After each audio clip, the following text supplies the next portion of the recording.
Good morning.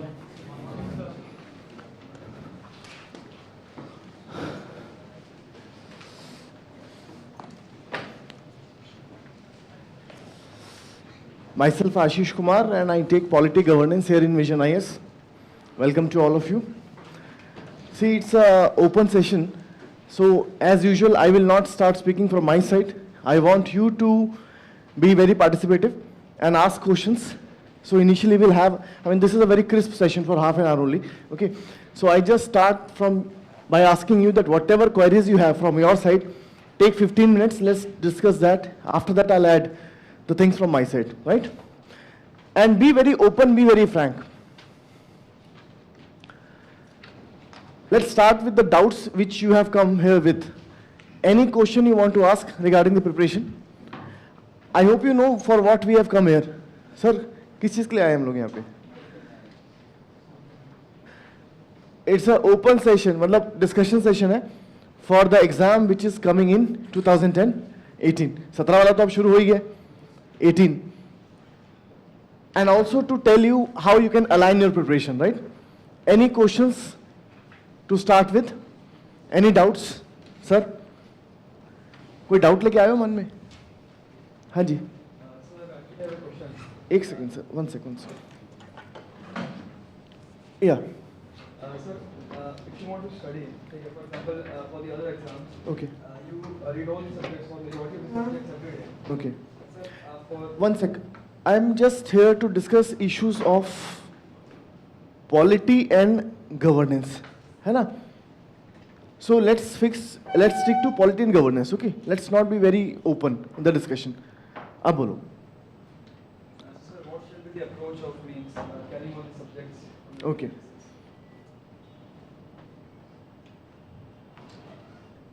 Approach. See, before I start with the question answer, let me tell you that this exam has got 3 major steps. 1, prelims, other, mains, third is, you know very well, interview. ठीक है ना? Prelims, how many paper? 2. GS1, GS2. GS2 is what we call CSAT, English, Maths, Reasoning and all. ठीक है ना? GS1 is the core general studies. It includes polity, history, geography, current affairs, science and tech and all other things. Okay. Now, this is more important reason. This will make you come in the system. Because if you get a merit here, you are in. This is only qualifying, you know very well. GS1, how many questions? GS1 में कितने question आते हैं? There are 100 questions. Out of 100 questions, how many come from polity? Minimum to minimum, you will get around 12% questions from polity, and it can go even up to 22%. 12% to 22% can come from what we call as polity. So it is one of the 4 pillars of this examination: polity, economics, geography, okay, and history. These are the 4 pillars of this examination, GS2 particularly. Sorry, GS1. ये है weightage polity की, ठीक है sir? Mains in which paper polity will come? हाँ जी, GS2. GS paper 2, polity will come, governance will also come. GS paper 2, what is the weightage? How many marks? 250 marks is the weightage of GS2. How many questions come in exam? Earlier 25, now they have set it to 20 questions. Now they are asking 20 questions to be answered in 3 hours. है ना? Time is more, question is less. 20 questions, less or not? No. 20 questions can take good enough time. Okay. What I mean to say is that it requires a lot of answer writing practice, because when you write answers in this GS paper 2, your speed increases. How much time you feel you can give to every question out of 20 questions, sir? Approximately? Sir? If you divide, you will get around 8 minutes. But actually, in practice, you will not get 8 minutes. Effectively, you will have only 5 minutes. After all, you have to do the complete the other formalities also in between. है कि नहीं है? 5 minute में एक answer लिखना है आपको. And word limit 200. So it will take enough practice to write a 200 words answer in 5 minutes. Practice, practice, and practice. What? Answer writing if you want to clear GS paper 2. Practice enough answers. यहाँ पर भी practicing is the key. I'll tell you how. Okay. GS2 20 questions, 250 marks. Out of these 250 marks, let me tell you the major breakup. 250 marks divided into 4 sections. One which is called as polity or the hardcore polity, the traditional polity. For example, here you can get questions on federalism. Here you can get questions on constitution. He can simply also ask you what is constitution, what are the peculiar features of Indian constitution, or how Indian constitution is not simply a bag of borrowing. How Indian constitution is not simply a bag of borrowing. ऐसा नहीं है that we have built a constitution by picking up some parts from Australia, some parts from Canada, some parts from America. We have twisted them as per our need. So it's not only that we have copied the things from other areas, we have also modified them to suit the requirement of India. जैसे we have taken parliamentary system from which country? UK. Did we not modify this parliamentary system? ठीक है ना? So what I mean to say is that this is polity, traditional polity, federalism, constitution, president, governor, and Rajya Sabha, Lok Sabha, elections, judiciary, okay, special status given to some states जैसे कि कश्मीर और आंध्रा और north eastern states, 5th schedule area, 6th schedule area, ये है traditional polity. Okay, what is the weightage of this traditional polity in this paper? Sir, it can even go up to 100 marks, maximum weightage given to traditional polity. ठीक है ना? And this year particularly I feel this will be very very important. इस साल इस पे ज़्यादा focus आने वाला वैसे भी. And I feel today pre is being conducted. I feel, I mean, I may be wrong also. This pre or possibly coming pre, you will have enough questions on polity coming. Reason so much of things are going on in the political arena. रोज कुछ ना कुछ हो रहा है. If आप देखो paper nowadays, most of the news are coming related to polity. Either election commission or Supreme Court or president or governor or LG or union territory, or your fundamental rights like right to privacy. अभी आ रहा है ना आधार card के अंदर. So what I mean to say is that so much of things are happening in this area. So many changes are coming. So I feel it can be now potential area. And they, UPSC can also focus more on it in the coming pre, possibly today or next pre, and also in means. Polity के बाद the next area of importance is governance. See, the people who came now, I am only discussing GS paper 2 because my relevance is here only. Okay, governance. What do you call governance includes what, sir? Governance में क्या आता है? Governance means, जैसे example, role of civil services. Every year they are putting one question on the role of civil services, 12.5 marks. हर साल इस पे question आ रहा है. And the question which they are asking is little bit difficult also. It can not be answered with just general knowledge. Role of civil services, और for example role of civil society. You know very well what is civil society. Apart from this, what are the other areas of governance? For example, have you gone through the syllabus or not, sir? Syllabus देखा आपने नहीं देखा? Let me tell you, if you are really sincere about this preparation, then when you start with any coaching or wherever you go to attend an open session or forum, go after going through the syllabus. For example, you should be knowing that what are the various papers in this exam, what is the syllabus. And the second step which you should follow is that take up previous year papers. अभी आप pre के paper ले लो. Please go through the kinds of question which have come in examination. Unless you know what is the level of this examination, then there is no point preparing. It will be a blind preparation. Okay, align your preparation properly. so that you can come out of this system successfully within 1 year or maximum 2 years. Jitna jaldi, I mean, give direction to your preparation. This is what I mean to say. Do not just start attending these sessions or join a coaching thinking that I have joined coaching, now the job is done. No. Joining the coaching is only the beginning. And strengthen your beginning by buying previous year paper and going through them. Role of civil services, society. For example, self-help groups. For example, he can put a question on e-governance. He can put a question on what we call as citizen charter. He can put a question on the role of media in strengthening democracy. Pressure groups. All these things are put in what we call as governance. Now, the weightage of polity was approximately around 100 marks.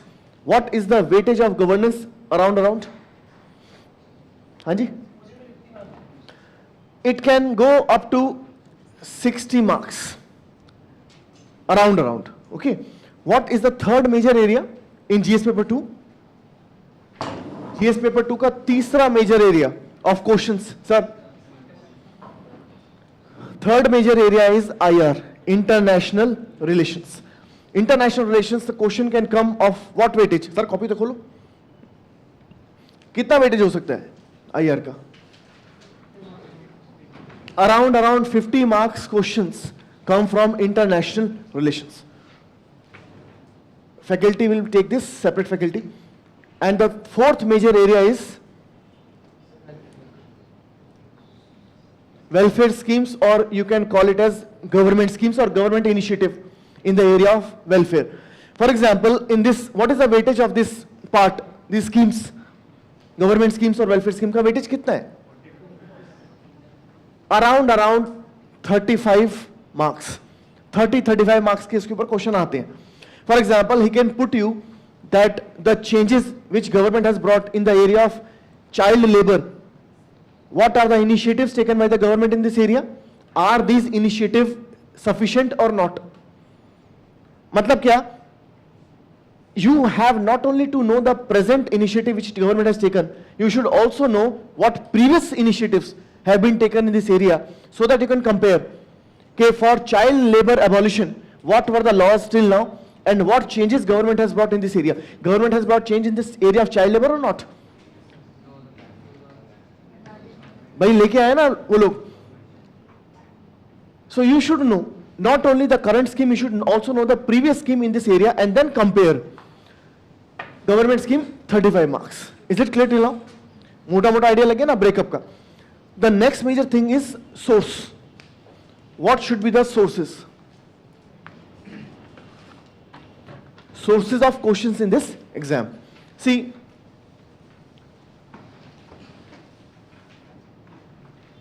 prelims means,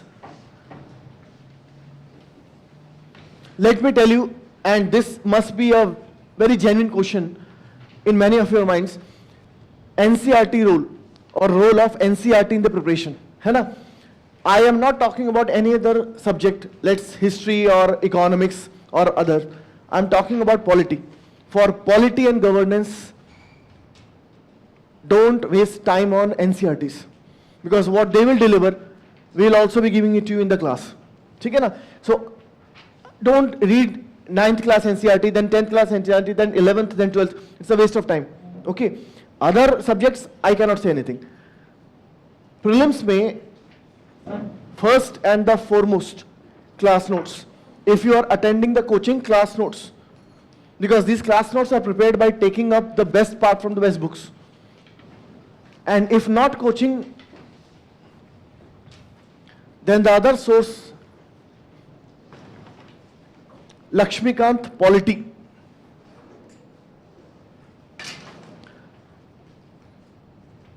Class notes, I'll be giving you enough conceptual clarity and information and analysis also. But in limited classes, I cannot give you each and every fact. And sometimes UPSC also asks fact. For example, UPSC has already put a question, who was the first speaker of Lok Sabha? G.V. Malvankar. Now, or for example, they can ask you a question in terms of precedence. Who comes first who comes second, who comes third, or who are at the same level. For example, वो पूछ लेगा आपसे governor and Supreme Court judge, who has the higher level of precedence, order of precedence होता है ना हमारे पास में. So these kind of factual things are also given in Lakshmikant. For these factual things you have to refer Lakshmikant. Mains, again, class notes. The same class notes which I'll give you in the class, they will help you in pre, and the same notes will help you in mains, because they will lay a strong foundation for you so that you are clear in your concepts and you have enough information so that you can also answer in the examination. ठीक है ना? Let me tell you one more thing. Do not prepare separately for pre as well as mains. Pre or mains अलग अलग नहीं है. They are same thing only. What you will learn for mains will help you in pre. Okay, just that for pre you require some more factual understanding, and you also need to develop an orientation that UPSC has put 4 options. Which of the 4 options is the correct option? The reason is that when you see the options, either all the 4 options will appear to be correct or all appear to be wrong. This is the beauty of UPSC. Or you can say this is the problem with UPSC. ठीक है ना, वो आपकी इच्छा है. But then what I mean to say is that unlike SSC examinations or other examinations where you can precisely tell that out of the 4 or 5 options which is the right option, here in UPSC it is difficult to answer. You can at best choose the best option out of the 4 or 5 options. ठीक है ना? And this kind of intuition, this kind of understanding, this kind of orientation that out of the given options which is the best option comes with practice. Practice first previous year papers of UPSC. मैं फिर बोल रहा हूँ, please buy previous year papers of UPSC available in the market. You can buy of any company, किसी भी company की ले लो, है ना? Then for mains the same class notes. You can also refer to Lakshmikant, but I feel for mains even if you have not, see for pre already you have gone through Lakshmikant, so no need to write it here again. One thing which you have to add beyond to class notes is, what is it?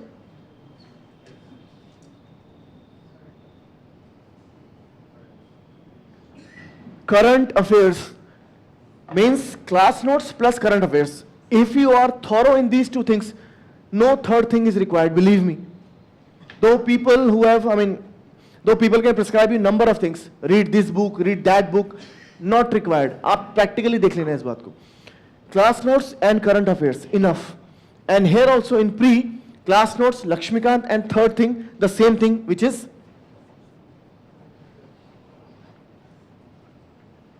current affairs, enough. ठीक है sir? Now let me tell you the relevance of current affairs for this examination. Will they put questions from current affairs in pre? In polity? Not much. Unless they are talking about a government scheme, they will not talk much about current affairs in polity, in pre. कोई scheme की बात कर रहे हैं वो एक अलग बात है. For example, they can ask you that this particular scheme is being handled by which ministry. समझ रहे हो बात को? That can be a current affairs question for polity. Otherwise, what they ask in polity is mostly traditional questions. But let me tell you what will be the traditional questions or what will be the areas of those traditional questions is told to us by current affairs. This is the relevance of current affairs in pre. देखो बात ये भी है that unless you know what is the style of UPSC, what kind of question UPSC puts, it becomes very difficult to align your preparation. Once you get a pulse that this is the kind of question UPSC puts, you can prepare yourself that way only. Now I'm telling you that what questions can come in pre, you can understand if you are very thorough in current affairs. Up this year paper, which is going to take place, which is actually going on right now, I feel, though I may be wrong also because UPSC is very good at breaking the trends, I feel question abhi jo chal raha hai, question might come on president, question might come on vice president, question also can come from governor, question can also come from judiciary or money bill, because these were the things which were in news again and again and again. Why president was in news? Elections. President elections are due. So it's a news in current affairs which will get reflected in the question of pre.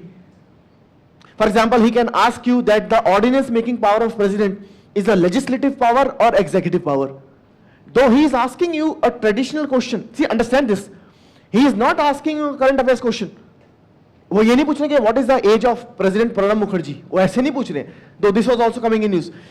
He is only asking you the traditional part of president. Reason, president is in current affairs, president is in news. वो आपसे ये पूछ लेंगे ordinance making power legislative power है कि executive power है, or who is the executive head of the state, president or the prime minister. Many will write prime minister, है कि नहीं? So vice president also. Now since president is coming in news, vice president automatically becomes important. He can ask you from which country we have taken the concept of impeachment of president, from which source we have taken the concept of elections of president.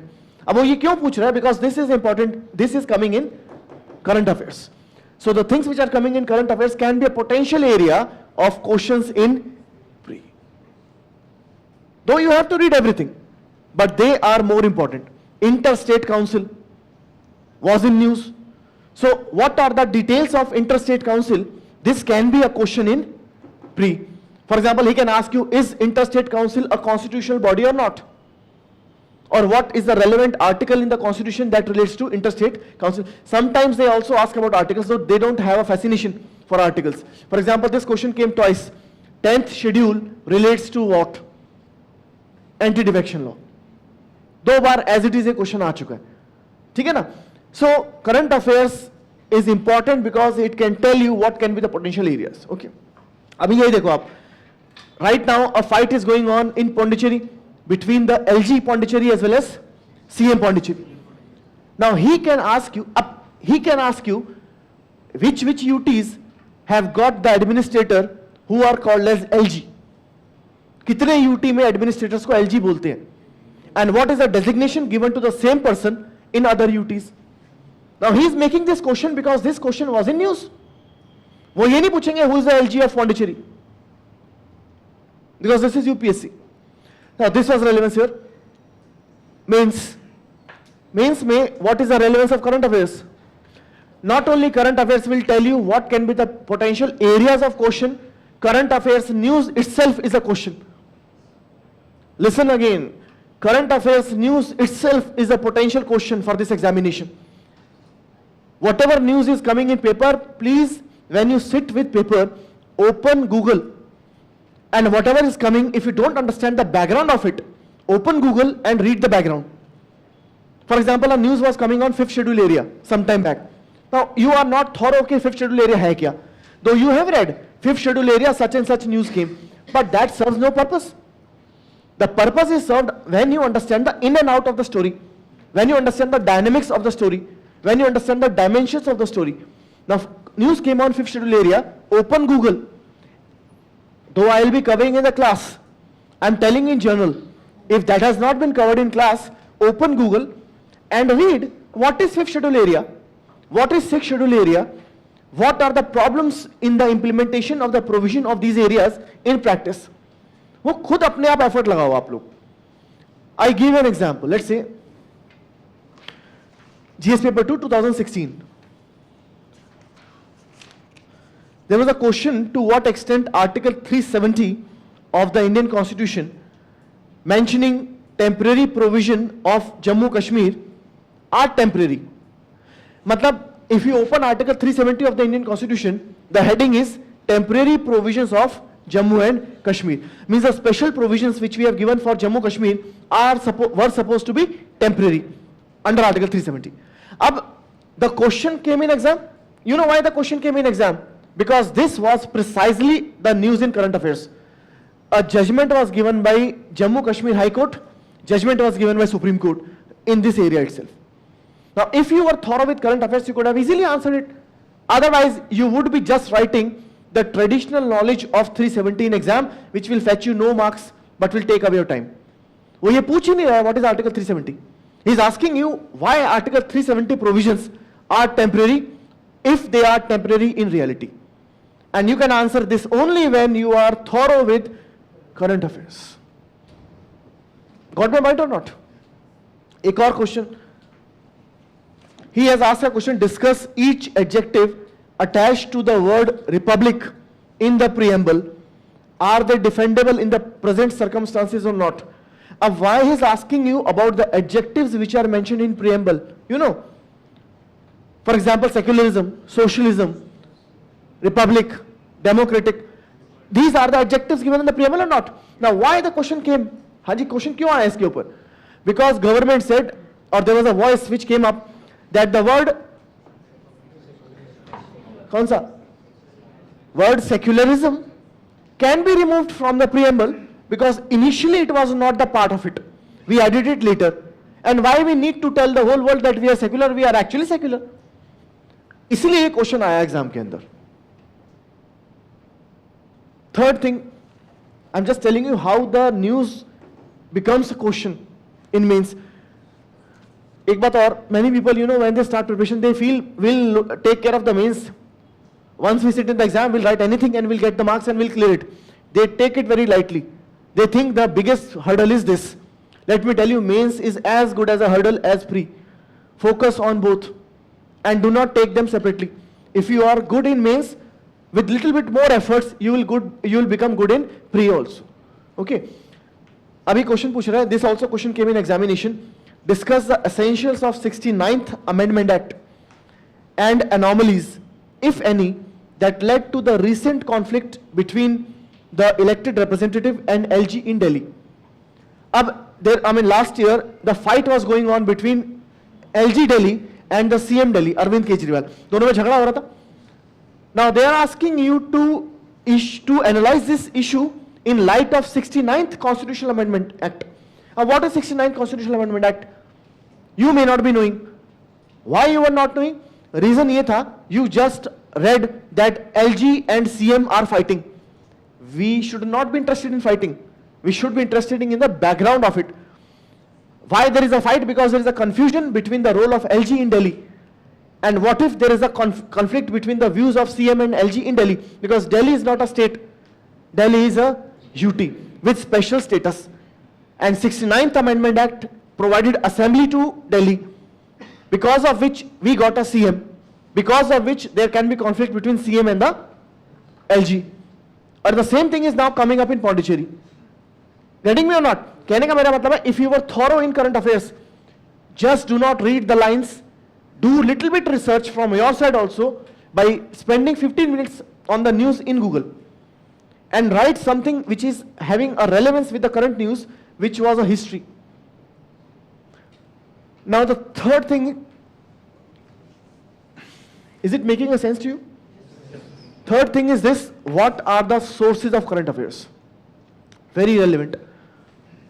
Sources of current affairs for pre, sources of current affairs for mains. Let me tell you, same source. Current affairs, you have to prepare from a newspaper. Newspaper एक पढ़ लो बहुत है. And if you are going through two papers, then read them selectively. Do not read completely one paper and then again complete other paper. ऐसा मत करना, time waste हो जाएगा सारा आपका. Newspaper can be Hindu or it can be Indian Express. Take any of them. Hindu या Express में से कोई भी आप एक ले लो. Though I feel nowadays Indian Express has become much better than Hindu, because the kind of rich analysis which Hindu used to bring is now lost, which is now coming in Express. Express is now coming up with an article with a whole page called as Explained. In this page Explained, they explain you the complex issues which are in news that week. For example, Hyperloop बता देगा आपको कि what is Hyperloop. For example, he can tell you the history of Pondicherry becoming part of India. By Pondicherry, was it part of India from the very beginning? French territory thi. It got added into India. Initially it became part of India, then it was declared a UT. So all these developments he can tell you in the page Explained. Though let me tell you, don't wait for Indian Express. This is your duty, this is your moral duty to open Google and again see what is the history of Pondicherry. आप खुद करो. Let me tell you, no book, no teacher can make you clear the exam unless you have a spirit from your side. Do little work from your side also. 1 year of dedicated preparation is enough to crack the exam. 1 year of dedicated effort. Paper Hindu or Indian Express. Now see, Hindu is also reinventing. For example, today only go and see Hindu. They have come up with an article, what, where, why, whom, where they are explaining a particular issues from various perspectives. What is the issue of Aadhaar and PAN linkage? वो explain किया हुआ है उसने, for example. Okay, so read, if you want to read both, read selectively. Don't read the whole paper. And here, do not miss one thing, editorial. But don't read all the editorials also. Only the editorial which you feel are relevant should be read. Apart from newspaper, the other big source of current affairs is any one monthly magazine. Do not go through 5 or 6 or 7 magazines, or not even 2 magazines. Only follow one. Because every magazine you pick up, you will have something which is missing, but will be found in other magazine. That way we cannot, go through all the 5-6 magazines. If you are doing your paper religiously, then that is the job done. But still, little bit must be left, because nobody can cover newspaper completely every day. Thoda bahut chutega, that something which you will miss will be covered in the monthly magazine. Apart from monthly magazine, please and please do not leave this. इसे क्या बोलते हैं?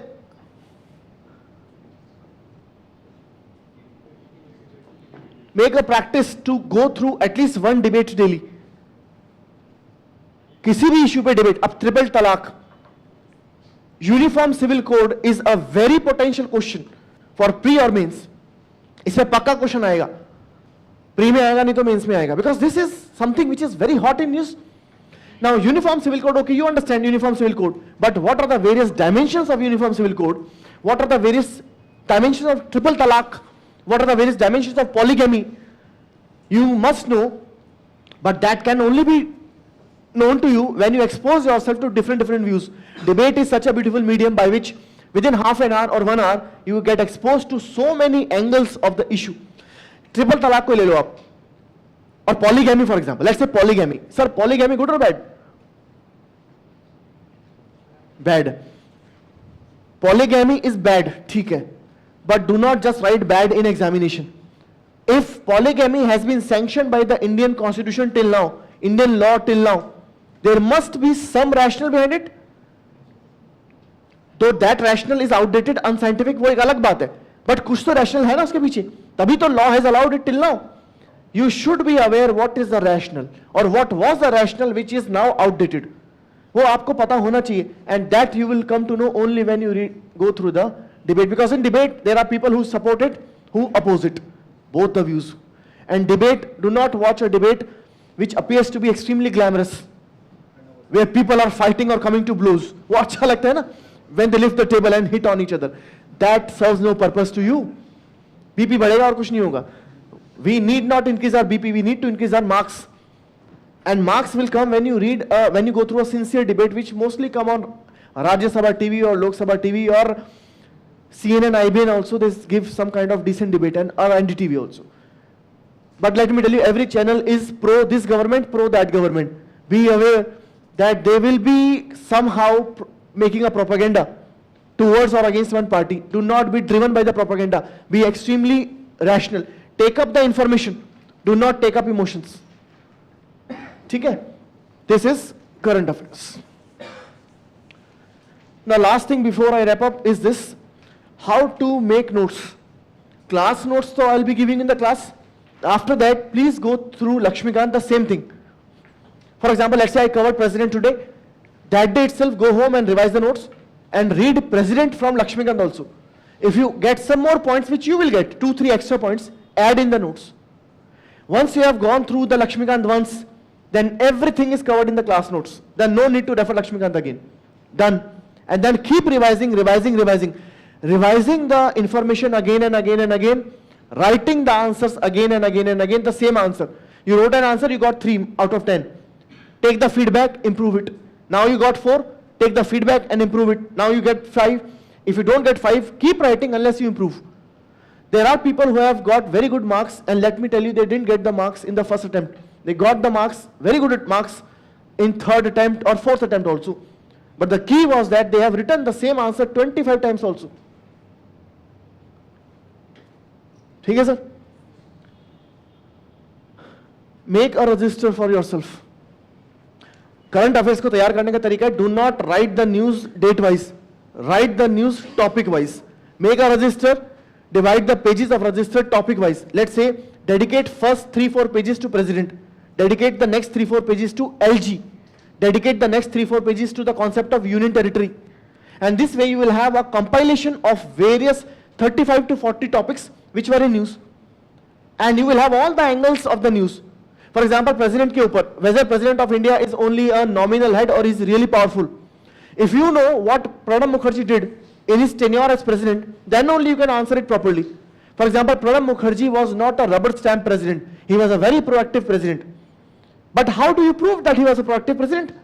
Only when you have written all the actions he did. For example, he gave the warning to the government, ensure that secular fabric of this country is not disturbed. He gave a warning to the parliament, do not waste time, because what you waste is not your time, is the taxpayers' money. He told to the government, I am signing ordinance this time. Possibly next time I may not sign the ordinance. If he appeal did na, do not misuse the concept of ordinance. Now, when Pranab Mukherjee has done all these things, you should be knowing all these things, but that can only be known when you write all these things in one place. Compile your own notes also. When you have everything written in one place related to one topic, it is easy to recall in exam and write. If it is scattered, let's say you wrote one thing about president in one area, you wrote the other thing about president after 20 pages. You wrote third thing about president after 20 pages. You will not be able to recall all the things at one place. Write everything about that topic in one place. But the issue is that which topic is important, which is not. The topic which is coming in news again and again and again is definitely important. And also understand that if a landmark year is there, then that topic is important. Abhi for example 2000 क्या चल रहा है sir? Very good. Important क्या हुआ? Something which happened 100 years ago, or 50 years ago, or 70 years ago. For example, Champaran भी हो गया या पार्टीशन भी हो गया, है ना?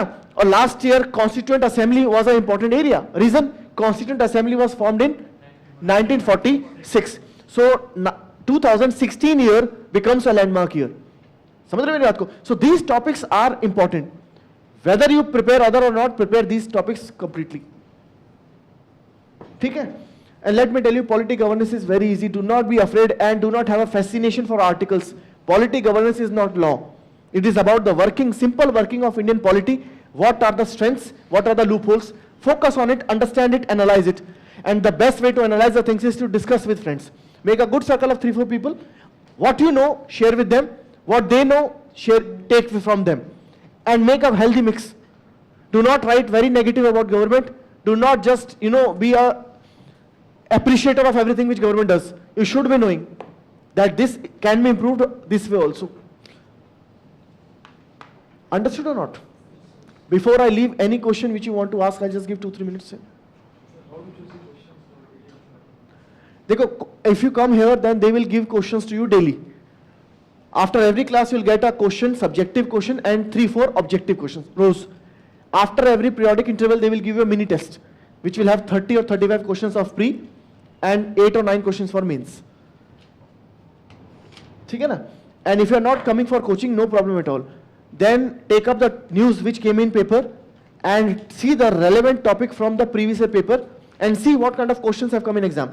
For example, if the cooperative federalism word is important, then take up the previous year paper and open the page which says federalism or questions which came on federalism. Go through them. Daily basis pe to there are now so many test series also. Vision IS is also famous for the test series. Go through the test series, if not the class course. हाँ जी sir. We read government reports that they mention on their ministry websites. हाँ, government reports which are mentioned on the ministry website, do not waste time on reading them. Because the monthly magazine, Vision IS is also bringing monthly magazine, which is also very beautiful. You can read these reports in the magazine itself. They are also working on it, okay? Because see, you don't have that much of time also. You cannot afford to filter all the information yourself. Let they also work on it and use the material they have provided you. Report आप खुद ज़्यादा उस पे काम मत करना. They are working on it. They will pick up the relevant fibers and add in the magazine itself. But in the magazine, if you don't understand something, then open Google again. Because I must have written the thing from my perspective. That perspective may not match with your perspective, or you may require some extra clarification. वो तो net से मिल जाएगी आपको. You are lucky reason the era in which you are preparing, internet is very accessible. Every information is uploaded on net. Make the best use of it. Internet तो पता ही है sir आपको, Facebook and all. बताओ sir. Some relevant magazines. Relevant magazine, as I say, one monthly magazine is enough. Even Yojana Kurukshetra, they add in the magazine. But still, if you want to read, but मैं तो यही बोलूँगा, do not read these extra magazines. Yojana Kurukshetra you can read. Very small magazine, and it's a government magazine. So the data is authenticated. For example, he may give you some scheme which was in news or which was making rounds. You know the loopholes and the strength of the scheme by reading Yojana Kurukshetra. And if you come across some interesting data, take down the data. Because only with data you can justify that this scheme is going good, this scheme is not doing well. Previously and every year they ask some scheme. One child policy, for example, or sorry, national child policy, for example. They can ask you to what level it has done well, to what level it has not done well. ये मिलता है इन magazines के अंदर. Though as I said, the data will also be covered in the monthly magazine of Vision IS. So you can take from that also. Sir, is it possible to prepare a civil service examination by taking notes with test series? बिल्कुल बिल्कुल कर सकते हो sir. I will not force you to join coaching. I will not strongly recommend. But let me tell you, एक बात मैं आपको बता दूं, whether you join coaching or not, बहुत सारे लोग ही बोलते हैं, many people say that we have not joined coaching and we cleared the exam in first attempt. Let me tell you, whatever claims they make, they were having some kind of guidance with them. ये बात आप मान के चलो. Nobody is that genius. Problem is not with their IQ. They must be having very good IQ. The problem is with the nature of the exam. Course is not that very well defined. Huge course, and that too sometimes scattered. And that too UPSC breaks trend always. If you have a guide with you, that guide can be your brother, that guide can be your sister, that guide can be your parents, that guide can be the institute. एक guide होना जरूरी है. And then test series will work. Don't think that the topper told you 6 books on one subject. You read all the 6 books. Now you will take up the test series. That 6 books will consume the whole year. Somebody has to tell you that do not read the whole book. Read selected things. वो somebody तो guide ही है ना. Okay. Because then see what happens. We start preparing with the zeal, and after some time we understand that we have covered only one book in 2 months. अब मैं आपको बोलूँ, for example, in economics read मिश्रापुरी. तो मिश्रापुरी is okay. आप पूरी मिश्रापुरी पढ़ने बैठ गए. It can take you 2 months to complete it. Time is gone then. है कि नहीं है? Okay. हाँ जी. Answer writing, sir, test series, as I said, Vision IS test series is extremely popular and also good. You can take up an answer writing, can be done there also. And if you come to class daily basis, they will give you questions. You can write the answer, you can submit the answer, it will be given to you as a feedback along with the marks. हाँ जी. Sir, in the absence of Honorable President, our Honorable Vice President occupy the office. हाँ. In the absence of both, who will occupy?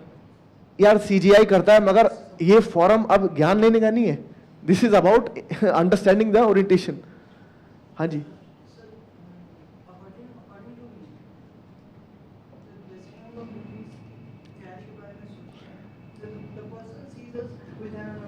Hmm. So they said that if you are good for UPSC, then you just have to just get yourself combined in a room with that 18 to 20 hours a day. So is UPSC really a hard thing to cut? Nobody studies for 20 hours a day, let me tell you. And the people who claim are the biggest liars and the biggest, what should I say, 20 घंटे कोई पढ़ नहीं सकता, और पढ़ेगा भी तो एक दिन, next day or after 3 days in hospital or mental hospital. समझ रहे हो? Do not be driven by these kind of claims. I studied for 22 hours. अरे when you studied for 22 hours, when did you take bath? बोलो. और सोए कब? ये तो unnecessary exaggeration है. Let me tell you, if you consistently study for 6 hours after the class, which is for 3 hours, 8 to 9 hours, 8 hours also consistently for 1 year, enough. 8 घंटे if you are studying seriously. Seriously, matlab, when you are only studying, you are not answering WhatsApp or something else in between. 8 hours of pure study, focused study for 1 year can do wonders. 22 घंटे कोई पढ़ता नहीं है. ठीक है sir? Regarding the time management in the college. Sir, 2 minutes. Please. Regarding the time management in the college life, sir, how can we manage our time? Sir, if you are in college, then don't think that in first attempt itself I'll clear, because I think eligibility will also not be there if you are undergraduate. So if you are in college, then after college you can spend, let's say, paper to approach kar sakte, you can do paper daily. After that, if you have access to some notes, or you're coming here also, we have got students who are in college right now. So they're attending college on alternate day basis, because attendance is not a problem for them. And then they are completing the course class, they are very attentive, they go home, they revise. So it takes them only 2 hours after the class to revise what is done in the class. So when they complete their college, their GS is over. Then they take care of the optional for 4 months, 5 months, or some answer writing. So 1 year after college can also do wonders, provided when you are in college, you are giving 3 hours on daily basis after the class.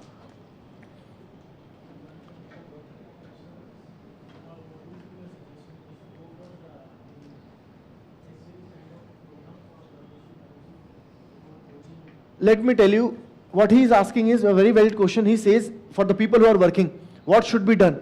They should go for the coaching, or they should go for the test series only. एक बात मैं आपको बता दूं, it is not only for working professional, also for everyone. Test series alone will not work unless you are clear with the foundation, unless you have built a foundation. If you think I will join test series and I learn from there, you will learn definitely, but that will not help you in examination or cracking the examination. पहले foundation तो होनी चाहिए ना.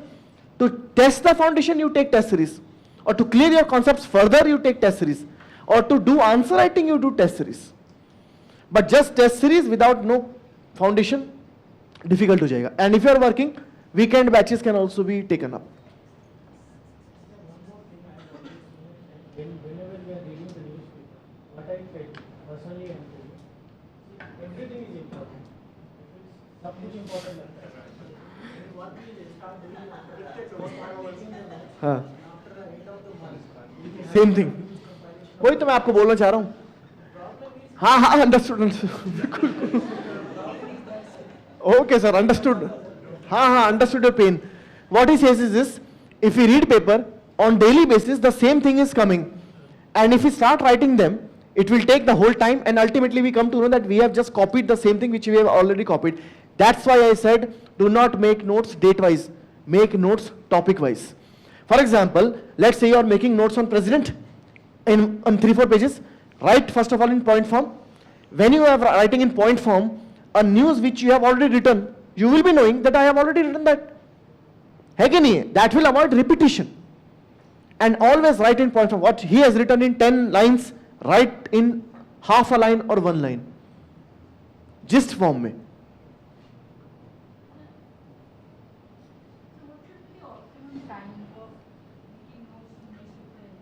See, initially, if you make notes from newspaper, it will take much time. It can even take 4 hours initially. Initially, for 1 month, it can take 4 hours. Slowly and slowly, time will get reduced automatically, because for the reason you will develop a reading speed, and for the reason what you are reading today, you have already read in the previous day or the previous week. Okay. So initially, the time will come down to 2 hours, or eventually it will come down to 1.5 hours also. ठीक है ना? So this is the optimum time is 1.5 hours to 2 hours तो लगते ही हैं paper को करने में. हाँ sir. And what is relevant, what is not, if you are thorough with the previous year paper, you will automatically understand. I discussed few questions or not just now. For example, I discussed 69th Amendment Act coming in the paper. 69th Amendment Act came in newspaper also. Now, if the similar issue is coming regarding Pondicherry, you must be knowing that this is important, because similar question has come in UPSC previously. हाँ जी. Sir, what are the things to read from newspaper apart from the editorials? See, editorial is nothing but a summary of what you have read in the news only. Okay, but this gives you everything in one go and with some extra dimensions. Okay. What not to read, again I said I cannot tell you in this class that way, just unless we have a paper, and then I'll tell you that this is not important.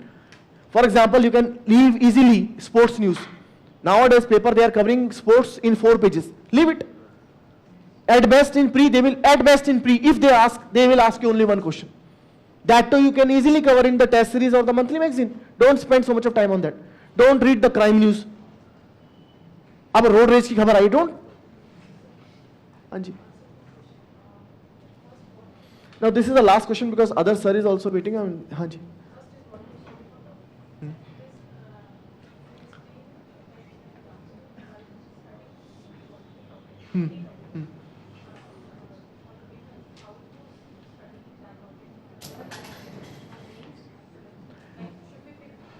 See, I told you with example. Before that, I took example, no, and with questions I told how to go through that. But then this governance, I said, for governance, I'll be giving you class notes, and Vision IS printed notes are also given to you. Good printed notes on governance. No need to read Lakshmikant governance.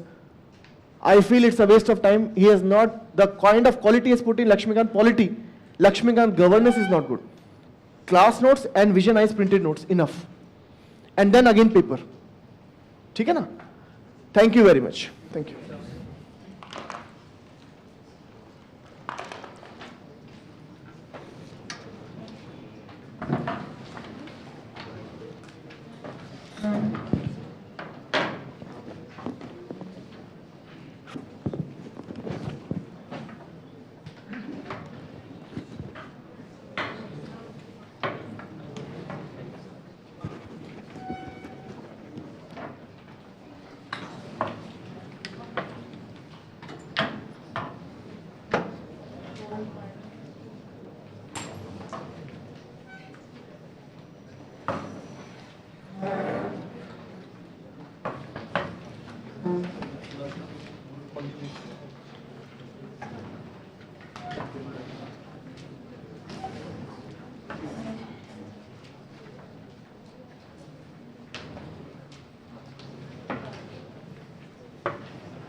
Oh, am I audible to you in the end? Yes.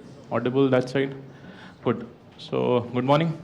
Good to see you all. I hope you know what date it is? 18th. I hope you know the ones who started last year, where they are right now. How many of you have filled this year's form? I'm just asking. Kai baar hota hai, you know, just before the exam you realize I'm not prepared, and then you say, good. So, good. See, it's good that you have realized, some of you, that you're not prepared, because gauging in this exam becomes very important how prepared you are, right? One thing.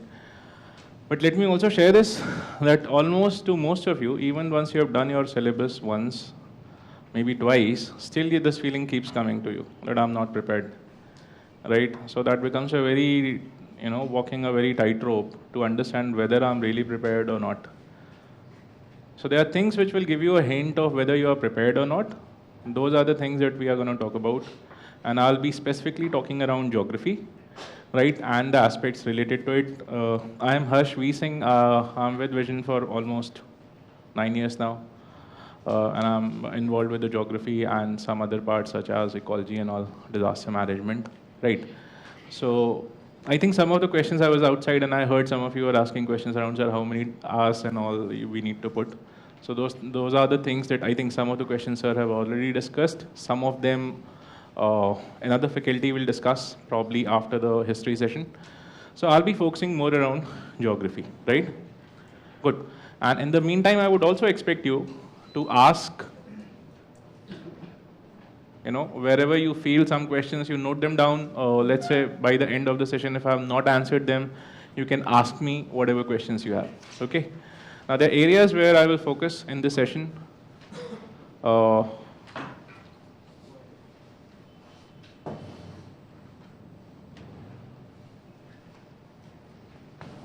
right? These are the three things that we are going to focus in this session about geography. So first of all, why geography is there? Right? Why has geography walked back in your life after... How many of you had geography in your class 11th and 12th, by the way? Okay. How many of you had geography in your graduation? Okay. I don't know whether this was good or bad for you. Right? How many of you are thinking of geography as an option? Okay, good. So, see, most of you are just like me, in whose life geography walked back after almost 6 years, right after the class 10th. Because after my board exam in class 10th also, I thanked God that no more geography ever in my life. And God was also laughing. You don't know, son, what is my plan for you. Right? And one fine day, after all my engineering and all my job, once I, decided for UPSC, I picked up the syllabus and I saw geography. And my seniors also said, "Yaar, geography mein acha score aa raha hai." Right? So, but then there's something that changed in my mind. The way I perceived geography till that day, and the way I started perceiving geography after that day, changed, right? And that's largely because we do not understand the importance of geography in our school days, right? So first of all, that's why I said, why geography? So why is UPSC putting that geography part in your prelim syllabus and main syllabus? This is something that you need to understand first, because unless you understand the importance of geography, unless you understand the importance of anything in your life, you actually do not get interest in that, right? If you recall also from, as I generally say, if you recall from your past, anything that you remember is nothing but events which were important to you, right? Importance does not always means you have to like it. Even your dislikings could be important to you, right? So you remember things which either you liked or you disliked, right? If I ask you, okay, aaj se 15 saal pehle ka, what do you remember? Right? You would remember that one incident or one read or one, something which you would recall and say, this is something that I either liked or disliked, but I still remember it, right? So first you have to either like or dislike something so as to remember. If you are neutral to it, it won't remain in your memory, right? So you have to decide whether from here onwards I would like geography or dislike geography, whichever way. Now that you have decided to give UPSC, right? Next year you will be giving somewhere around this time, you will be in your hall and we will be talking to the next lot, right? And you would be like, ye aata hai, nahi aata hai, whatever, right? So my purpose right now is to help you start liking geography a bit, one. Then second, where do you start geography from for your UPSC thing and how do you approach it? That's it. This is where we are going to talk, right? So if I ask you, very simply, if I ask you what is the importance of geography in your life, right, from whatever general observations you have, what geography do you see around yourself? Do you see geography around yourself? Just give me some answers. कहाँ दिख रहा है आपको geography? I'm not saying, मतलब board को छोड़ के और कहाँ geography दिख रहा है? Environment, weather, climate. अच्छा, what is happening in the climate in the sense कि कहाँ पे बादल बन रहे हैं? El Nino effect, oh Baba.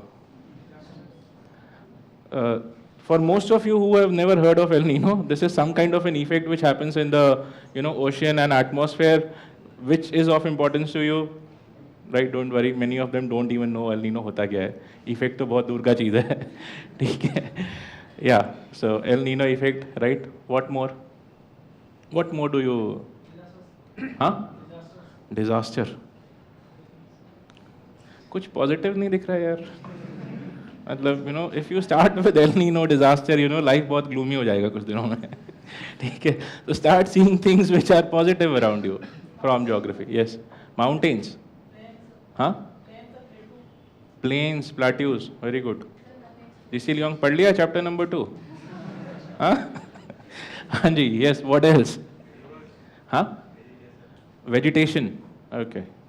Good. Huh? Vacations. Now she's talking some sense. Right, in the middle of the summer she's talking of vacation. So where do you go for vacation? Acha, she runs to the mountains, and then in the winters, where do you run?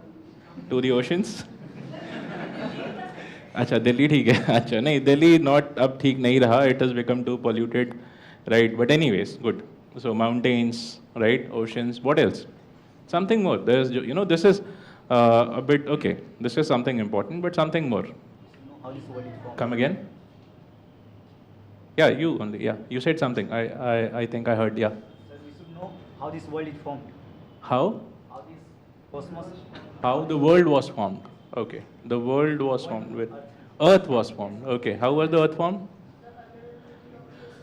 availability of resources so first you have to know what are resources and then the availability resources economy abhi aapka you have a session on economy right so there you'll be talking about resources I hope some of you know what is a resource what is a resource that is of use to us right anything of which we know a use right so if you see around yourself there are a lot many resources right you have human resource one simple resource mind is a resource for you second and physical resource right so when you see physical resource there are a lot of physical resources around you right what are the physical resources that we have around us water air soil say sunlight I'm hearing petrol plants oil say इस room में देखो यार you will see this room is full of resources you just see around yourself you look at yourself and you will find resource you take out your mobile there is a resource in that you have lithium in that you have silicon in that है ना have you seen mobile निकालो जेब से do you know how all of you have lithium in your pockets कभी सोचा है हाँ और कुछ होना हो लिथियम जेब में रख के घूमते हैं right what else think say now see अब देखो और कुछ देखो the cement the structure the board the plastic right these lamps everything whatever you are wearing cotton garment textile synthetic fiber है ना pen plastic सोचा है कभी everything is a resource around you right and where does it come from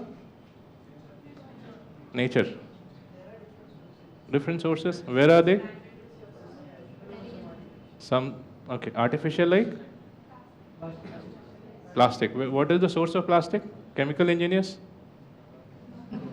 अभी कोई नहीं बोलेगा you know कि sir I'm the chemical engineer I'm the chemistry you know whenever I ask तब कोई उससे में नहीं बोलता यार चुप रहे मत बताइए ठीक है yes huh where does it come from what is the source of plastic polymers पढ़ा है monomers polymers chemistry do you remember that periodic table do you remember Mendeleev school वो याद है स्कूल के अंदर एक केमिस्ट्री नाम का टीचर होता था केमिस्ट्री का टीचर ऐसा सा एक मकान बनाया था उन्होंने याद है कुछ ऐसा मकान a structure of this kind क्या था ये periodic table how many elements 112 14 17 18 PT का क्वेश्चन है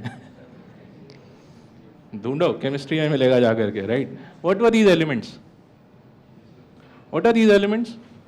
पढ़ा केमिस्ट्री में what are these are the building blocks of the universe that you see around yourself building blocks of the universe these are the atomic building blocks everything and anything that you see around yourself including you and anything is made out of this building block right so as to understand the importance of chemistry you have to understand what does chemistry give you chemistry gives you every element that you see around yourself anything element compound right so chemistry ends at the story of compounds and from compounds what do you derive in those compounds only you have monomers and polymers that's where your organic chemistry starts right and then you have cells and once you come to cells what do you find that's the beginning of biology and from cells you go up to cells then tissues organs organism up to organism you have biology right and from organism where do you go organism population individual population community ecology this is your ecology and environment yes or no am I wrong am I right right? And this is it. Organism, and who sits on the top of that organism pyramid? You. The most responsible organism. And community. So you have to understand your importance in this whole thing. Right? And if you go into the chemistry, there are forces which bind those subatomic particles, photons. पढ़ा है? Quantum physics वाले कुछ कुछ होंगे यहाँ पे, right?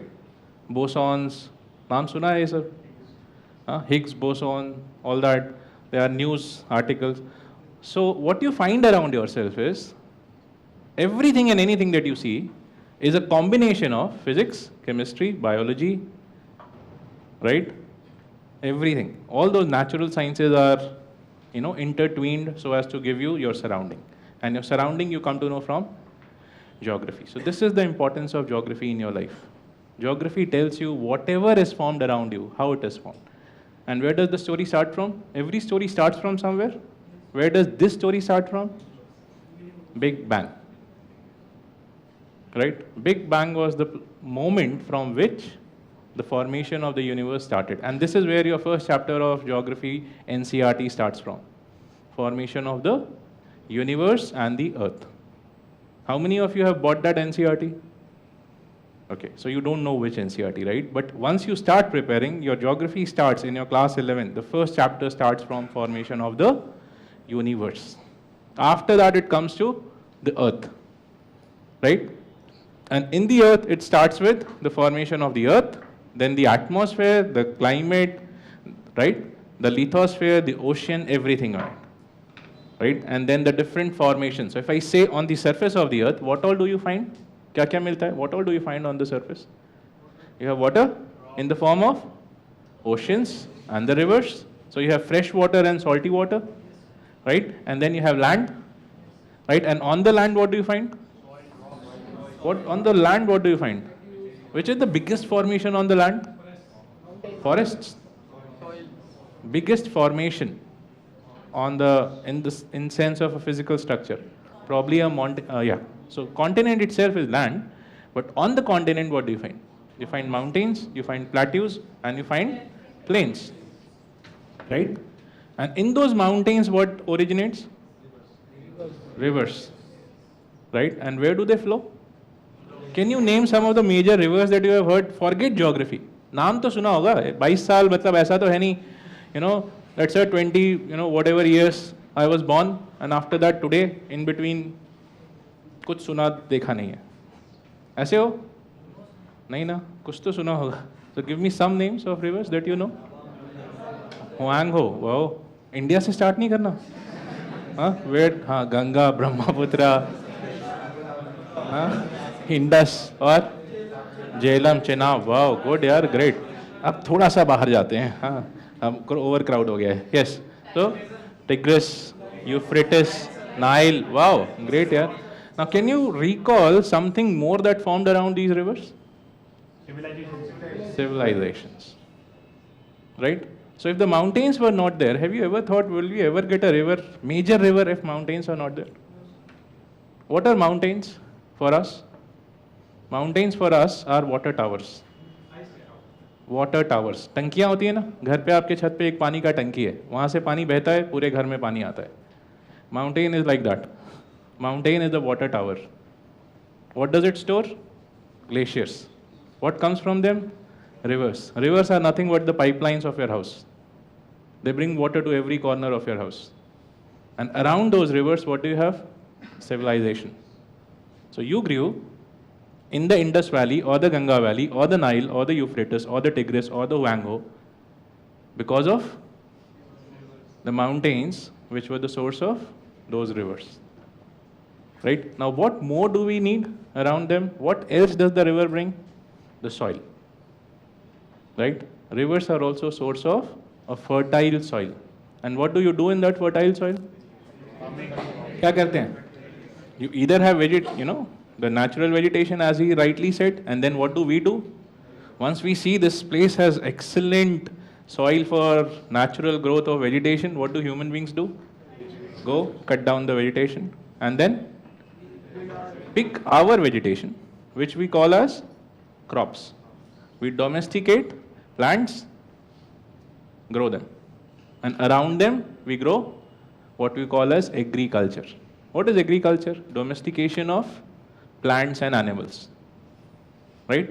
And because of those plants and animals that we grow, we are able to live in big communities. And that is the source of communities and societies. And that's where societies pick their culture from.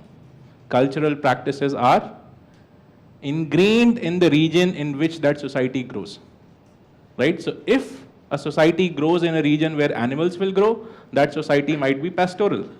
They might be having more animals. If a society is in a region where more crops will grow, they will be crop oriented. Now, depending on the crop, whether they are rice eating community or wheat eating community, they will be either consuming pastas or they will be consuming what? Tofus. Right? Tofu is made out of soya bean. And rice, what do you have? Sushi. So if you see the Japanese, they are more into consuming sushi. And if you see the Italians, they are more into consuming pastas. That's largely because of the soil. The soil gives them these crops. Do we get it? Right? So this is how your societies grow. And what do the societies do further? They specialize.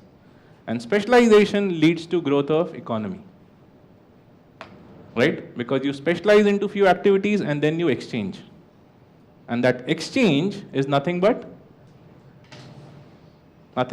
efficient allocation of resources. This is the basic of economics. Economy is nothing but efficient allocation of resources. And then how do you control that society? You come up with laws and rules, and that's where your polity grows. Right? Those laws turn into polity for a region. So do you understand the importance of geography? It sets the platform for growth of everything around it. Right? So if you try to understand geography from this perspective, it will become extremely interesting. Right? And that is the reason why, that is the cause why UPSC has put geography in your syllabus. Because unless you know the fundamental cause, you will not understand why a society behaves a particular way, why an economy behaves a particular way. Why do we import oil from the Gulf and export, thorium to Japan? Do you get it? Or rare earth metals to some other country. To understand this allocation, you have to understand the geography of a region. I hope you get this, right? So this is the why of this geography thing. Now, where do you read it from? Now, keep in mind that while preparing for UPSC, please do not deviate, because there are so many things that you have to do. Polity sir has already talked about it. More sirs will be talking about, ma'ams will be talking about them. So just to ensure that you do not deviate, the next thing that you need to do is, you need to understand how much do I need to do. Do I have to become a geography, bachelor? Do I have to become a master's in geography? No. The syllabus has a limited domain, right? You have to cover only that much. Where do you find this syllabus? कहाँ मिलेगा? Sir, friend से पूछेंगे. कौन देगा? Who will give you the syllabus? UPSC कहाँ मिलेगा UPSC? UPSC जाना पड़ेगा? वेबसाइट क्या है? वाह, वहाँ पे क्या मिलेगा? नोटिफिकेशंस. उसमें क्या मिलेगा? 2018 नोटिफिकेशन. डाउनलोड करो. उसमें क्या मिलेगा? Prelim syllabus. प्रीलिम सिलेबस में ज्योग्राफी का syllabus. What does it say? Geography of India and the world. What does it say? Physical, social and economic geography. That's it. Syllabus over. Right? कुछ समझ में आया? नहीं, एक लाइन में पूरा सिलेबस खत्म हो गया. राइट? फिर क्या करोगे? Main syllabus. वहाँ पे जाओगे, क्या मिलेगा? Salient features of world physical geography. दूसरा क्या है? Factors affecting location of primary, secondary, tertiary resource, tertiary sectors. उसके बाद जियो फिजिकल फिनोमिनास. ये सब भी सुन के कुछ समझ में आ रहा है? Am I sounding Arabic to you? I should, because you don't know these words, right? So that's okay, right? So syllabus is, but yes, the syllabus does give you a hint of what to prepare, so that you first focus on your syllabus. Now, after the syllabus, so for the ones who right? You go there, get the notification, from there you get the syllabus. Apart from that, you have n number of more websites, you get it from anywhere, right? Doesn't matter. Kuch nahi hai, you go and pick a book which is, I think we have also given you a handout, right? You have those handouts with you? मिला है कुछ? आज vision, अच्छा ये मिला है, और कुछ मिला है? अच्छा, we have a page which is there on the website which says how to prepare geography, GS geography. You can download it from Vision IAS free resources section, and I have given you a good breakup of how do you go about it. I'll discuss it very briefly here. Now, from here you get the syllabus, right? After the syllabus, you have, what is the second source? Which is the second most authentic source to tell you about this exam? Huh? Excellent. Previous year questions. Previous year मतलब कब से start करना है? 1956, 76, 96, 2016. या 1.5 घंटे बाद 2017. अभी आ जाएगा, आधा घंटा में पेपर will be there. ठीक है ना? कहाँ से start करोगे? Where will you start from? Many people, what do they do? When you are really, really excited, you know, generally what do? You go and pick the first question, 1976.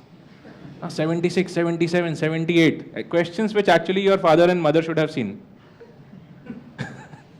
Right? Maybe उनसे भी पहले का है वो. ठीक है? By the time you reach 1980, 90, tea break. And then you give up. बहुत हो गया यार. Actually, you have not even seen what you are expected to answer. Right? So you start from 2017, जब तक ये सेशन से निकलोगे 17 भी आ जाएगा, don't worry, right? So 17 PT, then 16, then 15, and go up to last 5 to 7 years maximum, right? So starting from this year, go backward only up to last 7 years. Actually 2012-13 onwards, you have a complete change in the mains paper pattern, right? The PT questions also, if you see last 7 or 8 years back, so there has been slight change. So if you are seeing those 7 years question, good enough. ठीक है? Where will you find these questions? कहाँ मिलेगा?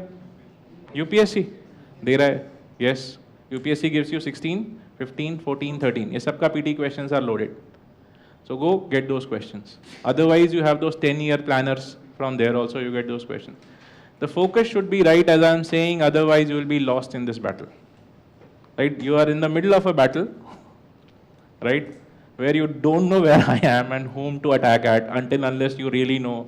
हर बार paper में से पर्ची निकाल के देखना है, नेक्स्ट फोटो किसका है? ये वाला है, इस पे. ठीक है, नेक्स्ट फोटो किसका है? That focus is required. Otherwise, let me tell you, you will be lost.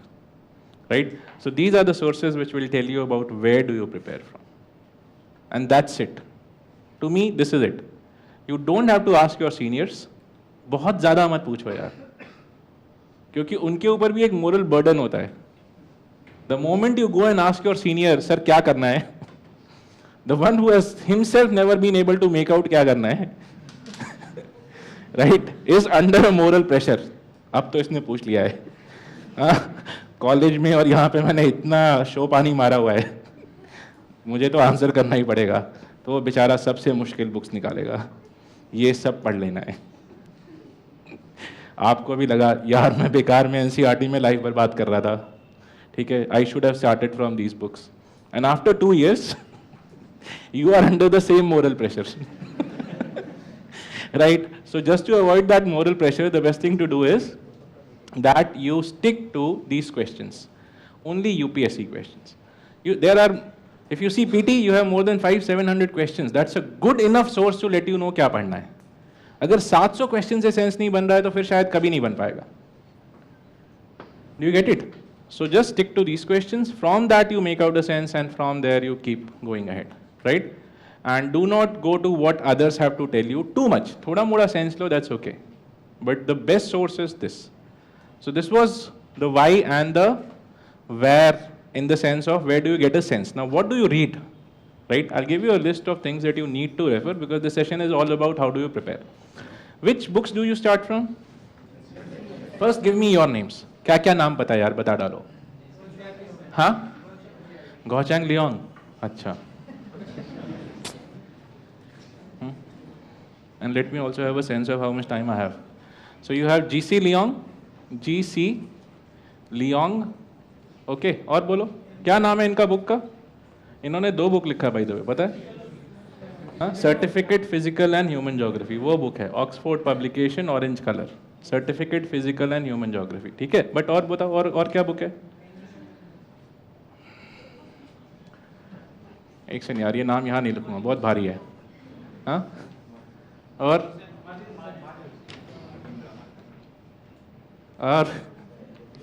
हाँ हाँ बिल्कुल, बहुत ज़रूरी। हाँ, सविंदर सिंह और खुल्लर और हाँ, सॉरी यार, ये तो मैंने भी नहीं सुना है बट बता रहा था फिर भी। हाँ, क्या? अच्छा चलो ठीक है, इन्होंने एक और नाम बोला है, ठीक है। और कुछ बता डालो यार, और कुछ नाम नहीं पता? स्पेक्ट्रम, अच्छा, और हाँ हाँ, सिंप्लेक्स, एटलस, अच्छा नहीं, देखो मुझे भी क्या क्या सुनाई देना शुरू हो गया एटलस एंड एनसीईआरटी तक तो पहुंचा ही नहीं कोई यार, नहीं सुना एनसीईआरटी के बारे में? एनसीईआरटी, अच्छा, कौन कौन सा एनसीईआरटी? एनसीईआरटी, हाँ, 6 to 10th, 11 12th, हाँ ये तो क्लास है। एनसीईआरटी का वर्जन्स भी है बाय द वे। हाँ, कौन कौन सा है? ओल्डेस्ट, ओल्डर एंड न्यू, ठीक है? कौन सा वाला एनसीईआरटी का इसे पढ़ना है? न्यू, अच्छा, और कोई बुक? बस, ठीक है, very good. So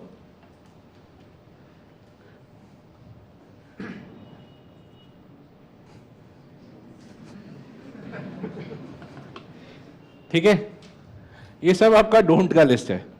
please do not start with them, right? Where do you start from?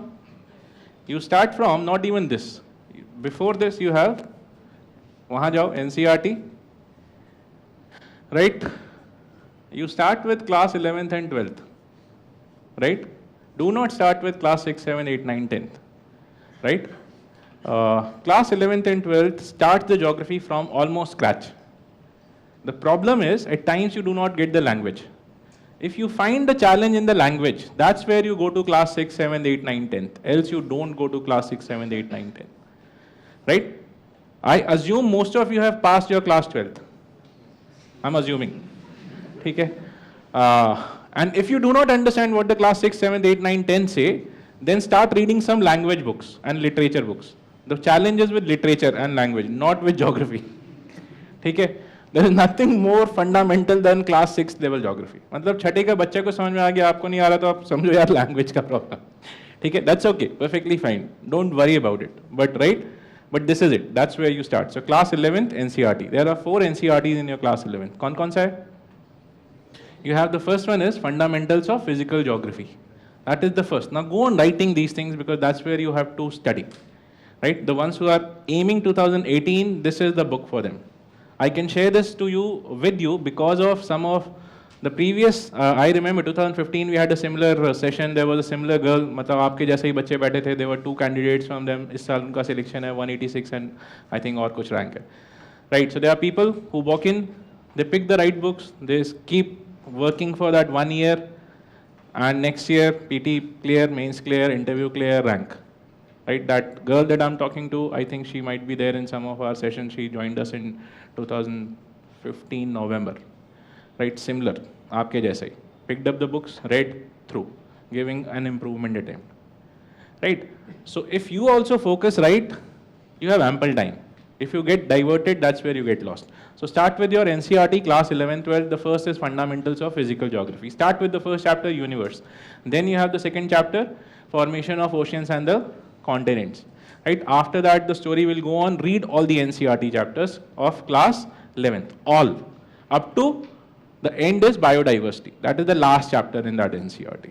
Right? So you have to read all the chapters of fundamentals of physical geography class 11. Then you have India physical environment NCERT. That is the second book of class 11. India physical environment.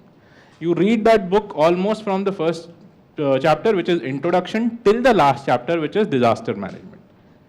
Right? So you read the whole book. right? Then you read the third book, which is Fundamentals of Human Geography, right? This is class 11th NCERT. And where do you get these books from? ncert.gov.in, nic.in, right? nic.in, English, ebooks, class 11th, you pick and you can download all these chapters. You don't have to buy also. जो पैसा घर से मिल गया उसको देख लो क्या करना है. You decide. ठीक है? Book तो free download हो जाता है. ठीक है? So you decide what you want to do. So this is your 11th Fundamentals of Human Geography. There also you have to read almost all the chapter except for the settlement chapter. The settlement chapter is of no use to you almost. There is a world settlement chapter. That is of no use to you. Broadly, they do not ask you questions from settlement, world settlement, right?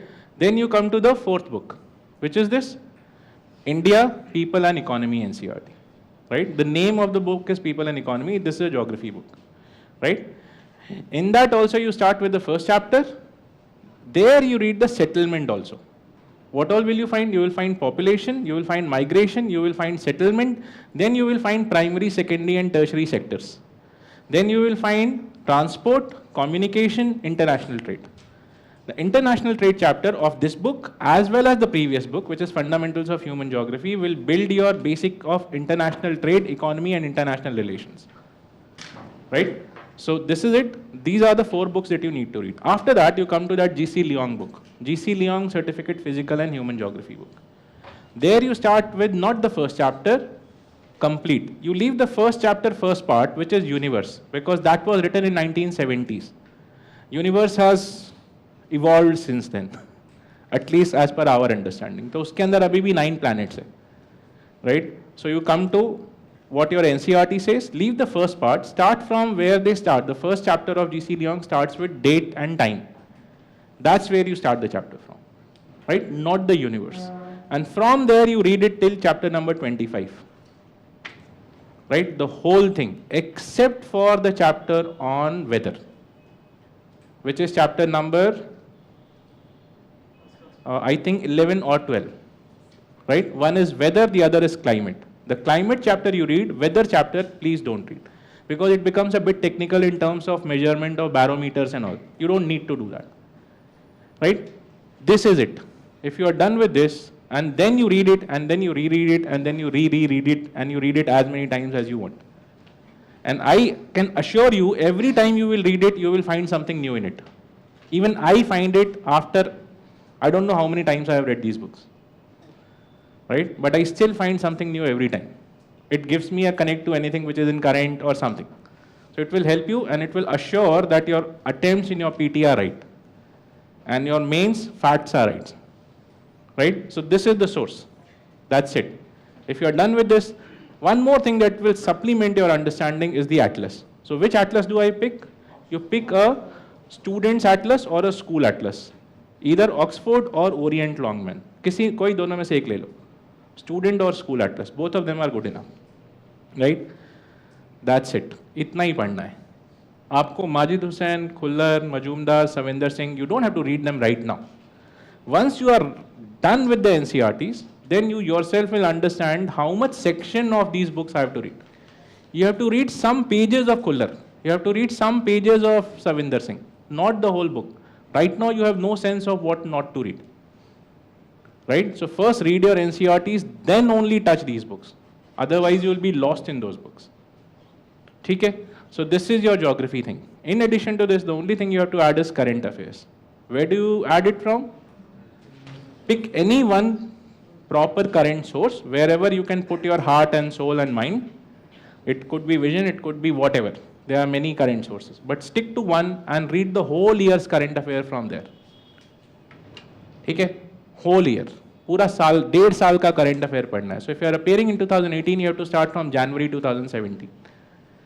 Right? And what do you pick in geography? You pick agriculture related aspects, you pick industry related aspects, you pick, mineral related aspects, forest, vegetation, all these things.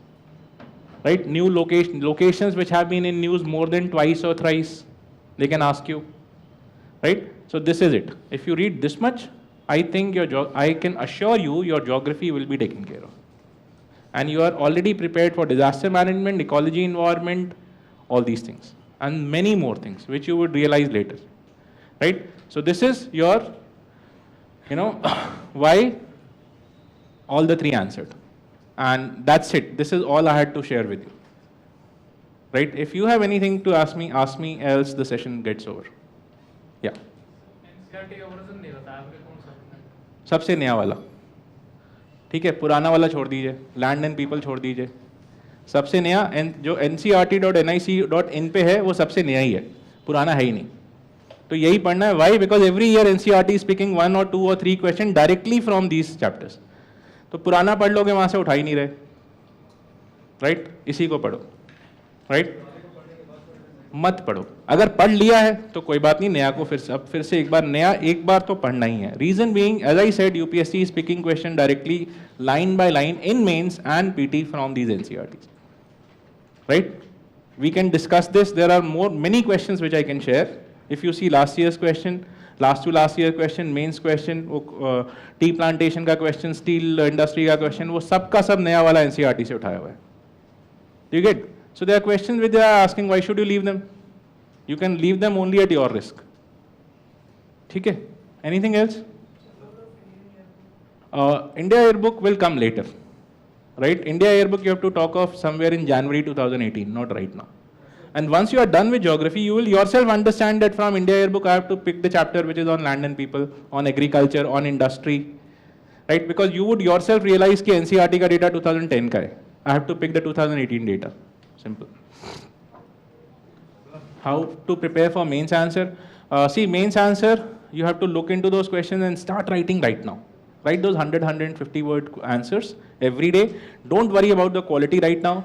Right? Try to put what you know and gradually start showing those answers to your seniors and surrounding, right? Or teachers. You can send them, don't worry. I mean, you don't have to be an enrolled student to send them to me also. I can give you at least some hints on some of the questions. I'll share my email ID, we can always discuss, right? But do show to some people so that you get a sense कि हम कहाँ खड़े हैं.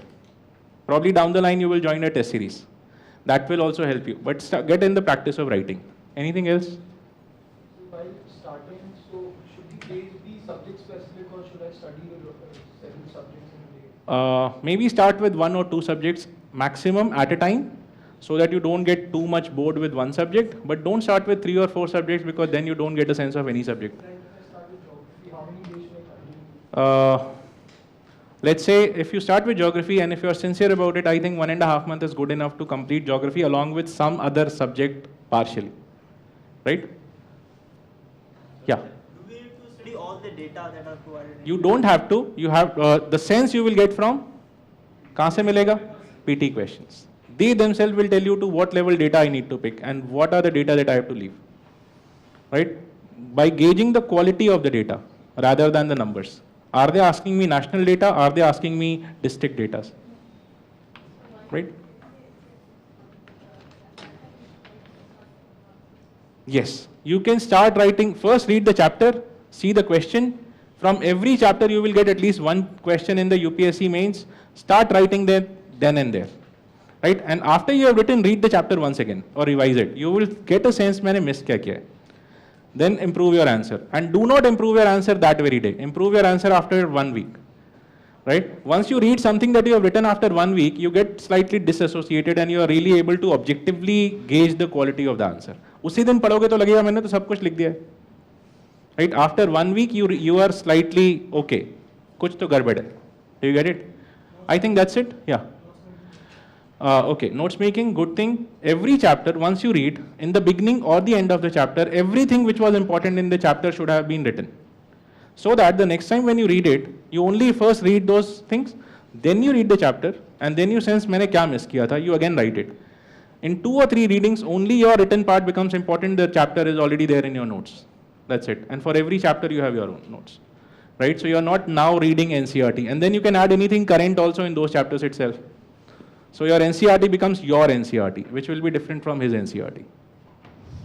So when we would be covering NCERT, Yeah. and then after going to GC Lyon, Yeah. so then there are some same chapters. Yes. So we need to cover them again. Yes, you have to, because, for example, landforms and all are given better in your GC Lyon. Right? Climatic regions is given very well in the GC Lyon. Climatic region is also, world climatic region is one part which you can miss in your NCERT. The Köppen's classification which is given in the NCERT, UPSC will not ask you that. So read that from GC Lyon. You can write that part also. I think, yeah. One or two more questions and then I have to wind up because time is over, the next faculty is waiting. Yeah. Do we need to study those graphs or those diagrams that are given in geography? Like Just to get a sense of what do they intend to tell you, rather than memorizing those graphs.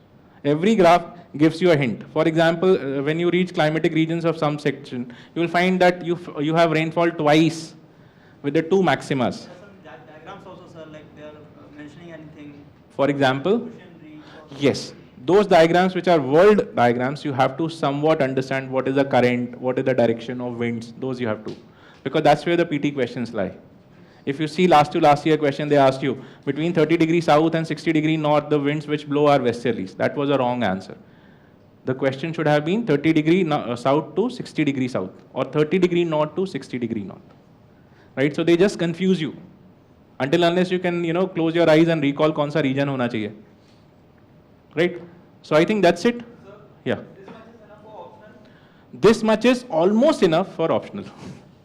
That almost we will fill once you are done with this much first. Right? First you do this much. अभी engineering first year में तो नहीं बता देना, fourth year में project क्या कराएंगे? Wait करो यार, ठीक है? Yes. हाँ? Class में यही, we'll follow the sequence. If you find how to approach geography, I have given a handout. 25 classes I have given for every class, which chapter you have to read and come to the class.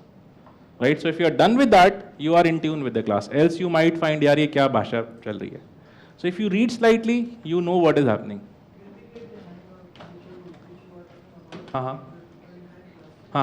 It's there on the website. It's there from the office. You can collect it. It is called How to Prepare GS Geography. It's there on the website, free resources section or somewhere. Right? It's there. I have seen. Today morning only I have cross-checked. I think that's it. Okay. Thanks a lot.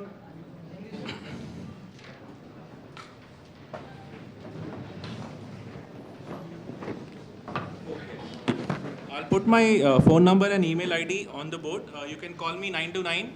If I'm not answering, don't think sir call नहीं उठा रहे. मेरा phone अभी भी ringer off पड़ा हुआ है. Right? So just call me again, but not then only. ठीक है? Call me after 1 or 2 hours, and if I do not respond, mail me. Right?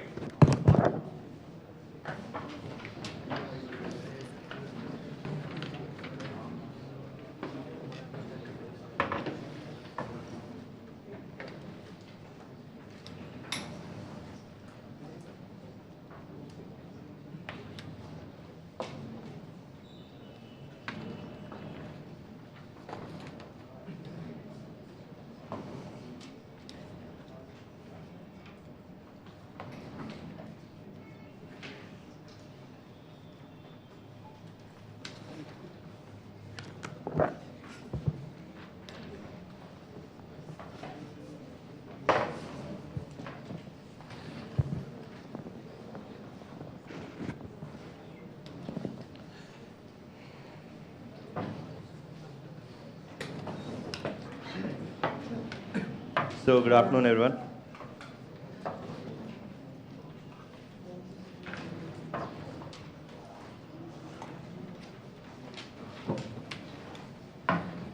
So when is the match starting today?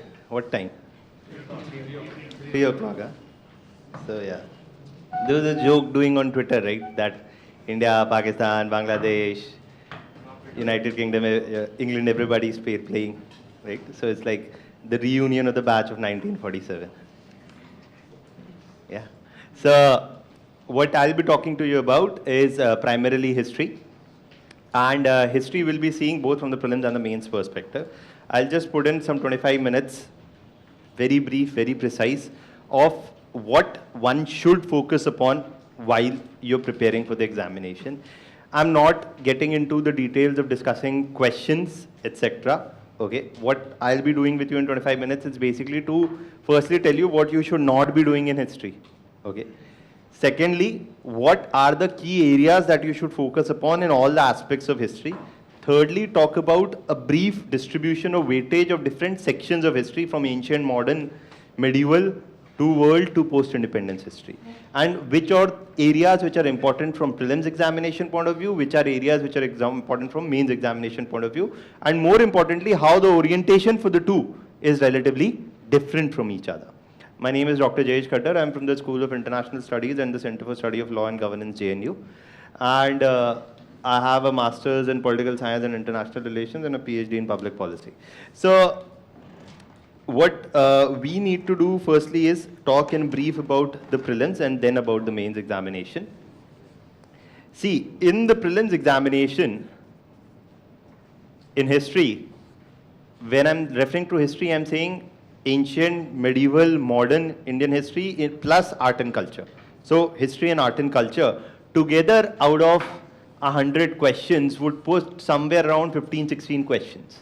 Okay. Now, 15 or 16 questions will come, but this will include ancient Indian history, medieval,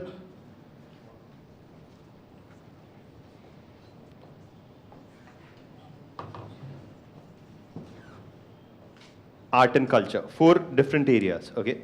Now, the problem, I would say, a bit of a problem is that on the face of it, people say that there is so much to read, right? And apart from this, in the mains examination, you have to read 2 things separately, and that is post-independence history and world history.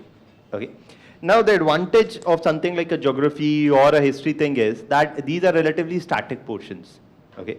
As you start preparing for the next year, the first thing of your focus should be, like polity and economy is something that is a bit more dynamic. We say that UPSC preparation has some areas which are static, some which are dynamic. Polity, economy, environment, international relations, these are more dynamic areas. Ethics, geography, history, these are more static areas. Means it will not change even for the next year. So as you start preparing geography, history, ethics, these are areas that one should begin with. Why? Because it does not require a prior understanding of something. Newspaper में क्या हो रहा है, कौन सा bill आ रहा है, नहीं आ रहा है, it really doesn't matter. जो history में हुआ है, वो हुआ है, right? So in that context, the advantage of handling these subjects initially is that they will not change. Your preparation for them, once done properly, will reap you benefit in the mains examination. The problem is the relative weightage of these subjects. If you put in the mains examination everything together, which is this plus this, it gives you in paper 1 roughly around questions worth 80 marks. Okay. Every paper is 250 marks. Paper 1 has roughly 80 questions from all of this put together. Okay. Now, and that would be roughly around some 6 or 7 questions. Now, in 6 questions, if you have so much to cover, what is the problem? The problem that you're going to face is you don't know from where the question is going to come. And you cannot be very sure. For example, if you see the past 4 years question papers, which everybody must see while you're preparing, both the prelims and the mains, you will find that some years there are no questions from world history. Next year there are 2 questions from world history. One year there are 4 questions from art and culture. Next year there is only 1 question from art and culture. So what they know is that they cannot change anything here. The questions are not going to change. More or less the questions remain the same. There have been some changes. We'll talk about them. But what they keep changing is they will 1 year relatively push up questions from this, completely sideline post-independence history, because they have just 6 or 7 questions to ask. Or what they've started doing now is also combining questions from modern Indian history and world history in 1 question. Because what they're trying to do in the mains examination is, in 6 or 7 questions, try to test as much as knowledge as possible. To give an example, for example, Bismarck led the reunification of Germany. Sardar Patel led the reunification of, or the integration of princely states in India. So how was Bismarck's policy of unification of Germany as compared to Patel's policy of integration of princely states in India? Discuss. So in 1 question, they're trying to test your knowledge from modern Indian history, or sorry, from post-independence history, as well as from world history. Okay. So in this kind of format, they're also trying to put in comparative questions. Now, why I was telling you this story is because you should know firstly which areas to focus upon, and which areas are high yield areas in this and which are low yield areas. Okay. Now the high yield area, the first high yield area that one should focus upon definitely, obviously, is modern Indian history. Persistently, out of these 16 questions in your prelims examination, including the one being held today, I haven't seen the question paper as of yet, but out of these questions, 15 or 16 roughly that come every year, roughly 7 to 8 questions come from modern Indian history in your prelims examination. In the mains examination also, out of these 6 questions, without fail, every year at least 2 questions are from modern Indian history. So this is one area where you have to prepare completely and thoroughly. We'll talk about that in a while, what are the areas important within this. Apart from this, there is something that's, okay, art and culture. Now, the good thing about art and culture, or rather let's begin with the bad thing first. The problem with the art and culture syllabus is, there's too much to cover. At times, the risk benefit of doing it in depth is not that great. In the sense that if you put in a lot of effort in art and culture, you're still not sure that the question that they will ask will be within your grasp or not. Because if you see the past 4 years question papers in history, in art and culture, you'll find the level of questions being asked in art and culture is very high. It is unlikely that you can do it with a decent reading. You need a good reading. Okay. So art and culture is relatively difficult to crack. Okay. We'll talk about each of them also.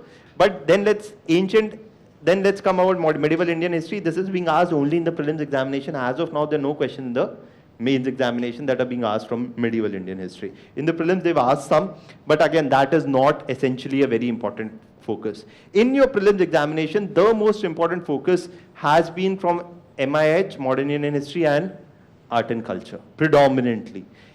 Yes, in 2015, they asked a couple of questions on medieval Indian history, which were a bit more factual in nature, but nonetheless, apart from that, medieval Indian history has not been asked. In the mains, so it is not asked at all. It isn't in the syllabus also of the mains, actually. So in the main syllabus, apart from this, they are also focusing upon world history. 2 to 3 questions are coming from modern Indian history. Apart from this, another 2 from art and culture. Then, if you are lucky, 1 year from post-independence history, the next year from world history. They keep alternating like this. So world history maximum will yield you 2 to 3 questions. It's one topic that you study from the French Revolution onwards, and even before that, the American Revolution to World War II and even the Cold War era, and it'll yield you only 2 questions. So what do you understand? You don't need to read this topic in depth. You need to know, but only not in too much depth. Because for doing these 2 questions, if you waste a month of studying world history, it's a poor strategy. Going into your preparation for the next year, the one thing that you should realize firstly, and I think this is a cardinal principle. Firstly, if you think that you're going to, we'll talk about books also, right? Which books to read. If you think that you're going to read any book cover to cover, means you don't know how to prepare for UPSC. If anybody tells you कि ये किताब है, इसको पूरा पढ़ लो, ये topic हो गया. Firstly, it will not happen. Secondly, there is no book which you need to read cover to cover. You need to know what not to read from the book before you actually pick that up. The second important thing is, don't read anything once or twice. If you're not reading the same thing from the same source, at least thrice, don't read it once also. Okay? Because you will not be able to remember it, you will not be able to recall it. In the mains examination, you have to write an answer in 8 minutes. 8 minutes may you write an answer only when you have read something twice or thrice, at least minimum of that beforehand. So we'll talk about the sources also, but sources is not the bigger challenge. Whichever source you pick, you stick to that source. And don't कि मैं बिपिन चंद्रा की NCERT भी पढ़ लूँ, मैं बिपिन चंद्रा की book भी पढ़ लूँ, and I should read something else also, I should read Spectrum also, or I should read Palasi to Partition also. There are many books available, right? So don't need to do that. We'll talk about that. Let's first talk about modern Indian history. When we talk about modern Indian history, what is important to know is key areas. And that is what I'm trying to show. What I'll do is, I'll talk about the key areas of modern Indian history and probably some key areas of art and culture. I can't go into the details of every of that. We don't have that kind of time. But let's begin with modern Indian history. In modern Indian history, there is the period from 1700 to 1857. This is the period which has been added in your main syllabus newly since the syllabus has changed in 2012-13. Before that, this was not a part of your mains examination syllabus, so you can expect more questions in your mains examination from this period, because not many questions have been asked before from this area. Okay, and here you talk about the decline of the Mughals, the Anglo-Maratha wars or the role of the Marathas, and the Anglo-Mysore wars here. The decline of the Mughals, there has been a question on this already in your mains examination that was related to Panipat. And also on the issue of Marathas, because the third battle of Panipat, the question came that why so many battles happened only in Panipat. Okay, so that was the question that they asked in your mains examination, that why is it that Panipat had become a major flashpoint and why many battles happened only in Panipat. So these are three areas which are important from this, and this is important only from the mains examination. What we do in the class primarily is, देखिए, if you know what to read and then you pick up a book, you do better. Normally when what happens is, when you're a first timer, you'll pick up a book. हाँ, किसी ने बताया कि बिपिन चंद्रा पढ़नी होती है, तो आपने बिपिन चंद्रा उठाई, पढ़ी, अंडरलाइन करी, और हाँ, एक बार मैंने शुरू से लेके एंड तक पढ़ लिया. Then I'll give you a question and I'll tell you to write an answer. It is not possible for you to write an answer. Why? Because the first reading is just getting familiar with the topic, right? Which should not happen if you know how to prepare. A smart student, देखिए, एक होता है कि I'll do all the hard work. Yes, you will do the hard work, no doubt. That's how you're going to become. But if you have the direction beforehand and then you read, then it's much easier. So when you read about the decline of Mughals and you know the questions which have been asked before, and then you read with a different understanding. You're not just getting the feel of the situation कि हाँ पहले ये हुआ, फिर उसने उसको मारा, फिर उसने उसको मारा. That's not what they're asking. What they're not asking in UPSC is very essential to know for your preparation. They're not asking names. They're not asking dates. They're not asking names of agreements. The focus of this history is not on individualities, dates, places, names, events. No statistics, no facts. Neither in the prelims nor in the mains, they're not asking factual things. What they're asking is how or what were the reasons for the decline of the Mughals, and how do you consider the strength of the Mughal Empire as compared to the strength of the Marathas? What was the weakness of the Mughals and what was the weakness of the Marathas? Compare. They're asking you question only on causes, significance and impact. Bas yahi teen cheez. For example, the contribution of women in the Indian freedom struggle.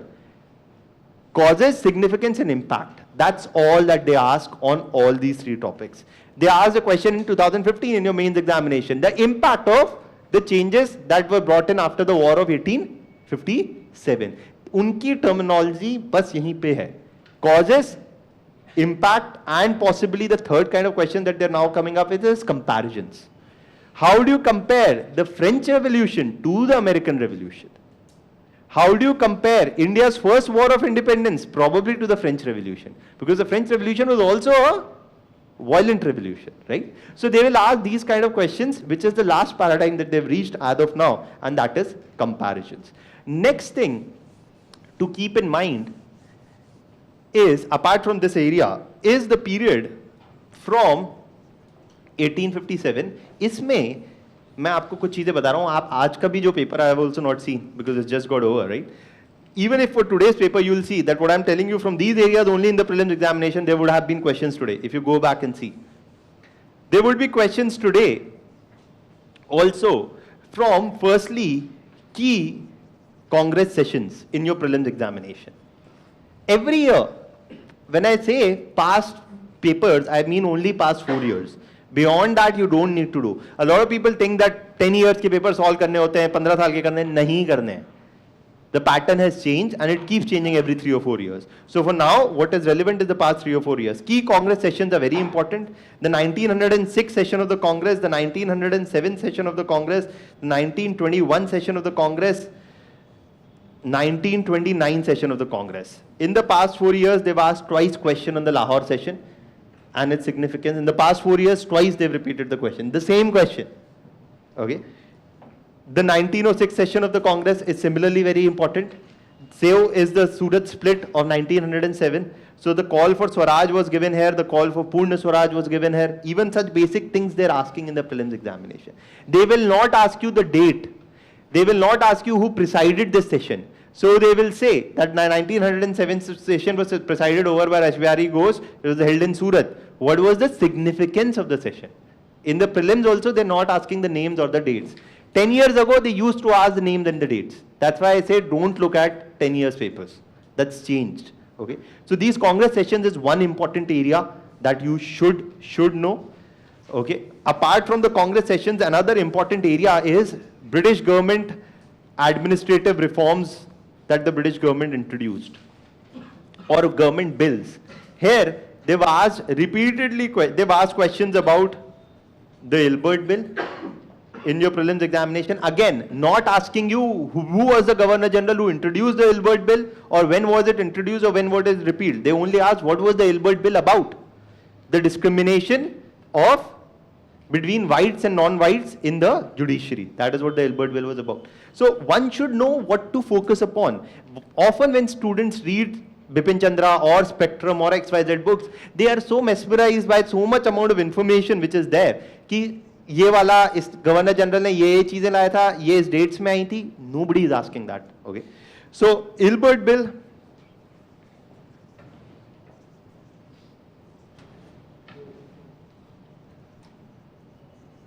Ilbert Bill, Rowlatt Act, Vernacular Press Act, Arms Act. Again, from these, if you see in every year, almost without fail, from these four topics, there will be one question in the prelims. Okay. The Arms Act was introduced, the Vernacular Press Act, the Rowlatt Act, Ilbert Bill, or what were these bills about that the British government introduced? Two more to add, again, one is the Trade Disputes Bill. For example, they asked this question. Bhagat Singh threw the bomb in the Central Legislative Assembly, where two important bills were being debated. What were these bills? This was the Trade Disputes Bill and the Public Safety Bill. Okay, so these are this is what you need to focus upon.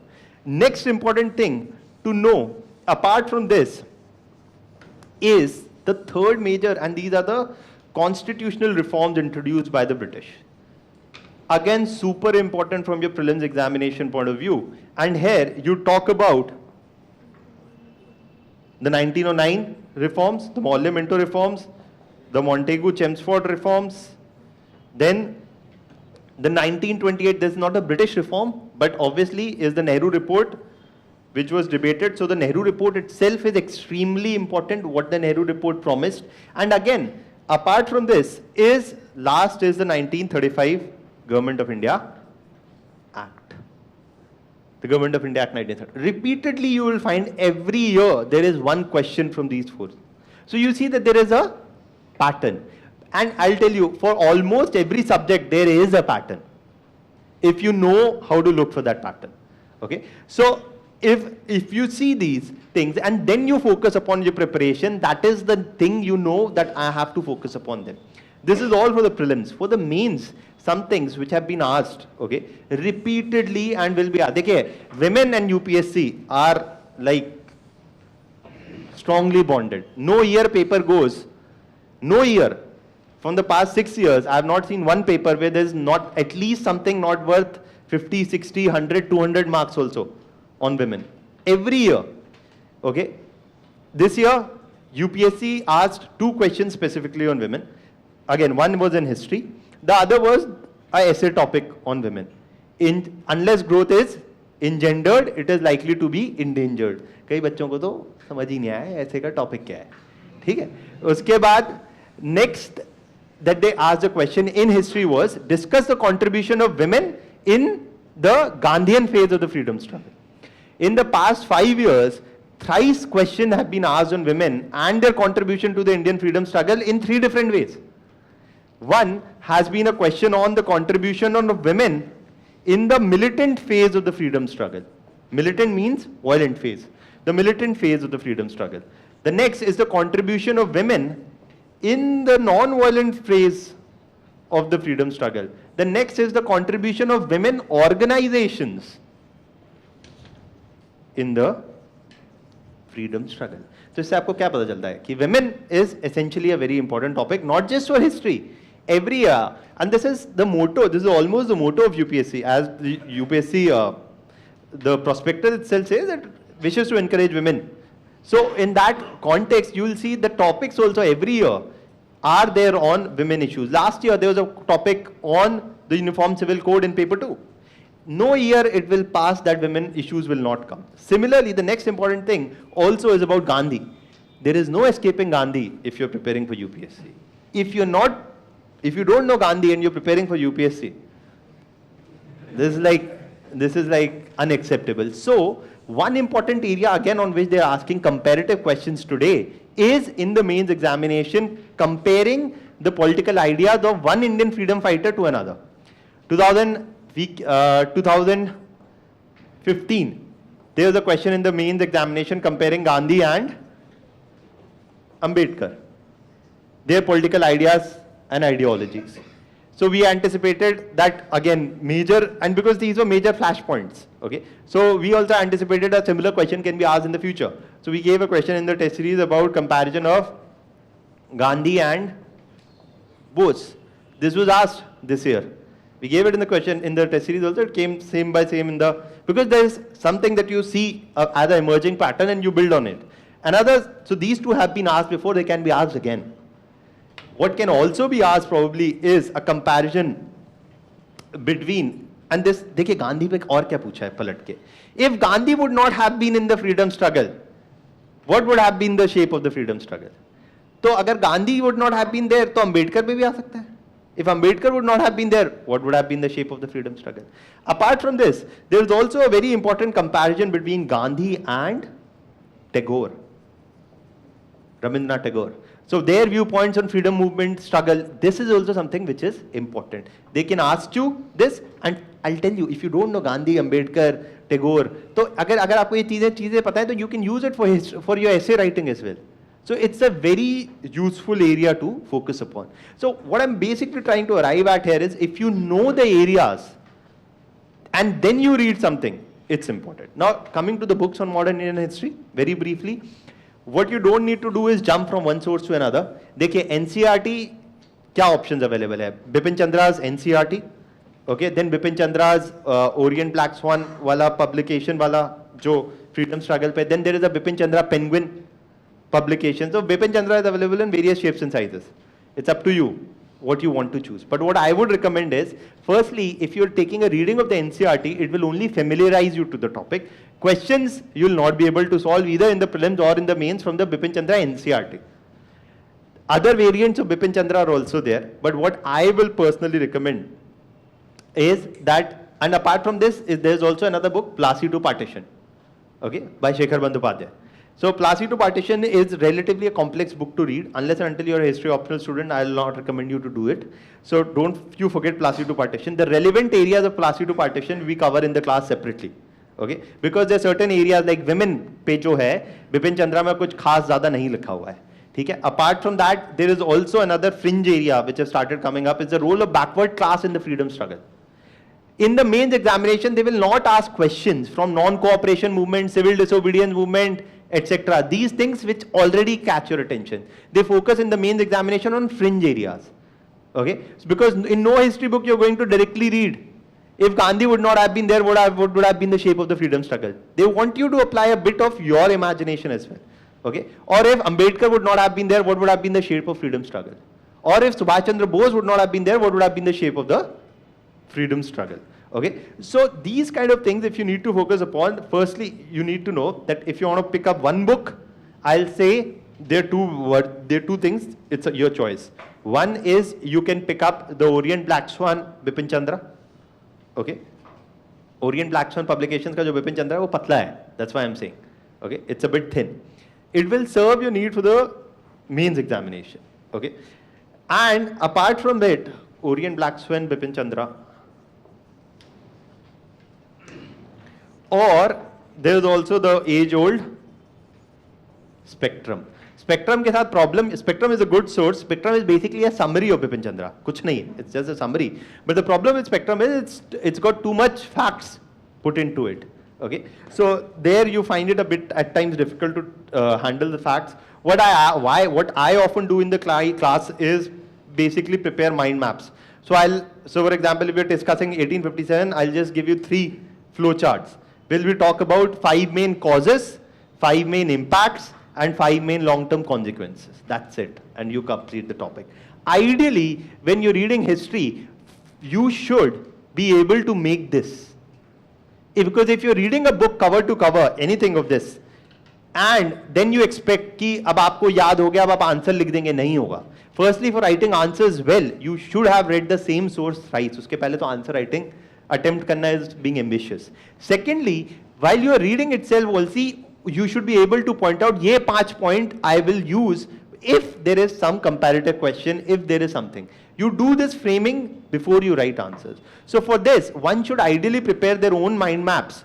I do this in the class all the time, is that what we do is, when you discuss the topic, then we come down to is not writing or I am dictating and you something writing. I'll just draw a flow chart that these are the 5 main causes.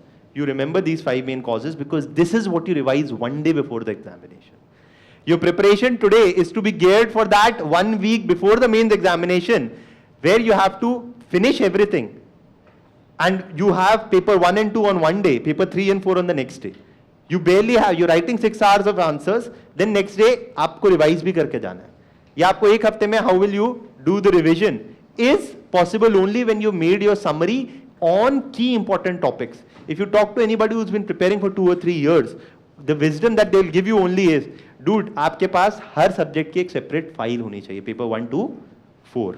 And in all of these files, you should identify key 50 topics of geography, key 50 topics of history, key 50 topics of social issues.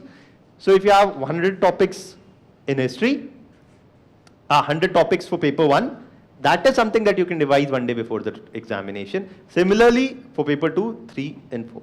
So if you do this much, only then your preparation is going to pay you dividend.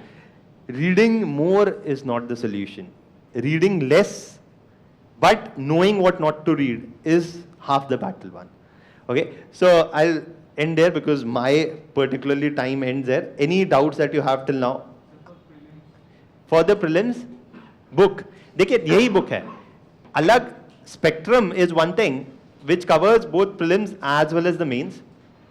Okay, but the problem with spectrum is it's not written in a story format. Okay, so you find it very difficult to connect कि यार ये क्या हुआ फिर वो क्या हुआ. Advantage of Bipin Chandra is it's in a story format, but the disadvantage is वो points आपको दिखेंगे नहीं, right? So you'll have to look for those points. So that's the advantage and disadvantage there. You stick to one of these sources, okay? Either Spectrum or Bipin Chandra. Don't switch to multiple sources. And what you get in the class is a PPT all the time. So what I don't prefer to write. I normally prefer to use a PPT. So you get everything in a point-wise format in a PPT. You stick to the PPT and one book. That's it. No running away anywhere else.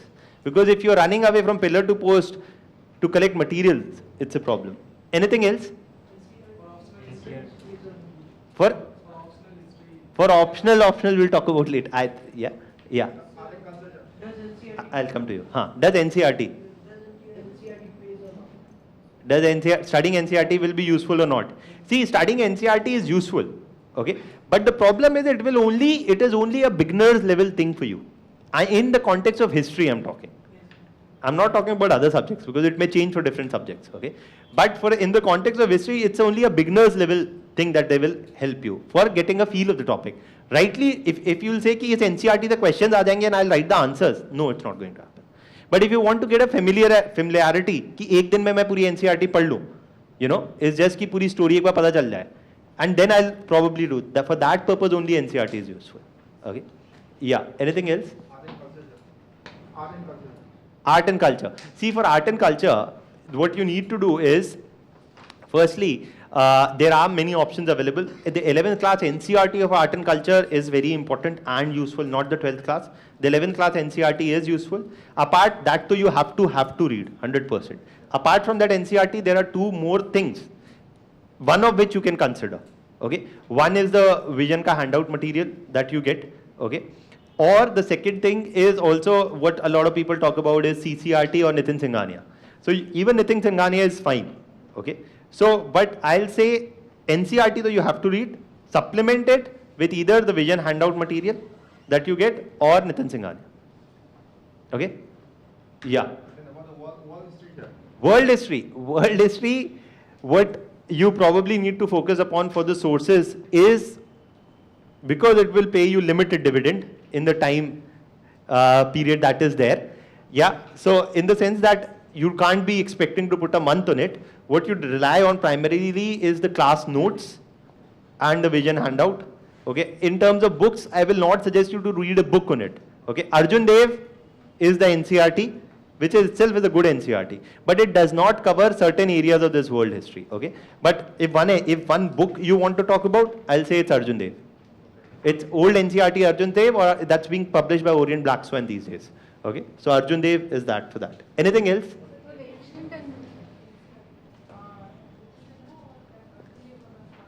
No, till 1857 also Bipin Chandra only.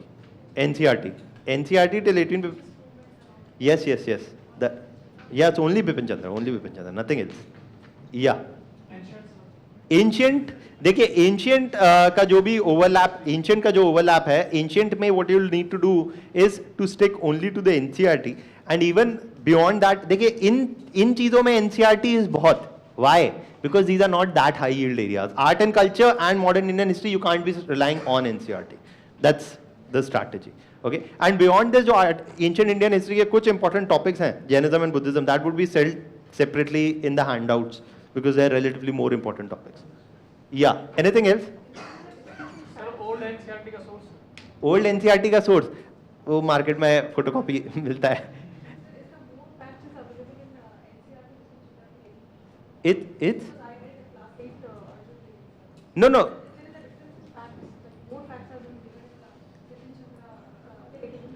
See, till Bipin Chandra for 1857, why I'm saying Bipin Chandra is because the continuity of the rest of the part is also related to the previous part. So that would, be more ideal for that. Yeah, anything else? Fine, enjoy the India-Pakistan match. Prateek sir is here. And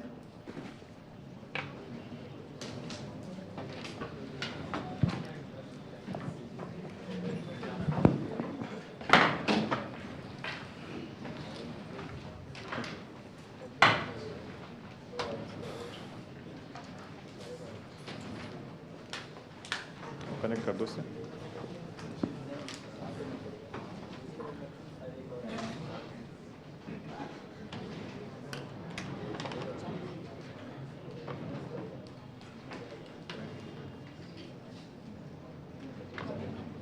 खुला हुआ है, ठीक है. वो on करो.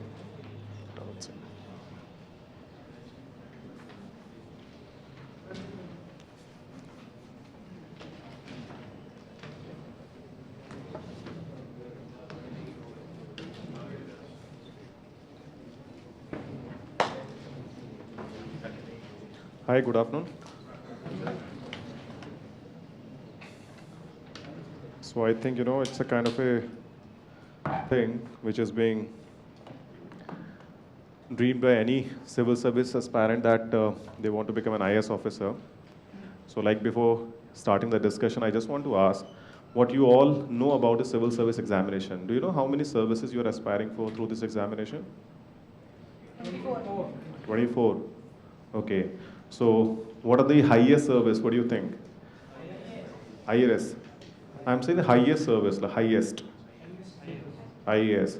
Okay. So this is Indian Administrative Services. What kind of work is that you need to do when you become IAS officer? What kind of work you need to do, when you become an IAS officer? You know the kind of work? Policies making and implementation. Policy making or implementation?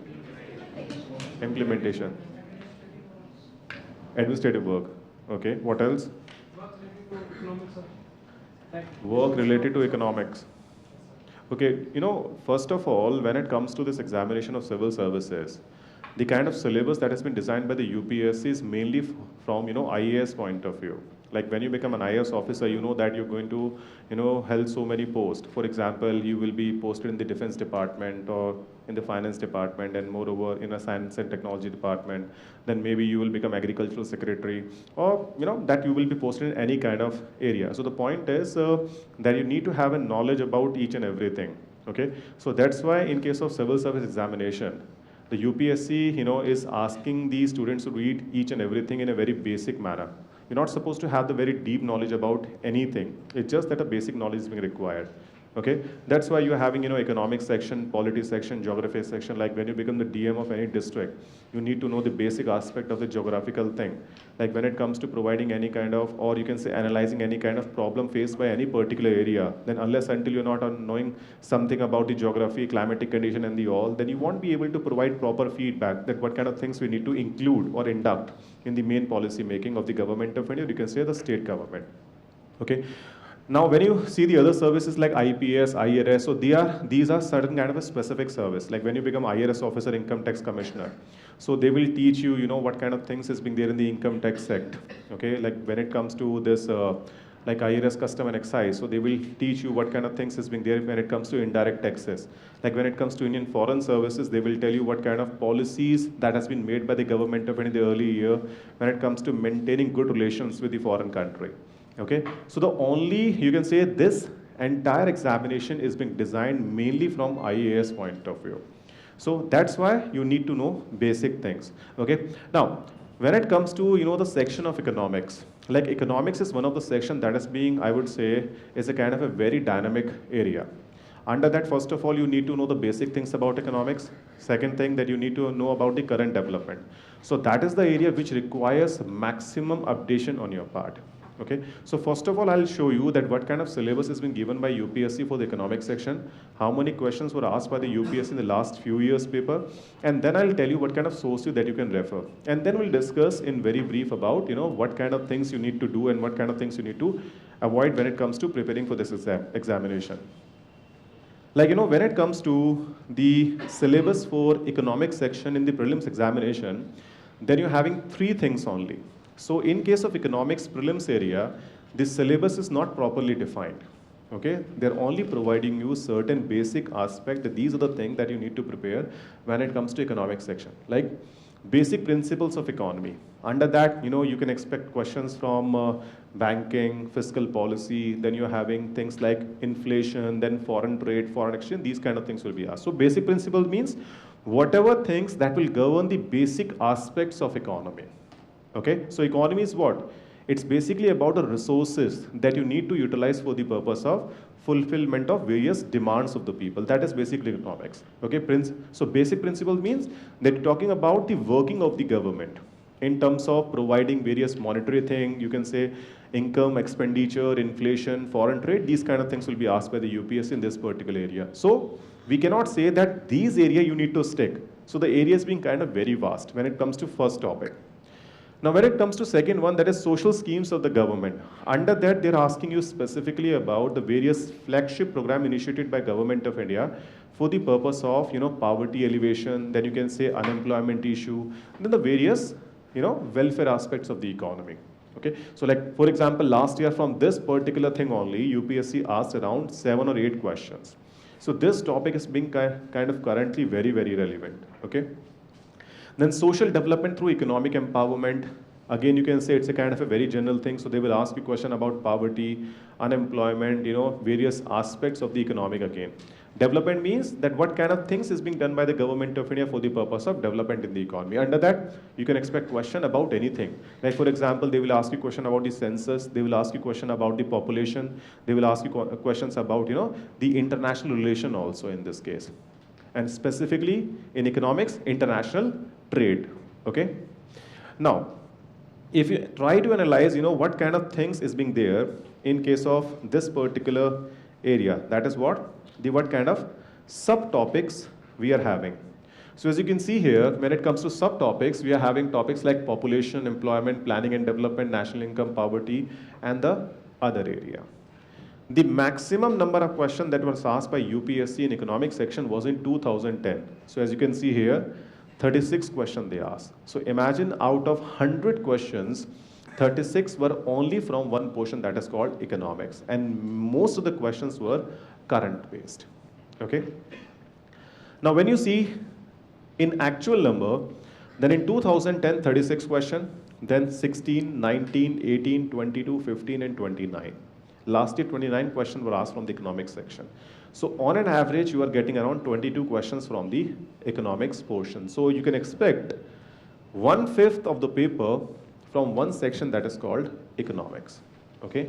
And I'm telling you, questions are being all current based and they're all conceptual based. They're not asking you questions about, the various facts and figures about the economics. They will not ask you like in which particular year this particular scheme was initiated by Government of India. They will only ask you what? The basic concept. So I'll show you the questions also. So you can say economics is one of the portion that will help you in terms of clearing prelims. And moreover, the questions are very easy. Like if you're knowing things, then I won't say that it will take a lot of time to answer these number of questions. Okay, I'll show you the question that is asked by the UPSC in last few years paper. Now, when it comes to mains examination, you people are being kind of very lucky that you are having a knowledge about the syllabus of mains examination. Like 4 or 5 years back, when the syllabus for the mains examination was not defined, people were kind of very much confused that what we need to study in the mains examination. But now things are being properly defined. So you know that these are the areas on which I need to focus. And I'm telling you, none of the questions in the mains examination is out of syllabus. All the questions are part of syllabus only. Okay, so your work is being kind of reduced by defining a proper syllabus by the UPSC for the mains examination. Okay, so when you see the syllabus of mains examination for economics section, what you will find that the topics again are kind of very much general in nature. Like for example, you are talking about planning and mobilization of resources by the government. Then after that, growth, development and employment, inclusive growth and issues arising from it, government budgeting. Then you're having agricultural related thing. Then you're having e-technology in the aid of farmers. Okay, so topics are general. You're not supposed to have very specific or technical knowledge about economics. The things are being kind of general in nature. So you're having 3 slides, when it comes to the syllabus of mains, like issues of buffer stocks and food security, technology mission, economics of animal rearing. Then you're having something related to the food processing industry. Then land reforms. Then you're having industrial policy 2 topic, the effect of liberalization. And the second thing is changes in the industrial policy and effects on industrial growth in the economy. So these 2 topics related to the what? To the industrial policy of the Government of India. Then after that, if you see the 3rd slide, then in this case, the topics are, the issues related to poverty and hunger. Then important international institution. Under that, they will ask you questions about the WTO, IMF, World Bank, United Nations, these kind of things, the question will be asked. Then issues related to direct and indirect subsidies and minimum support price. Then PDS, you can say again part of something related to the agriculture only. Then infrastructure. And the last topic is investment models. Okay, so in total, you are having 19 topics in paper 2 and paper 3 for the economics section. Okay, now when it comes to the weightage of economics in case of your mains, so like in 2013, they asked questions worth of 135, then 130, 150, 150. So on an average, you're having 141 marks. So that means the weightage of economics in case of mains is around 15%, because you're having 4 papers, 250, 250 each. That means 1,000 marks. And out of this, 140 or you can say 150 marks of questions you will get. So in paper 2 and paper 3, you're having economics questions. Okay. Now, the point is, what kind of material you are supposed to refer when it comes to, covering the economics section. First of all, you are having certain NCERT and that is all new NCERT. Nothing is like that you need to refer old one, because economics is all current based. So no need to bother about that I need to buy the old NCERT and you need to search in the market. No. All the NCERTs are available free of cost on the NCERT website. I think you must be knowing about this thing. So like for example, in case of 9th class NCERT, the book name is Social Sciences Economics. And you need to refer only few chapters, that is what? Related to our syllabus. Okay.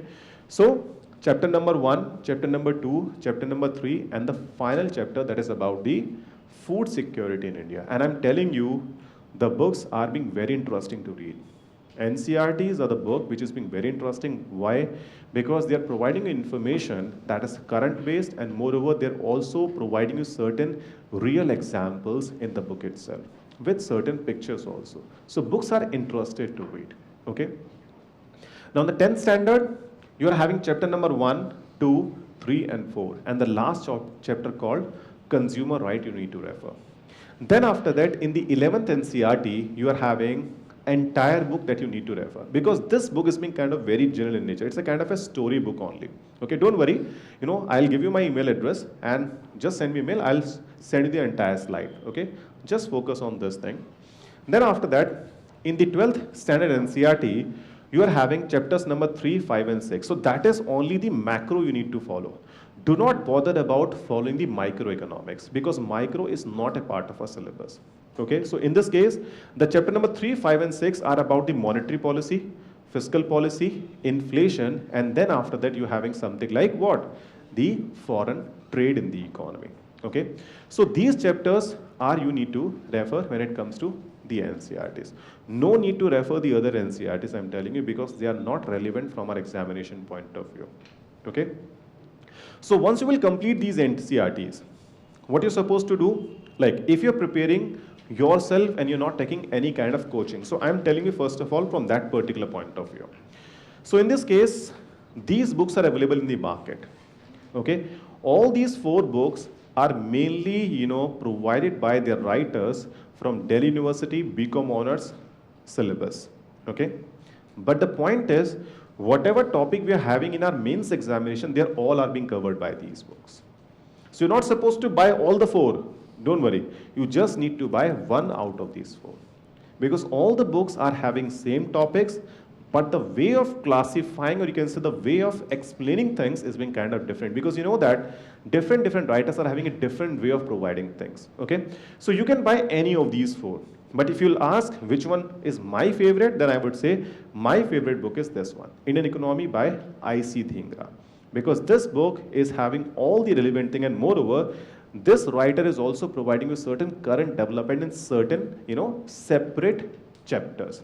So like for example, when you study about the land reforms, okay, so they will explain you first of all what is land reform and the related things. Then after that, in the end of the chapter, they're having certain separate extra notes. Like they will provide you about the national land reform policy, okay, what kind of things government of India need to adopt when it comes to implementing land reforms. Okay, so this book is being kind of very good if you talk about that which one I like most. So these 4 books are mainly, you can say, from prelims as well as mains point of view. That will cover both. Secondly, once you will cover any of these 4, do remember you're not supposed to read the complete book because all these books are more than 1,000 pages. What you need to do, as I provided you, you know, these things, the name of the topics, what you're supposed to do, just mark the chapters in the book and then read only those chapters which is part of our syllabus. Okay. So after completing this, now this book is being helpful for mains examination. Okay? Because in this one, they are providing you complete analysis that what kind of development thing we are having in an economy since independence, that is from 1947 till date. So Uma Kapila, she is a professor in, I think, Miranda House College in Delhi University, and the book is being kind of very good.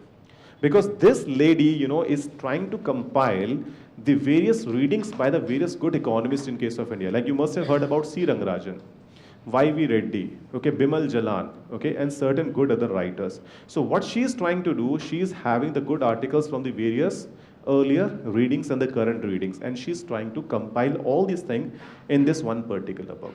So this book is being very good, but the point is, again, you need to read only those chapters which are part of our syllabus.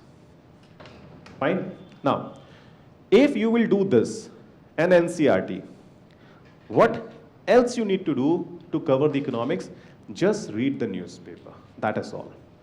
Make yourself updated with all the recent development and try to, you know, update you. Because whatever question will be asked by the UPSC mains examination, that is all current based when it comes to economics portion. Okay? So that is, I'm telling you from your perspective, that when you're preparing yourself, not by the coaching institute. But in case if you join the coaching, what you're supposed to do, no need to refer any book. Because what I did, I used all these 4 books plus this Uma Kapila book. I bought all this book. I marked the chapters and I simply, you know, taken those things from these books which are relevant from our examination point of view, and I provided in my own notes. So I compiled myself, the notes of around 250 to 300 pages from these books, which are relevant from our examination point of view.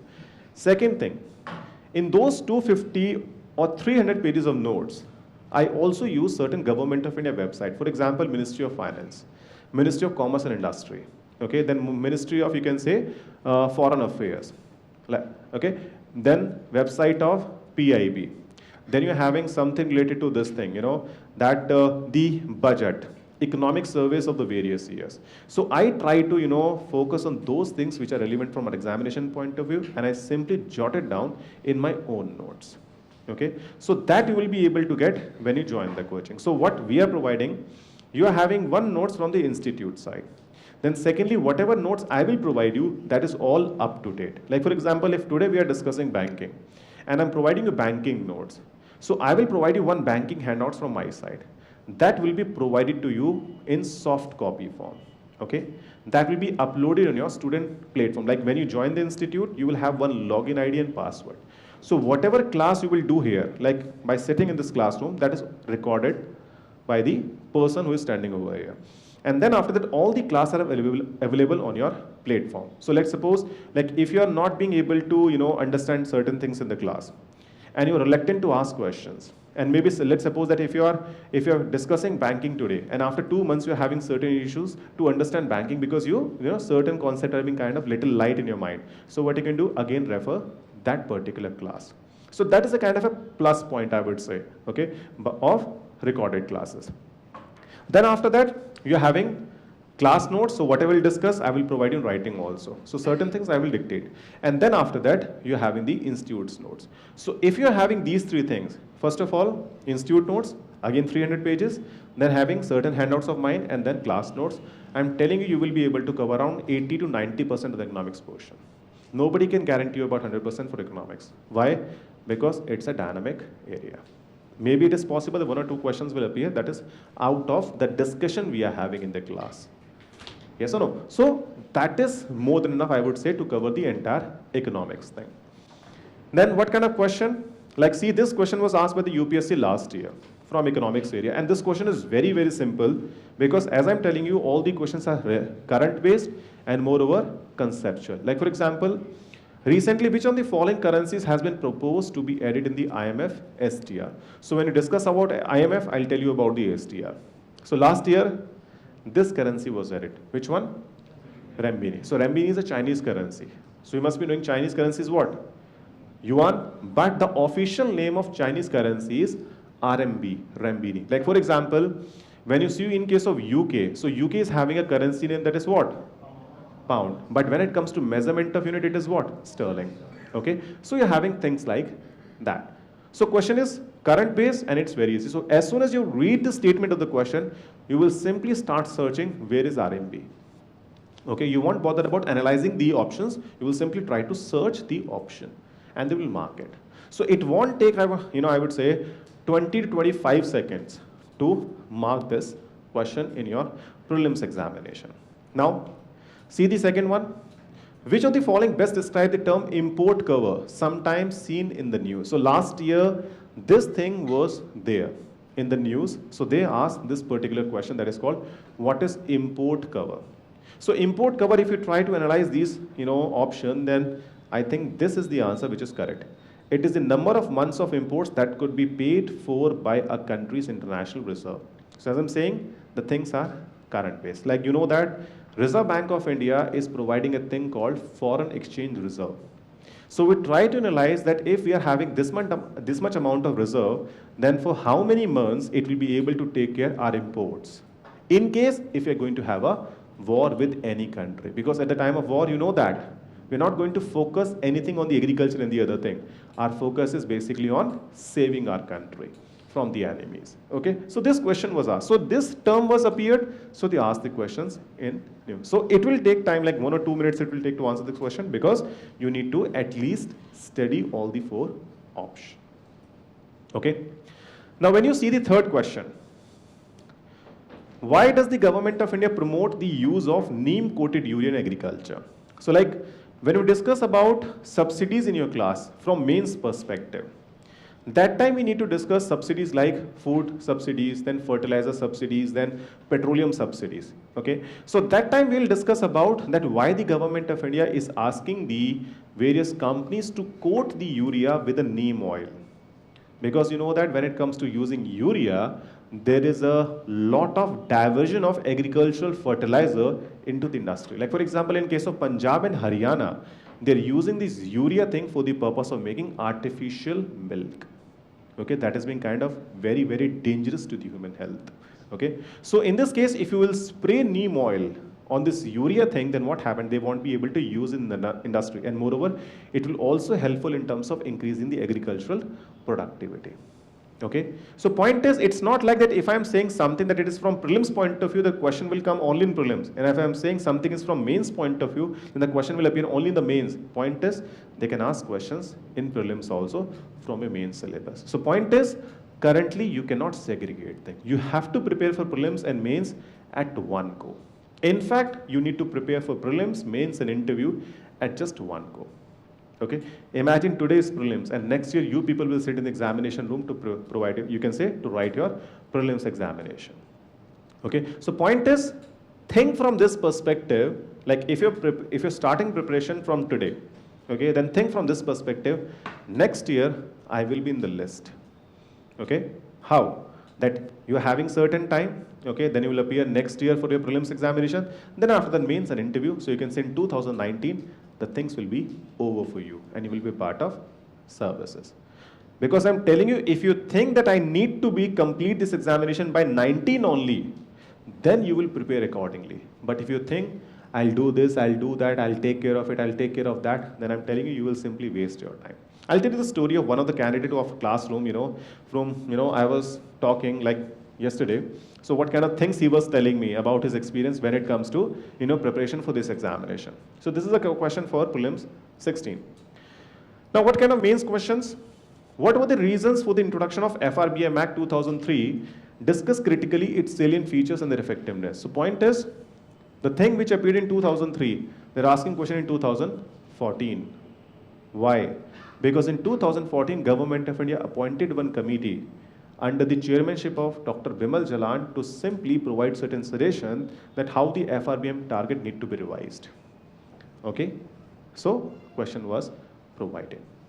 So everything in economics you can say is current based. So whatever thing is being appearing in the news, you should focus that yes, this is the thing which is a part of our current discussion, so I can expect a question in my mains or prelims examination. Okay. Then examine the impact of liberalization on companies owned by Indians. Are they competing with the MNCs satisfactorily? Like this question is being very general, I would say. You're not supposed to have any kind of specific knowledge. Like if I'll ask you to write an essay on this particular thing, then you can write it very easily. But satisfying the examiner with 200 words is being kind of difficult thing. Okay, so point is, writing practice is a kind of must in mains. And third, woman empowerment in India needs gender budgeting. So like last year, there was a lot of discussion about the gender budgeting in case of Indian economy. So they asked question last year of 12.5 marks. Okay, so the point is, questions are current based in your economics section. Second thing that I want to tell you in case of, this particular examination, that how you can start your preparation. First of all, if I'll tell you, see this thing, that this is your GS syllabus. So I think you all must be knowing what kind of things has been there in your GS syllabus for mains examination. In case of paper 1, paper 2, paper 3 and paper 4. Knowing syllabus is being kind of must to prepare properly. Because when you study something, if you're having things in your mind regarding your syllabus topic, then you will be able to decide whether I need to read or leave this particular thing. Okay, so what I did in case of this syllabus thing, I divided the main syllabus instead of as per paper wise, as per topic wise. So as you can see in this particular file, I divided syllabus in 13 areas. That has been given in your paper 1, paper 2, paper 3 and paper 4. Like first topic is Indian heritage and culture. Second thing is history of world and society. Third, geography of the world. Then if you see the fourth, constitution. Then fifth, governance and polity. And then you're having the various other topics. Like in case of number 8, you're having economic development. Number 9, science technology. Number 10, biodiversity. 11, security, disaster management. And then you're having in the last, ethics and aptitude, paper number 4. Why I divided syllabus in such a manner? Point is, it will be easier for you to remember the topics. And then it will help you in terms of deciding what to read. Now think from this perspective, like if you people are starting from today your preparation, 13 topics you're having that you need to prepare for the prelims, okay? Plus, you're having one paper of essay that you need to prepare, because I know people are not very good in case, when it comes to writing essay. So they also need to do certain writing practice for essay thing. Then if you're from English medium, then you also need to prepare your Hindi compulsory paper, I'm telling you. Because Hindi compulsory paper is the one in which people are failing. Like almost 1,700 people failed in Hindi paper this year. Because I know you people wrote Hindi, I think, way back in 10th class or 11th class. And from that time, you're not writing any kind of Hindi. So Hindi is the one. Because if you want pass the language paper, they will not analyze your, or you can say evaluate your GS papers. You will be simply failed. Okay? Then after that, you also need to prepare your one optional subject, 2 papers you're having. So 13, 14, 15, and then 17. So in total, you need to prepare 17 areas. How many days you are having for the next year prelims? 365 days. How many topics you need to prepare?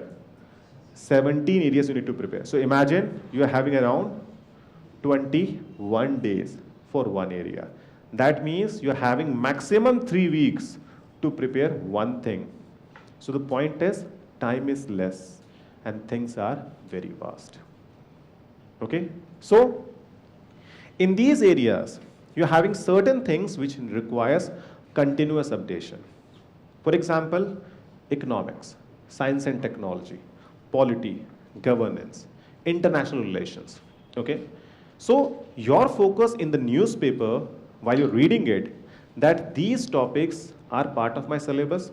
So when I'm reading newspaper, I need to know if 7 articles are appearing in Hindu daily, then out of these 7, how many are relevant from my examination perspective? I'm telling you, maximum 3 in one day are being relevant for your examination, and sometime only 2 and sometime only 1. So that will help you in terms of reducing your time for reading newspaper. I'm sure if anyone out of you is reading Hindu currently, they must be providing 2 hours or even more than that to complete Hindu every day. It will help you in terms of reducing your time and finding the relevant thing. Okay? So what you're supposed to do, send me an email, I'll send you the entire syllabus. It will help you to prepare properly. I'll give you my email address, don't worry. Second thing, what kind of things you need to, adopt and simply leave for this examination. Like, one of our classroom student who scored 15th rank this time, his name is Siddharth Babu. And his first choice for the services was IFS. Okay, so he's surely going to get the IFS for sure. Okay, so I was talking to him and I asked him, in which attempt you cleared this exam? So he said, sir, I cleared it 2nd attempt. So he took coaching from here 2 years back. Okay, so I said, okay, what do you think? What kind of, mistakes you committed in the first attempt? Kehta, sir, I read irrelevant thing. Kehta, I still remember, you were, saying this thing in class, please be focused, whatever is being given in the syllabus. But sir, my perspective was, I was trying to deepen my knowledge in each and everything.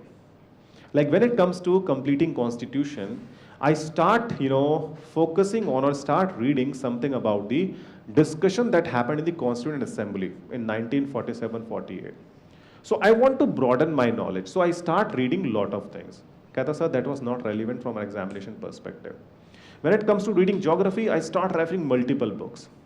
So I thought, something is being wrong. Because when I was writing my mains, because he wrote also mains in the first attempt, so he said, sir, when I was writing my mains, I was lack of content. In certain questions, I was also, not even knowing whether these things are being part of my syllabus or not, because I was not knowing what kind of things were given in this syllabus thing. So I wasted my first attempt. Kehta sir, in the second attempt, what I did, I simply focused only on this syllabus. That these things are part of syllabus, so I need to cover each and everything. So I focused on that thing. And instead of going things irrelevant, I try to know each and everything in a very basic manner. So I was having knowledge about each and everything.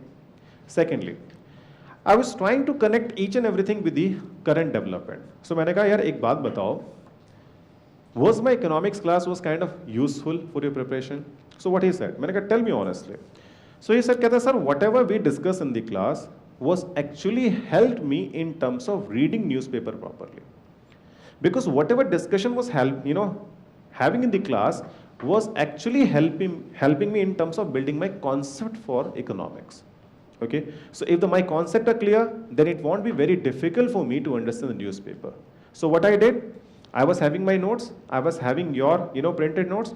Then after that, whatever things were appearing in the newspaper, I was simply trying to jot it down with my class notes itself. So what he was doing, he was providing certain space on both the sides. So whatever development was happening, he was writing over there only. And then after that, second most thing, that writing practice. I did writing practice, I wrote so many answers, I simply get it evaluated from the faculties, from my friends, from my seniors, so that I will be able to know where I am standing currently. So I said, which optional you took? Kehta sir, I took political science. The second mistake he was saying that I did in the first attempt, that I was not prepared for my optional. Because I was simply focusing on general studies. Because I was giving a lot of time in terms of reading unnecessary things, so I was not able to provide good amount of time for my optional subject. So in the second attempt, I tried to finish my optional even before the December. So I finished everything about political science. Even you can say like by November, or you can say mid of December, I completed my entire thing. Okay. Second thing, why I was able to get only 15th rank? Because I know when people are being able to clear, they always think that I can score even much better. Okay, so what he said, Kehta sir, what happened when I gave my first paper for political science? I was not satisfied. So my mood was off. So I skipped my lunch, because in one day you're having two papers, paper 1 and paper 2. So you're having a gap of around 2 hours, okay, between this. So Kehta sir, my mood was off. I was like, I can certainly answer the question in a much better manner. So I skipped my lunch and I was kind of very much upset. So when it comes to writing the second paper, I was, not full of energy. And because of that, I was not able to focus completely on second paper. Because of this particular mistake only, that I skipped my lunch, I lost around 20 to 25 marks in my second paper. Because paper were easy, but I didn't have certain thing, like I skipped my lunch, so I was not able to focus on it. So do not commit such kind of mistake. If you're not being able to do, good, let's suppose in the first paper, then think from this perspective that I need to do much, much more better in the second paper. Take your time, relax yourself, have your lunch, and then go for the paper. Okay? So point is, knowing syllabus is a kind of a must, because I know that other faculties also said the same thing. Because as I was listening to the history thing also, he was saying that you need to focus on the things that has been given in the syllabus. Same thing I'm also saying, that if you're not knowing the syllabus, then you won't be able to prepare accordingly. Do not waste time in terms of focusing on multiple sources. Just focus on one particular thing. Okay, one particular source, prepare, and then update yourself with the recent newspaper and whatever developments are happening in the economy.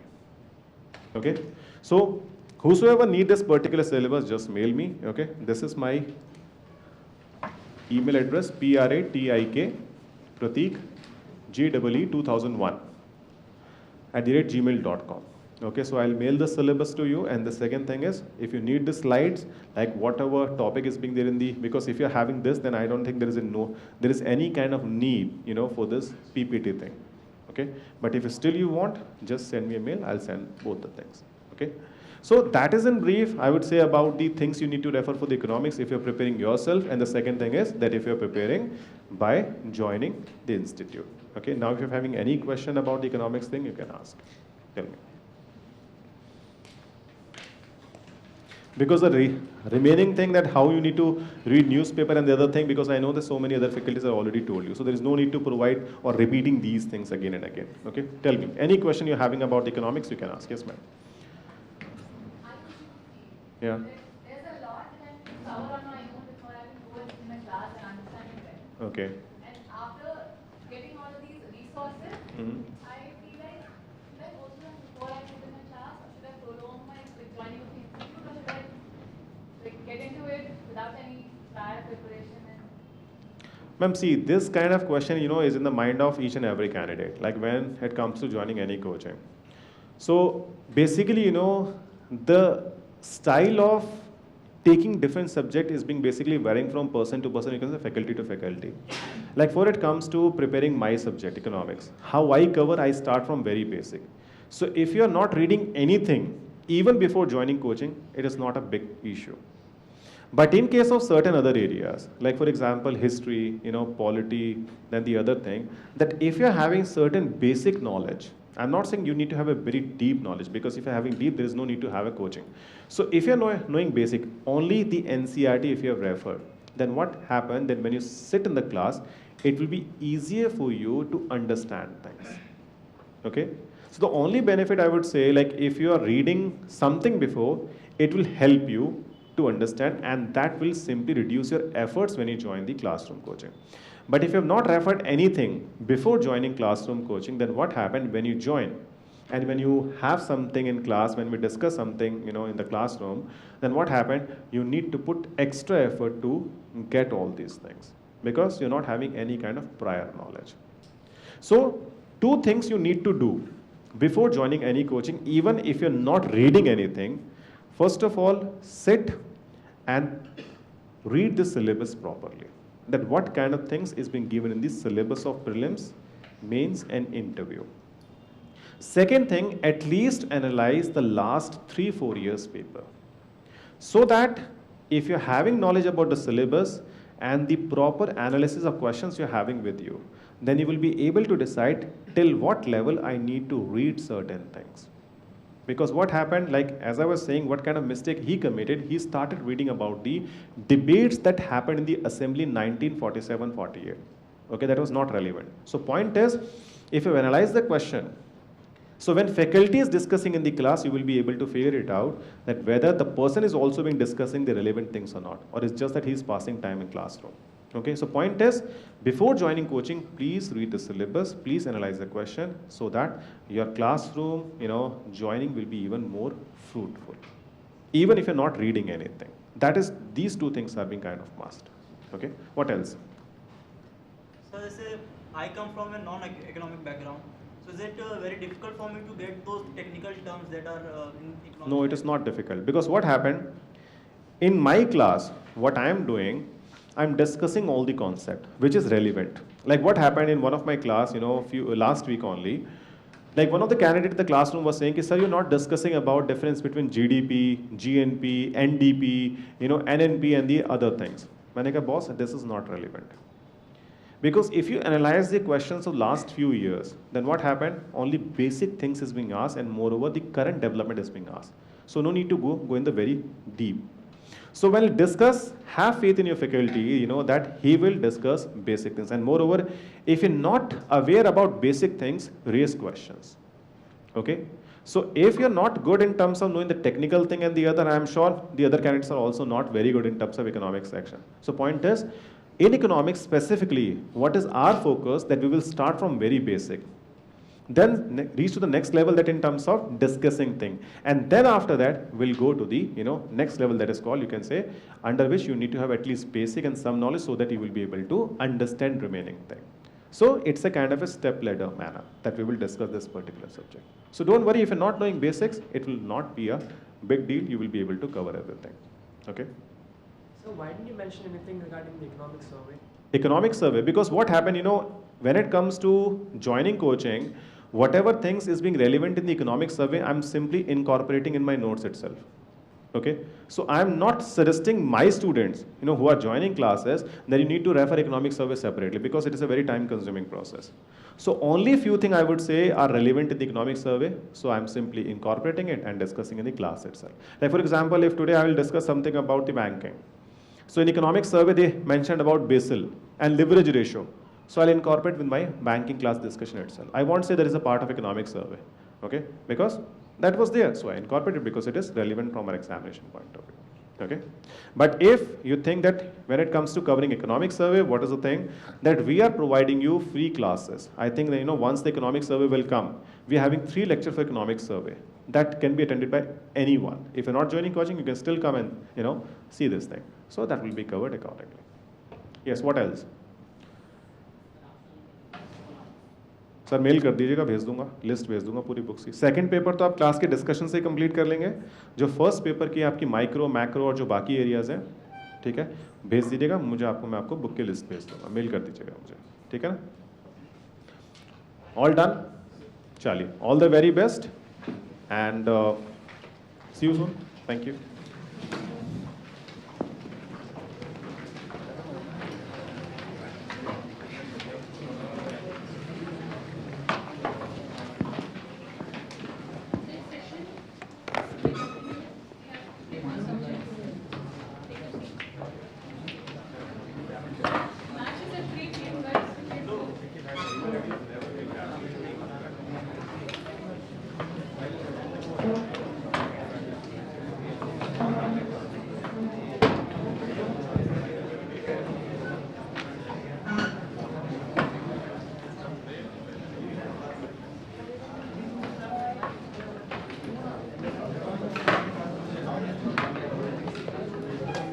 Am I audible? Good afternoon. I am Pratibha. I will be your program coordinator if at all you join Vision IS. I'll just take 10 minutes of your time and then you will have 2 important subjects, international relations and society. So by this time you're sitting here, the first paper today morning it's over. The faculties are going through the papers. All the very best for your upcoming year. When you go back home, I want all of you to go through the question paper very clearly, today's question paper at least. So I'll just give you a very rough idea about what is Vision IS classroom program. Okay, how many of you are freshers here? Like very new, I just finished my grad and then I'm starting, or I have worked and then I'm joining. Okay, all of you are freshers. Okay, assuming let's say like even though you have worked, you're going to prepare fresh. Okay? So have you gone through any basic, you have heard the very basic subjects from morning for the 4 subjects. See, this 4 subjects is like 4 pillars of your GS prelims. Even though the others, if there are 100 questions, near about 50 questions will come from these 4 subjects. So make sure that these 4 subjects are very, very strong during your course of preparation. Remaining 50 questions will be from other subjects, but this 4 is for sure. The basic material is very clear what should be studied and what not to be studied, where you have to concentrate. The faculties would have told you. I don't have to guide you much. And as you are taking your classes, you will get our specific notes and very specific content, what to be read and how the answer should be written, and all that will be done during the course program. So foundation, you all have the brochure in your hand. So the foundation course program, we'll have somewhere about 200 classes for you. 3 to 4 hours it will go about. And then every day, at a time, we will take not more than 2 subjects. We'll start with the subjects, like I said, one of these 4 subjects or any other subjects which is completely important, which is more than near about 50% important for the examination. We'll start with 2 subjects at a time. And every day we'll give you, like today there is a class. Let's say we have planned some example history. I have planned some 12 or 13 lectures for you. There will be first lecture today, and for this lecture at the end of the class, we'll have assignment questions, we'll have self-test questions for you. Assignment questions are basically to test your subjective knowledge, what you have understood in today's class.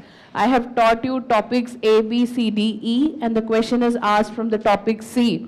So you will be writing answer for that question. All of you must have written some subjective answers during your college for your semester exams. So this is something like that, but here you have to stick on to your word limit. If it's 15 marker, you have to write 200 to 250 words max, and you write it regularly. This is actually a practice that is given for you so that you practice for your next level of test, like All India Test Series, which is again part of your classroom program which will be given, prepare you for the UPSC mains examination. So this is the whole objective behind giving you an assignment question every day in the class so that you practice answer writing. Along with objective questions, you will find self-test questions. So self-test questions may be in 1 marker or 2 marker, or it will be some MCQ questions for you to self-analyze yourself what you have understood from today's class. So all these things will be there under your classes. I'll just show you. When you join, you will receive your user ID and password for Vision's platform. So I'll just give you a very rough idea about how the classes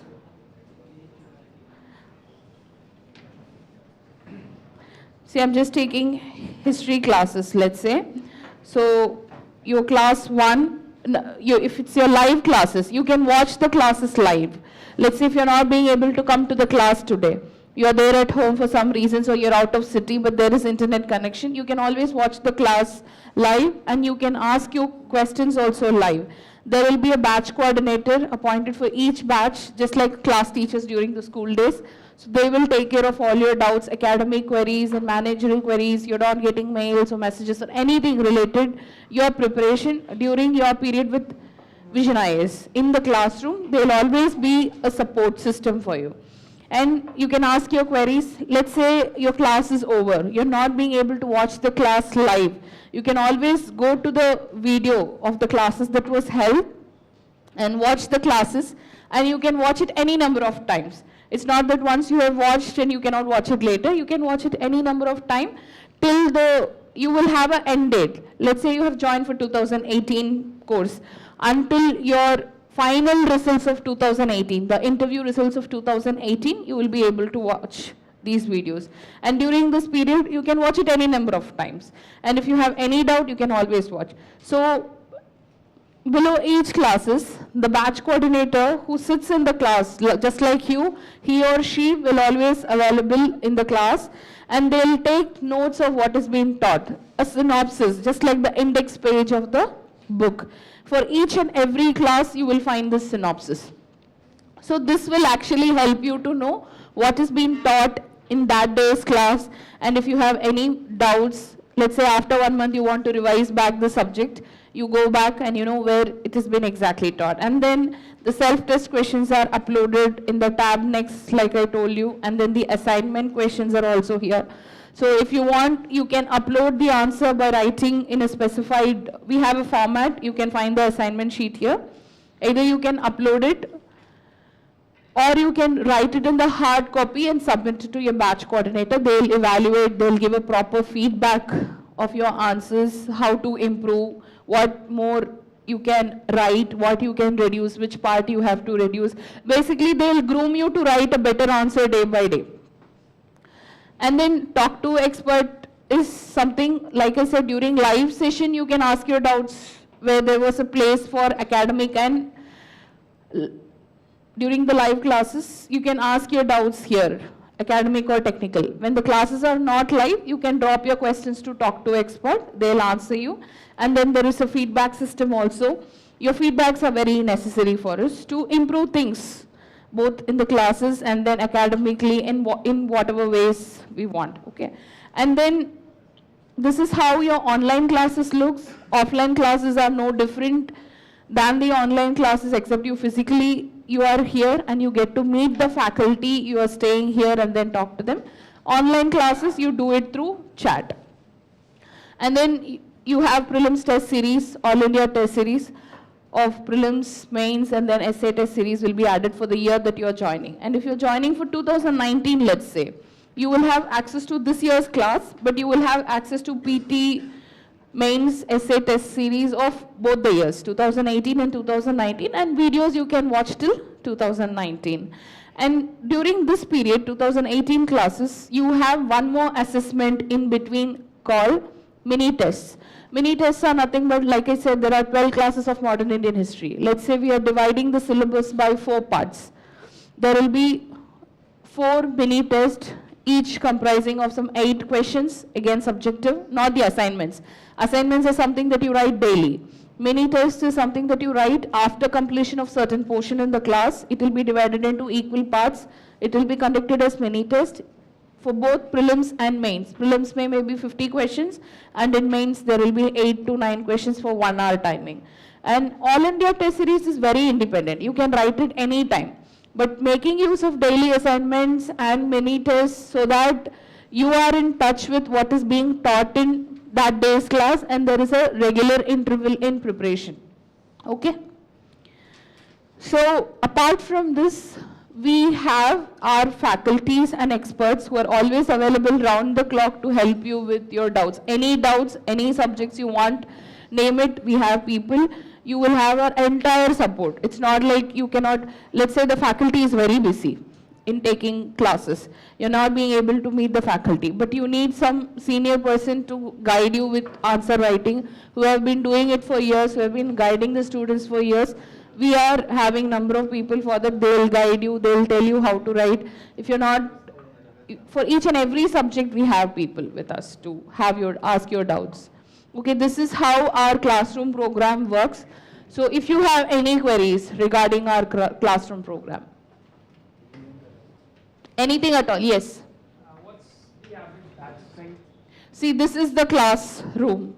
The biggest classroom that we have, 250 students. So it will be either 250 or lesser than this. So it happens right here. I'm just telling you the maximum can be. Averages, it can be 150 also. It can be 200 also. It depends. Batch wise. Sometimes in weekend, we launch a batch once in 3 months. So the batch size is very huge. Okay, and then regular batches we launch regularly. So for that, the number of students is little less. Okay. Don't worry about the attention. Individual, like they say, individual attention means yes, each and every student will get individual attention, provided the student take interest on his or her own studies and come and bug us, like they ask. Okay. Anything else? No queries? All solved? Yes? Subject-wise modules. No, we don't provide subject-wise modules. We have the complete package of GS, prelims and mains foundation. See, we have PT 365 and mains 365, which is a current affairs program, which is taken 45 days before prelims and some 1 month before mains. This is also added in your foundation program. So if you take this foundation, if you're part of this foundation program, you don't have to think about anything, whether about current affairs or whether it is about reading newspaper or whether it is about joining any prelims test series, mains test series separately or module-wise test series. So you need a good guidance, you need to have interest, and you need to have right assessment. You get all 3 here. Yes? Test series, yes. Essay writing sessions will be there. See, essay writing sessions is, there won't be any exclusive some 10 or 12 classes for that. Maybe essay test series when it is included. For every essay, there will be a discussion classes. That is more than enough for you. Okay, we'll be conducting some open sessions also for essay. When you attend it, you will know. You don't need, there is no, like as of till now, we have not planned more than 3 or 4 essay classes with discussions, yes. Suppose I join now, the session is starting at June 22nd. Okay. Willing to be appearing in 2019. Hmm. I would be able to view classes and attend classes in person and view classes online until the end of the interview of 2018. And post that, I would be able to attend the exam, the question. See, I'll just give you a rough pictorial representation of what you can see. Let's say you're joining for 2019 classes, okay. This is your 2019 and then the interview is going to happen. And then this is your 2018, the interview period. Let's say you're joining for the 2018 classes. Okay, 2018 classes, you can attend the classes. Attending the classes, this happens here and this is not there. Okay, and then test series, any kind of test series. You get access of 2018 and then you get access in 2019 also. Let's say PT 365 and Mains 365. You get access for 2018 PT 365 and you get access of 2019 PT 365. PT 365 and Mains 365 is a comprehensive current affairs program of Vision IAS, which is held just 1 month before prelims and 1 month before mains. You got the difference? The access for 2018 only it will be till here, but the access of the classes will be here till 2019.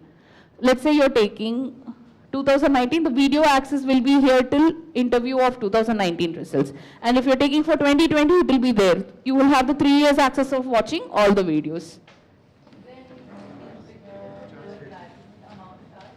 Yeah, there will be a difference that maybe you can find in the sheet or you can talk to them.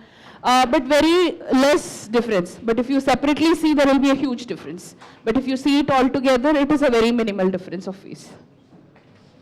Yes? Do you have any support for any technical optional subjects? No, we don't have any, we don't provide any optional subjects.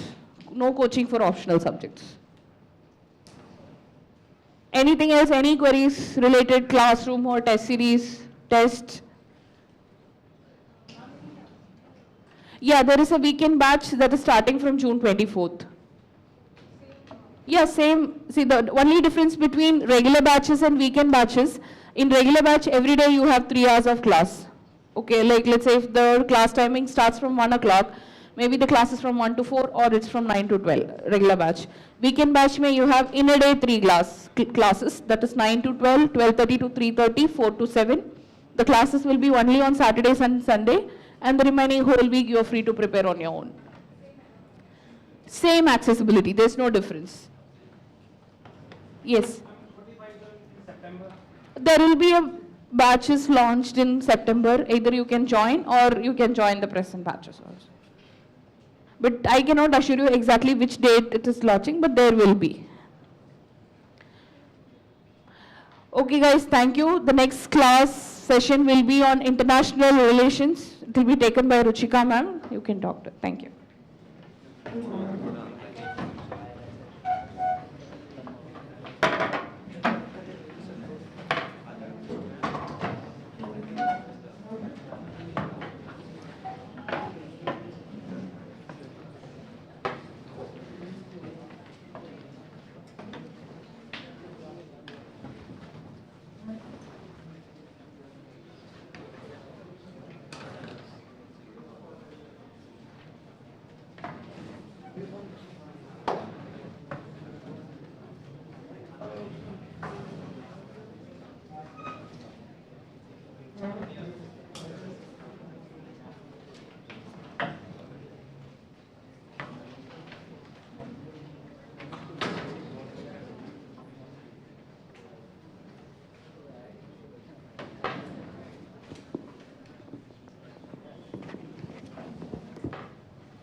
So good afternoon, and I appreciate your patience. Since morning you all are sitting, and today is a very hectic day, no?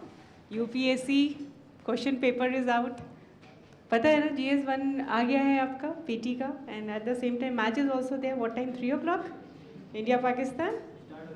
Huh? 3 o'clock, ना? Okay.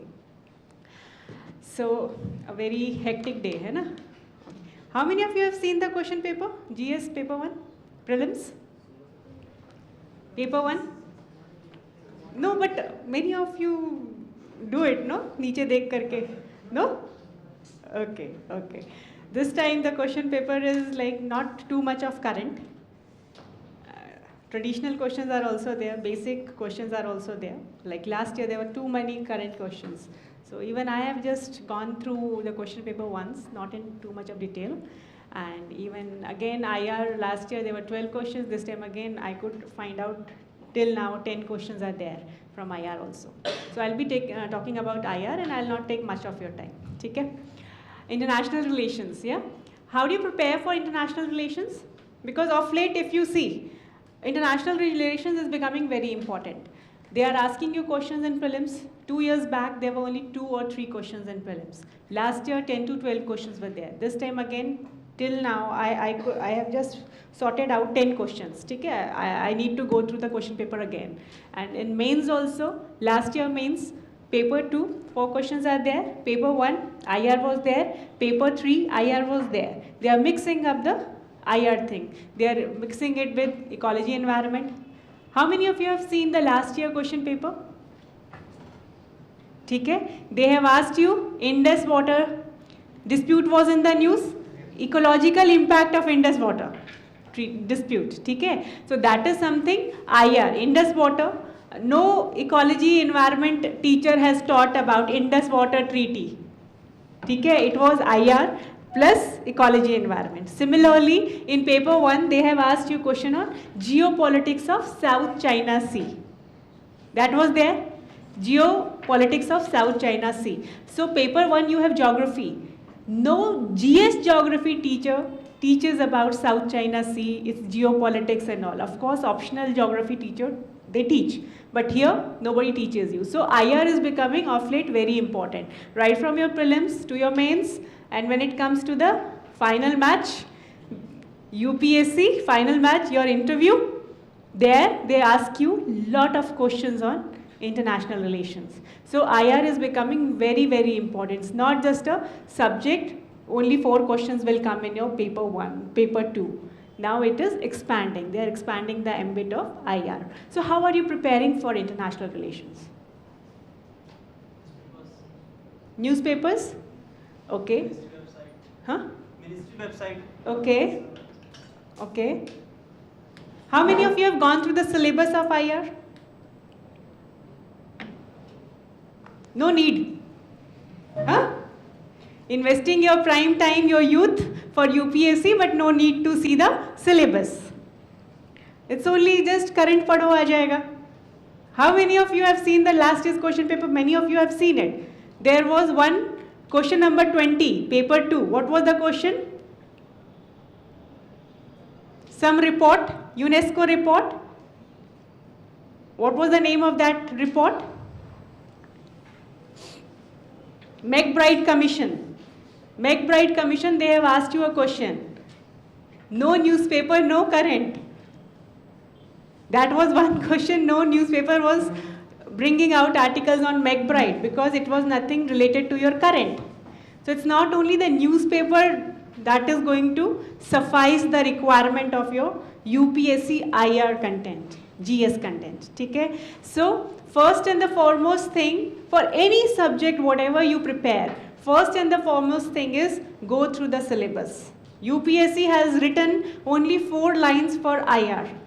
Those 4 lines are small, but it has depth. It talks about, I'll read it out, it says number 1, India and its neighborhood. Okay? Relations. India and its neighborhood. It's just a 1 line, but neighborhood includes your nearby, bilkul nazdeek ke neighbor as well as your far off neighbors. So how many countries are there? Just 1 line, but so many countries are there. Okay? Similarly, the second line of your syllabus says bilateral, regional, global groupings and agreements involving India and or affecting India's interest.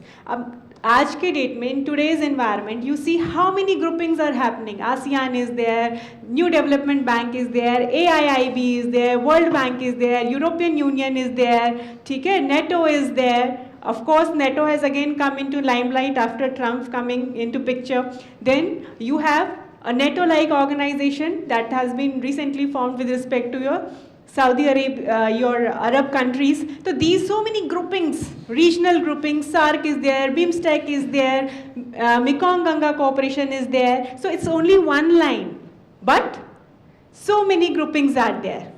Okay? Then the third line says, effect of policies and politics of developed and developing countries on India's interests So effect of policies and politics of developed and developing countries on India's interest. So now visa norms are changing, immigration laws are changing, okay? So many things are happening. China, OBOR, it has its own policy of transit diplomacy, how it is impacting India. So these kind of things. It's only one line, but it has many, many things under it, embed. Then it comes your Indian diaspora. It's only one topic they have given, Indian diaspora. Now, so many questions can come from diaspora. Importance of diaspora, how has been Indian diaspora doing, what are the various policies right from your independence till now with respect to Indian diaspora, what are the problems Indian diaspora is facing. Every now and then we read in the newspapers that we are picking up our diaspora, uplifting our diaspora, Operation Sankat Mochan is there, so many operations we are conducting. Saudi Arabia, so many of them have been retrenched Indians. Ministry of External Affairs, they are going there taking care of the diaspora. Some of them are being brought back to India. So Indian diaspora, only one term is there. But the vastness is like huge, syllabus is very huge. And then important international institutions, agencies and fora, their structure and their mandate. Every time they are asking you questions, like this one, MacBoard Commission.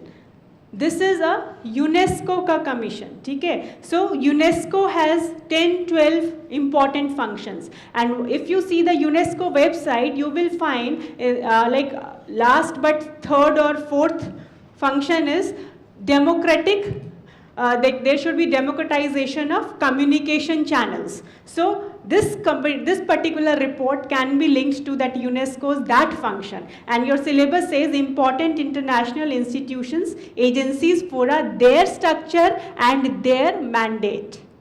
Okay? So the syllabus, it's only 4 lines, but it is very vast. And at the same time, IR is so dynamic. It's very dynamic. Today, there will be one statement by Modi. Tomorrow, there will be another statement by Chinese Premier. Day after tomorrow, there can be another statement by Modi. Okay, India-China relationship. Or you take any other relationship. Before elections, Trump was saying something else. After elections, he is saying something else about NATO. Okay? So this kind of things, it's very dynamic. So how to go with that? When we are saying so many agencies are there, so many institutions are there, everything under the sun can we mug up? No. So how to eliminate, how to prepare? This IR is very interesting. Initially when we start the preparation, we are very enthusiastic. We try to read lot of current and it appears very interesting. But when it comes to, there are certain terms which are related to some previous terms, then when history is not clear, then it becomes very boring. Okay? So it's not only that many of you have said that it is the newspaper that will help. It's not only the newspapers, at least some background. When we are saying India-Japan relationship, it's not only the current relationship. How has been it in the past? India-Sri Lanka relationship. How has it been since the independence of India and Sri Lanka? How the relationship has progressed. So it's not only the newspapers, but you need to go through some of the basic things. So the obvious question is from where? How to prepare? Source. How many of you have bought some books for IR? Basic? Any book, any idea? So many seniors are there, they suggest you, yaar ye kharid lo, ye bahut acha hai, this is something, this is very good. Not preparing? Nobody knows any basic book name? How will you prepare for IR basics? There are so many books in the market. Sikri is there, Khanna is there, so many books are there. But I would suggest, if you want, you can go to the bookshop and see all those books.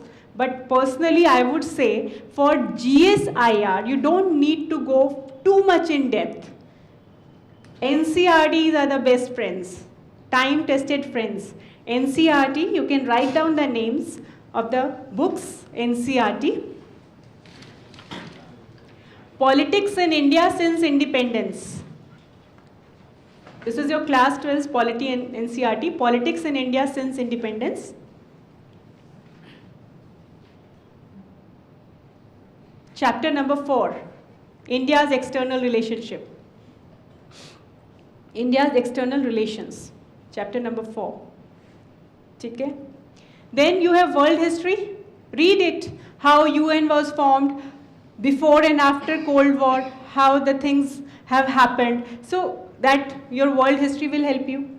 After that, there is another book you can write, Contemporary World Politics, class 12 polity, NCRT, Contemporary World Politics. There are 9 chapters in this book, 1 to 6, especially for IR.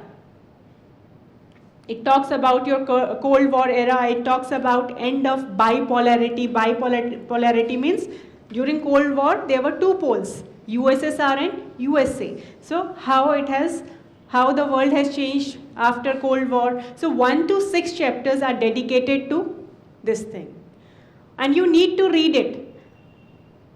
Okay? Because it's not only the current that they are asking you. If you see the question papers, many of you have not seen the question paper and almost all of you have not even seen the syllabus. If you see the question paper, at least the previous year question paper, I'll read out one question that was in mains. The question was, evaluate the economic and strategic dimensions of India's Look East policy in the context of post-Cold War international scenario.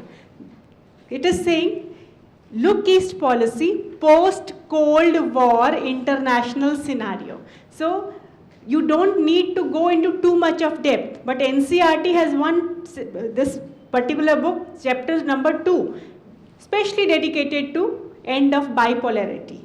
So, if the concepts are clear, you can integrate it. Basics needs to be clear. It's not that IR hawa mein ho jata hai. Akhbar padh lo and IR will be done. You need to know the basics, and the way they are asking you questions, they are asking you IR questions with geography, they are linking it with economics, they are linking it with your ecology environment. So you need to have the basics clear. Then only you can integrate. Otherwise it becomes very difficult. At times the question appears very simple when you read it, but you need to read in between the lines to understand what is the demand of the question. Okay? So for this, your newspapers as well as your NCRTs. There are many students who say, "Ma'am, NCRT nahi aur kuch batao," because it's like NCRT mein, like we don't want to read. We have read it many times. But again, I would suggest they are the basic Gita and Bible. You have to go through NCRTs. But aur batao, so there are so many books in the market. Okay? Sikri is there. Then your V.N. Khanna is there. V.N. Dutt is there. You go to the bookshop. You ask the person to give you the IR GS books, basic books. Go through the 2-3 books, and whichever book you like, you buy that. Because ultimately you have to read it. I don't have to read it for you. I might be comfortable in reading book number 1. You might be comfortable reading in book number 2. So whatever is like basic fundamentals will be there. So if you want, apart from your NCRTs, you can buy any of these standard books. It should be standard. ऐसा नहीं कि कहीं से कुछ भी ले लिया, ठीक है? Nothing that kunji, what you say ना, kunji मिल जा रही है पढ़ लो, the key kind of thing. No. Buy any. First preference should be given to NCRTs and then to any of these standard books. Okay. Apart from that, ministry website, MEA website. Your very first topic, that is your India and its neighborhood. You open up MEA website, you will get the latest updates, right from the historical context to the date, and in a very precise manner. That will help you, MEA website. Okay? MEA, Ministry of External Affairs. And like India and its neighborhood, the syllabus first line. And for your history part, any of the basic NCRTs that we have discussed right now, or any of the books plus MEA website. And current ke liye to newspapers we are reading every now and then. If someone is coming to our country or our people are going to other country, that's the most latest thing. With IR, the thing is, it's so dynamic that in one book you will not get everything. Okay? Second is your bilateral, regional, global groupings and agreements. इसके लिए भी MEA website is very good. Okay? You can go through MEA website. Then effect of policies, politics of developed and all. Here you need to keep yourself abreast with the latest things. Like recently, visa norms have been changed by Australia also. It's not only by your US H1B visa that we are talking about, even your Australia has changed the visa norms. What is the name of that visa? H1B is your US. Australia 457. Okay? So you need to keep yourself updated. Policies of these countries, how it is impacting India. So for this particular thing, go to the official websites and as well as your newspapers. And last, this your Indian diaspora. Indian diaspora official website is there. Indian diaspora official website is there. And then you need to update with the current things. If Operation Sankat Mochan is happening somewhere, Operation Rahat is happening somewhere, that is something which is very latest, very current. Okay? That things. Those things you need to. And important international institutions, agencies and all. I would suggest, personally I find it, go to the website of the concerned institution. If you are reading WTO, go to WTO website. Rather than going for notes from here and there, directly go to WTO. If you are reading about World Health Organization, directly go to WHO. And they are so friendly, reader-friendly websites. They have FAQs, frequently asked questions. Very small questions. जो आपके दिमाग में question आते हैं ना, they are written there. Even in MEA website, many of the times, small FAQs are there. Ministry websites have FAQs, frequently asked questions. So your doubts get very clear there only. Okay? And then let's come to newspapers. How to read newspapers, especially for your IR. Because so many people write. Editorials में आता है, इधर उधर आता है. So many people are writing whom to read, whom not to read. If some politician is writing, okay, if some no ill feeling against anyone, but yes, if some Shiv Sena MP is writing India-Pakistan relationship, okay, so you need to see whether you need to read that, go through that. If only one word or one line you think is required, is appropriate, you can just take that, but not that. Give preference to someone like C. Raja Mohan. If he has written something, Praveen Swami, if he has written something, these are the people. Shashi Tharoor, who has given lot of time in UN. He was there. है ना? Or some ambassador. ठीक है? These kind of, Rakesh Ruth, he writes very good articles on Nepal, India-Nepal relationship. So the people who are neutral, not right-wing or left-wing people. Okay? So read good articles. And when you read the article, I would suggest don't keep the cuttings. Matlab, you can keep it, but I would suggest read the article and write the crux. Because keeping the articles for the end, you are not able to read it. At least main points. Today, if something is coming, like our Prime Minister is going to visit which country, 23rd, 24th June? He is going to USA. Okay? So USA he is going. So you will write the main things that has happened during that. After say 15-20 days, someone from their country is visiting India, or again someone from India is going to USA, you can write those points in India, USA. I would suggest don't make a copy. Take a loose A4 size paper. If you are doing it on your computers, then it's good. Otherwise, आप A4 size के paper लो, जितना हो सके you can attach. Otherwise, how much of space you will leave for every topic in your copy. So it's advisable, if something new happens to the related topic, write it in. See, for IR you have to be very vigilant. Every now and then things are changing, fastly changing. Okay? Apart from that, IDSA website is there. Have you heard about IDSA? Institution for Defense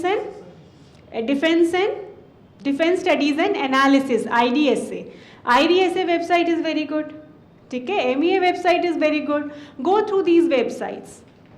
And good articles, editorials by C. Rajamohan, Praveen Swami is there, Rakesh Sood is there, Shiv Shankar Menon is there. The people, just when you start reading the article, it's given there, their profile is also given there.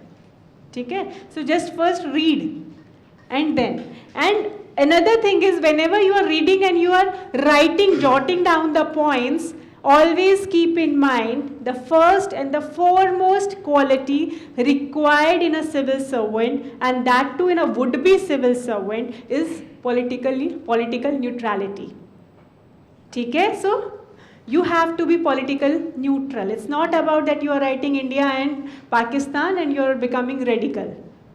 Okay? Have you ever heard any MEA official talking about India-Pakistan relationship? Any MEA official talking about India-USA relationship? They are politically neutral. So whenever you are writing down the points, it should reflect that these points have been written by a would-be civil servant, not someone who is biased to one country or the other country. Okay? That is also very important.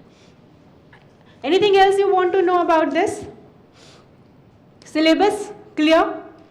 Okay? I'll take up few of the questions. Okay? And I'll tell you, see, every now and then, after 1 month, 2 months, please go through the syllabus. It should be on your tips, so that when you read the newspaper, you can automatically click that particular topic. Okay, this is the topic which might be asked. Plus, see the previous year question papers, how the trend is moving, especially 2013 onwards. From when your syllabus, your pattern has changed, 2013, 14, 15, 16. If you start analyzing the trend, you will realize initially there were very simple questions, and now they are mix and matching the topics, and they are asking one particular topic in paper, another paper. So this kind of analysis you need to do. Khali IR ke liye nahi, sabke liye you have to do that. The way the trend is changing in UPSC. Okay? So, analyze the question paper. Please do it today before your India-Pakistan match or after your India-Pakistan match. Do see the question paper that has come today. This is not current. Current is very less. Yeah, last year, almost the full paper was full current. This time, it is conceptual question paper. So, UPSC is Unpredictable Service Commission. UPSC. Okay? It's Unpredictable Service Commission. So, you can't predict. So, you have to be on your toes. And especially for dynamic topics like IR, internal security, you need to have some basic understanding and your current. Okay? Okay, I'll just read out 1-2 questions from previous year, and I'll tell you कि देखो किस तरह से whatever is given in the syllabus they are asking you. Last year one of the question was, the broader aims and objectives of WTO are to manage and promote international trade in the era of globalization. But the Doha round of negotiations seem doomed due to differences between the developed and developing countries. Inverted comma close, discuss in the Indian perspective. Okay? So this question was current based, because that time Doha round things did not happen, the Doha round issues did not happen when Nairobi round has happened. Okay? So it was in the news. And if you see your syllabus says bilateral, regional, global groupings. So WTO, developed countries, developing countries, everything is mixed in this. Okay? And this particular line, the broader aims and objectives of WTO are to manage and promote international trade in the era of globalization, but the Doha round of negotiations seem doomed due to differences between the developed and developing countries. And this was the statement given by MEA official that time. Okay? So whenever you come across some important statements, with respect to your MEA officials or with respect to your global leaders, please try to analyze those statements, because UPSC gives you those statements in the inverted commas and ask you to discuss or analyze or critically analyze. Okay? So MEA website is very important from that perspective. So this is something which is about your groupings. WTO, WTO is a very favorite topic of UPSC. Every now and then they ask you question. Even in today's question paper, they have asked questions from WTO. TFA they have asked. That is a trade facilitation agreement which India has ratified, or जो अभी आपका जो है implementation has happened this year. So TFA they have asked. WTO से related they have asked you question on solar panel. जो national treatment की हम बात करते हैं, solar panel, are you aware of the issue that we have lost the case in WTO? They have asked a question on that from WTO. So WTO, international organizations, it's very important. ठीक है? And second question that I have already read is your evaluate the economics and strategic dimensions of India's Look East policy. Now we call it Act East policy. But UPSC has used the word Look East policy. What does this signify? This signifies that you need to know the history. How from Look East it has become Act East. It's not just the change of nomenclature. From Look to Act.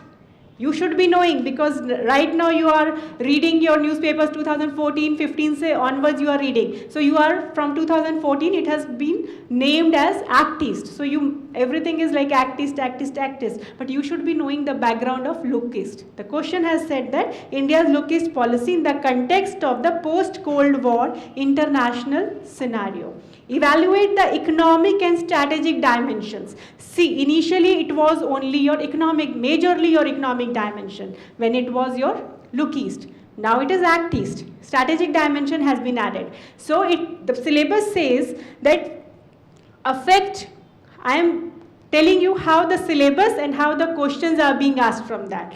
One of the lines of your syllabus says, effect of policies and politics of developed and developing countries on India. That is there. Okay? Now, if you see your Act East policy or Look East policy, how has been the geopolitics of this particular South Asian region, rise of China, तभी हमारा Look East जो है वो Act East हुआ, and Act East में strategic angle लग गया. तो how the policies and politics of other countries are influencing our policies and our strategies. ठीक है? So they are asking you a question linking from whatever is given in your syllabus. Syllabus is the must. ठीक है? You people are sitting in Delhi. You have access to so many of the resources. But I have been in this field for the past 12 years. ठीक है? And I have seen maximum students qualify from B grade cities, C grade cities, ठीक है? From villages. They don't have access to these many things. They have the access to UPSC syllabus, basic books, and your question papers. ठीक है? So again and again I will repeat this line. Please go through the previous year question papers, your syllabus. Otherwise attending sessions, attending full courses in any of the institutes will not help you. ठीक है? Unless and until you do your own hard work. Then another question was, see, increasing cross-border terrorist attacks in India and growing interference in the internal affairs of several member states by Pakistan are not conducive for the future of SAARC. This again was your statement given by MEA. आप MEA का website खोलो. It is this. These are the lines directly from your MEA website. November 23rd, 2016. This was the statement given by Government of India, and they have given you this question. And regional grouping, SAARC, they have asked you question. So MEA website, any statement by Government of India, please keep your eyes and ears open for that. Okay?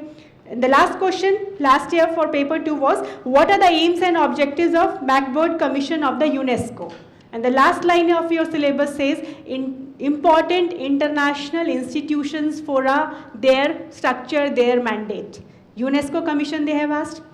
Then this was not a question which maximum people could attempt, but it is there in your syllabus. So be prepared for unprepared questions also. When it is saying UNESCO, it has, last line is saying important international institutions. So please go through that.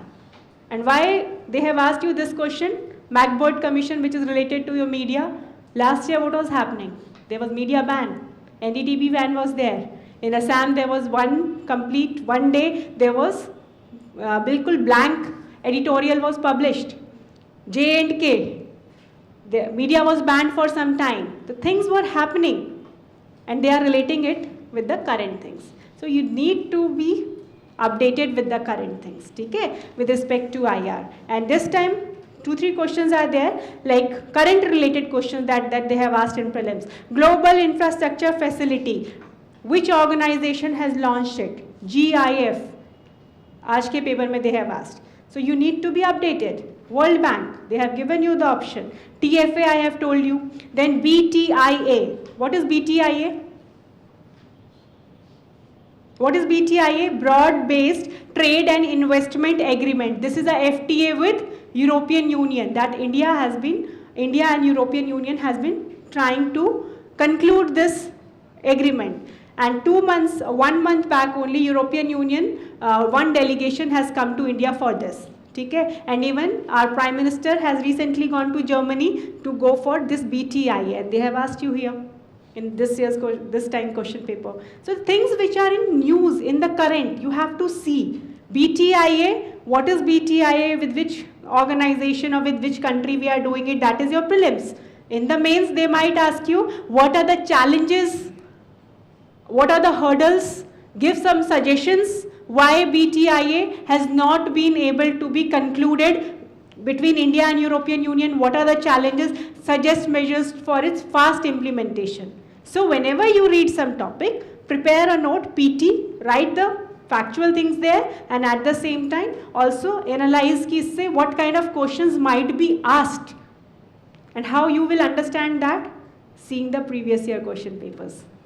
ठीक है? अभी एक और question आया था, reasons to develop Chabahar. Why India is developing Chabahar? Chabahar is in the news for the past so many. Abhi, because of your Jadhav case also, Chabahar is in the news. Before that, India and Iran, after the your civil nuclear deal, your nuclear deal, Iran with P5.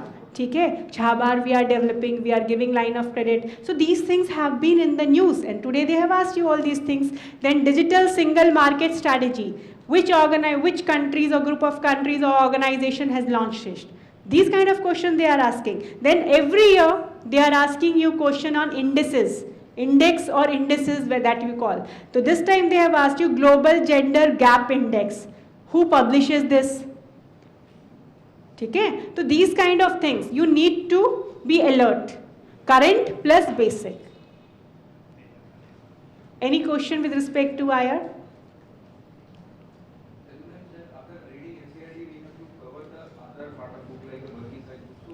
No, I am not saying that. I am saying that you read your NCRTs. If you are happy reading NCRTs, it's good. But there are some students who say कि NCRT पढ़ के IAS का exam. No, मतलब something is lacking. ठीक है?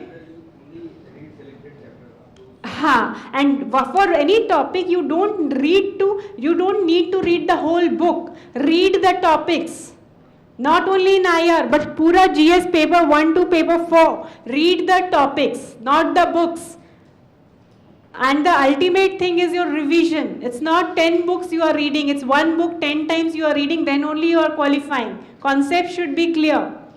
That is there. So NCRTs, I am just saying, basic NCRTs would suffice, but if still you think that this is not helping me out, then take any of the basic books. It's not that you have to read this and this. It's up to you. Every individual have his or her preference. Okay? So if you want, you can just go through the NCRTs, or otherwise go through the other books, whichever you like, and your current related, your websites are there, newspapers are there, but please revise your syllabus, your question papers, then only you can understand when you are reading something. Okay, abhi aapka piche what has happened, India and Africa. We are doing something. What we are doing together? Are we planning something? Connectivity, some project is there. ठीक है? OBOR thing has also happened. Belt and Road Initiative by China thing is also happening. Try to link it. How we are doing it, why we are doing it, the way they are asking you questions. Recently, Qatar, what is happening there? Qatar is totally isolated by the Arab countries. So, when you are reading this, what is the impact on India? Because we are having good relationship with Qatar also, with other countries also. 26 January, UAE Crown Prince was here. We have done so many bilateral MOUs and agreements and all. So when you are reading, just don't read and forget. Try to analyze, okay, things are happening across the globe like this, how it is impacting India. If Trump is saying Paris climate deal has no use, okay? So what are the pros and cons of that for India? Is it an opportunity for India to grow as a major power in the area of climate diplomacy? Okay? It's not just read, try to analyze. Your syllabus is saying the impact, the policies and politics of the developed and developing and its impact on India. So this is a policy of USA. They are withdrawing from your Paris climate deal. But how it is going to impact India? That you have to prepare yourself. Okay? Any other question from IR? And which international news agency we must follow? Like from China we have Xinhua, Al Jazeera, New York Times, BBC. So there are many international news agencies. See, you can at times go for like BBC is good. ठीक है? अब Al Jazeera पढ़ोगे या China का पढ़ोगे, Sri Lanka का पढ़ोगे. It's only how much questions do you get? Okay? That's why I'm saying just go through the questions and you are going to write an exam for Indian Civil Service. Okay? So whatever your MEA is saying, that is important. It's not whatever Pakistan's MEA is saying. Okay? We have said that we have done the hot pursuit. We have done the surgical strike. Their MEA is saying India has not done it. So किसको पढ़ोगे? India को पढ़ोगे? है ना? So focus on that, and there are of course some international events for which you can consider BBC and something like that. Al Jazeera वगैरह, please avoid it. ठीक है? What happened, because right now what happened is right now we are having information overload. ठीक है? वो big data analysis करना पड़ रहा है. We all have to do the big data analysis. So that is why read your syllabus, read your question paper, which will keep you focused. Otherwise, you get haywire. Politics or international politics. These are the things which really interests everyone. And हम सब अपना view देते हैं. ठीक है? Amartya Sen has said that, no? Amartya Sen has said argumentative Indians. Have you read that book? It's like we all are like we feel very happy to give our comments. But at the back of your mind, you should always remember that you are going to be a future bureaucrat. Okay? So MEA website, whatever government of India is saying, you will read, you will listen to that. Okay? Don't go for Al Jazeera and all. That is your wastage of time. So once you get selected, you have ample time you can read. Any other question? Yes. In the question there are keywords like typically examine or analyze. So what is the difference in the answer? Okay. This is common to all the papers. ठीक है? Critically analyze, you have to examine. ठीक है? Then they ask you to elucidate the statement. When we say examine, ठीक है? It's like don't get like confused or don't get something like don't be fearful of these words. These are very simple words to understand. Examine. When you go to a doctor, what does doctor do? Doctor examines you. ठीक है? What if you have some throat problem? You will go there. He will examine your all the body parts. BP देखेगा, वो देखेगा, सब कुछ देखेगा, and then he'll prescribe you something. Similarly, a teacher evaluates. ठीक है? First he will examine and then evaluate. Evaluate word is also used. Examine means you will find out from all the angles whatever is there in the statement. Given statement. You will examine that statement. If you have to evaluate, what does teacher do? First, he or she will examine your whole copy and then some kind of marks at the end of that. Critically analyze the statement.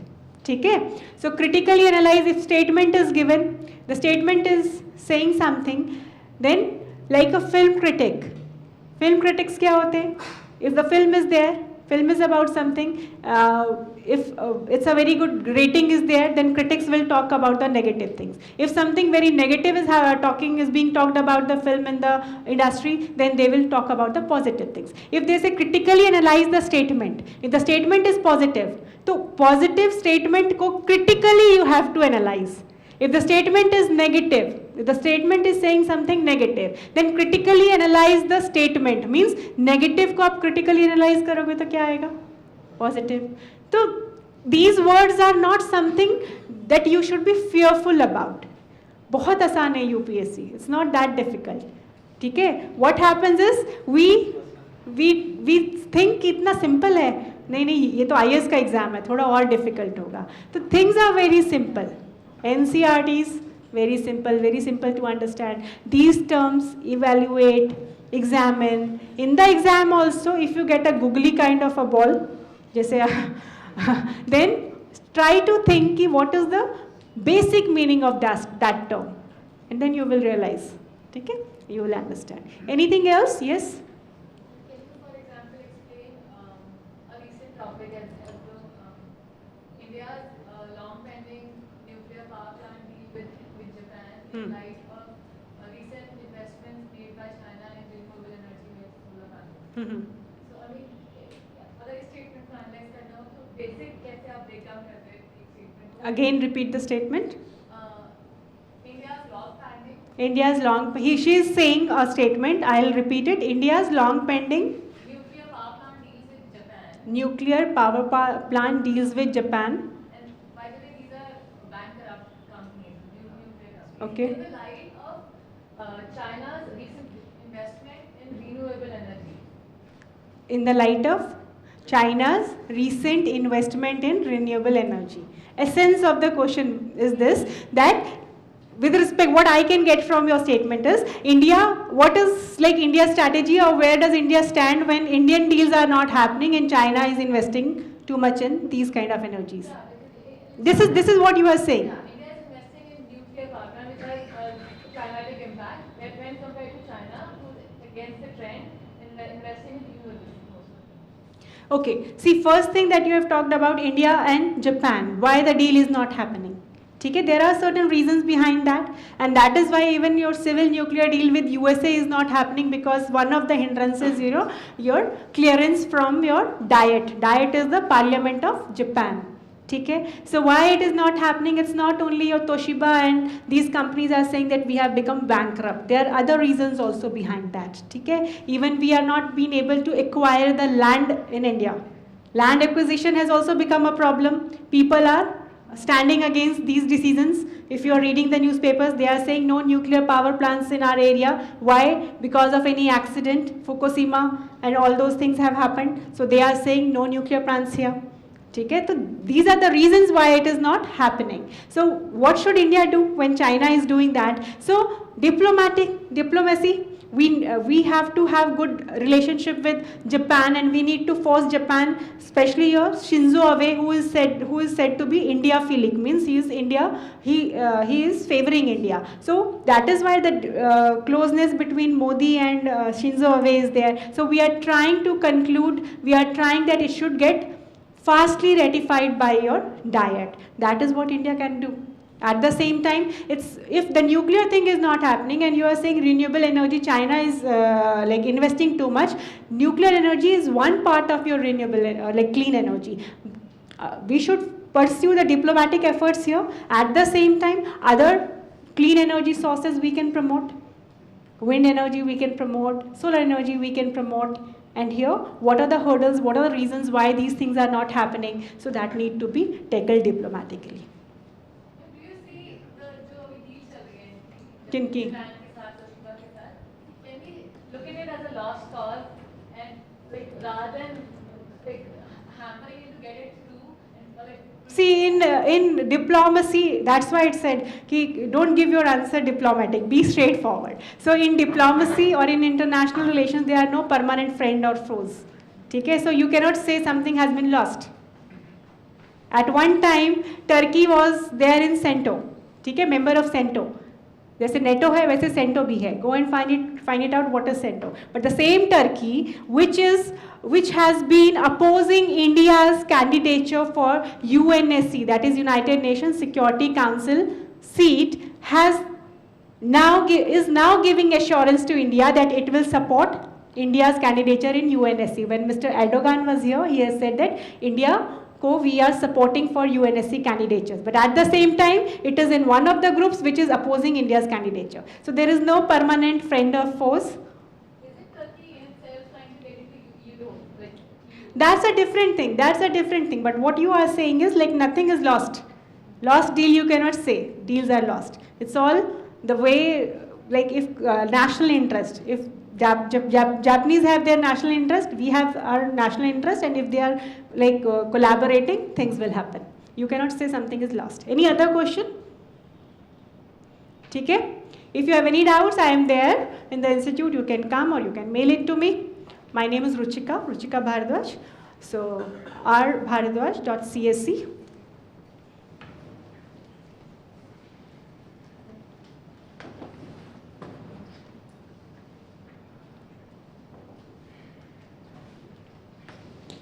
Okay? All the best and please remain focused.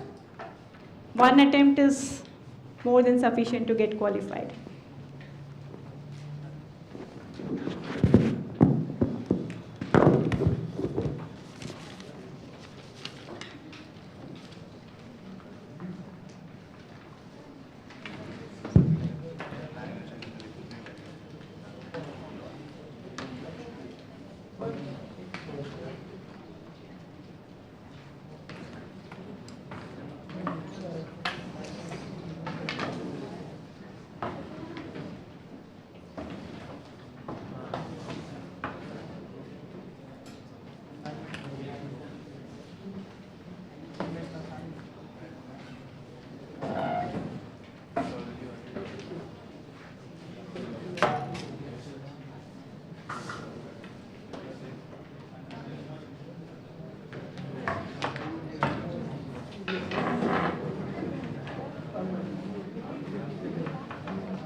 Good afternoon, people.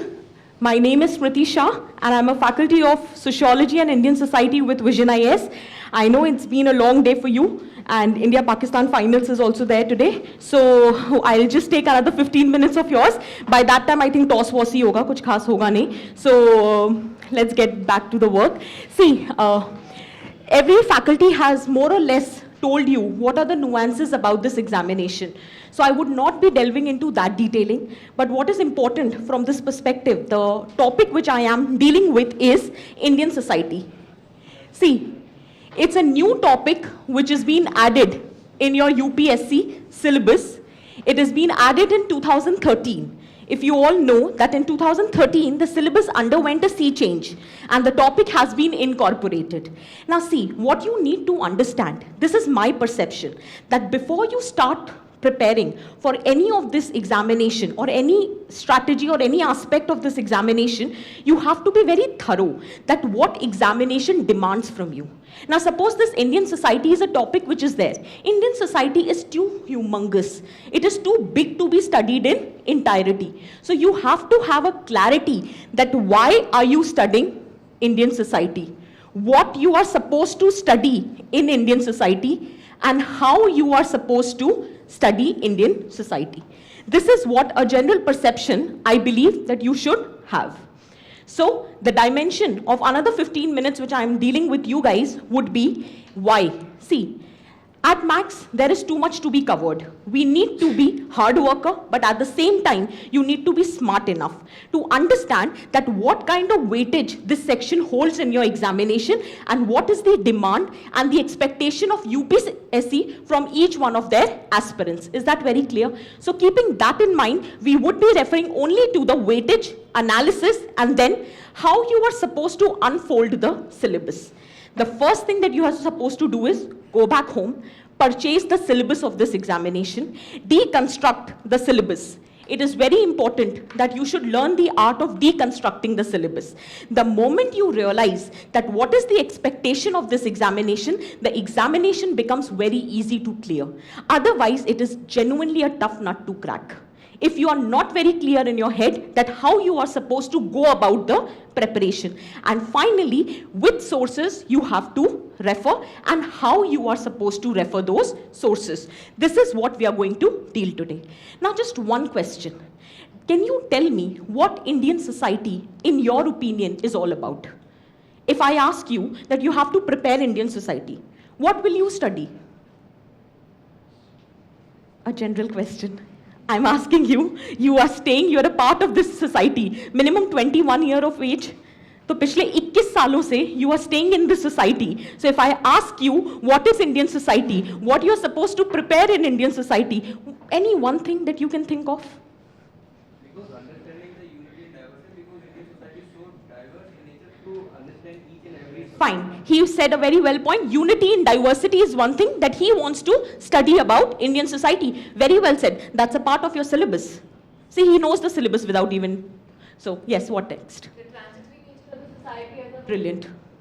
The society is in the stage of transition. This is what you need to study, that we are on the way of becoming modernized, but yet we have not left on their traditional roots. Very well said. Anything else? कुछ और थोड़ा less academic बात करते हैं? Culture, fine. I'll take that. Culture. You should know about the culture. घर वर नहीं है क्या तुम लोग का? परिवार है ना? सबसे पहली चीज your family, है ना? फिर family से आगे बढ़ते ही तुरंत आपका सरनेम आ जाता है. So your caste, ठीक है? फिर in case if you belong to any particular community, so tribes. फिर शादी भी करते हैं ये सब. Marriage. Education, this is all you are supposed to study in Indian society. But the point here is that now you need to understand why UPSC has incorporated this section so explicitly. Do you think prior to 2013, there were no questions on education, or there were no questions on caste, family, tribes? There were questions. But then what made UPSC incorporate this section so specifically is something you need to understand. Because the moment you understand why UPSC has incorporated, you know what to answer in the question. Why? थक गए हो? पानी वानी पिया है? अच्छा, चलो. This is my perception. I only expect you to read these three things which I have written in this slide. To develop a perspective, to sensitize the officials about the discourses, and finally to come up with a scheme or policy which can eradicate the social menace. This is my opinion. And in case if you realize, this is the structure of all your answers. Introduction, body, and conclusion. This is all what is supposed to be written in any question. The first lecture of the day today, sir mentioned about triple talaq, uniform civil code. Can you answer? What is your perspective about triple talaq? What is your perspective about uniform civil code? What are the issues with respect to the uniform civil code? And finally, what are your suggestions in order to implement or not to implement uniform civil code? And this is how you have to prepare every damn social issue. Just for your information, in today's prelims paper, there were 35 questions from social schemes. Humongous amount. Paper was not current affairs as this used to be last year. This year paper was quite good paper. 20 questions from polity, 4 questions from art and culture, but 35 questions from social schemes. So you need to understand the importance of government schemes. Modi सरकार है, जब बनाएंगे तो पूछेंगे भी ना. तो importance kaise aayegi? So they are making schemes, so they are asking schemes. So you have to be very thorough with these social issues. Is that very clear? Now see, I'll again say, before I move ahead, you should be aware of the weightage of this section. This is only GS paper 1, in which society is officially mentioned. I am telling you that breakup. There is every year questions from society which has been asked in your paper 2, paper 3 and paper 4 as well. In paper 3 last year there was a question that gender budgeting leads to women empowerment. Nowhere you will be taught this. You have to study it in society. Women empowerment is a part of Indian society. Gender budgeting is one of the social schemes and you have to link the two. Impact of globalization on informal sector. That's there in your Indian society, but it has been asked in paper 3. There are case studies which are related to caste. There are case studies which are related to migration, everything that you will be studying in your Indian society. So it is very important. This is the breakup only of GS paper 1. Every year there will be a topic on essay which is from society. The very first topic of this year's mains, 2016, the development if not engendered, it becomes endangered. So that was the topic which you will study in your society. So be very cautious when you are picking up this section. Because everybody thinks that it is too generic. It is not. This is the syllabus that you have. And that's the first thing. Please learn the art. Even if you don't join any coaching institute, hardly matters. You have the syllabus in front of you. Learn the art of deconstructing the syllabus. Can you read the first topic? Salient feature of Indian society. There is no book which has mentioned what are salient features of Indian society. So let me make it very clear, you do not have a book to prepare for Indian society. Lastly, obviously तुम लोग पूछोगे और मैं कहूँगी कि NCERT पढ़ लेना class 12th की, उससे कुछ ही नहीं आना.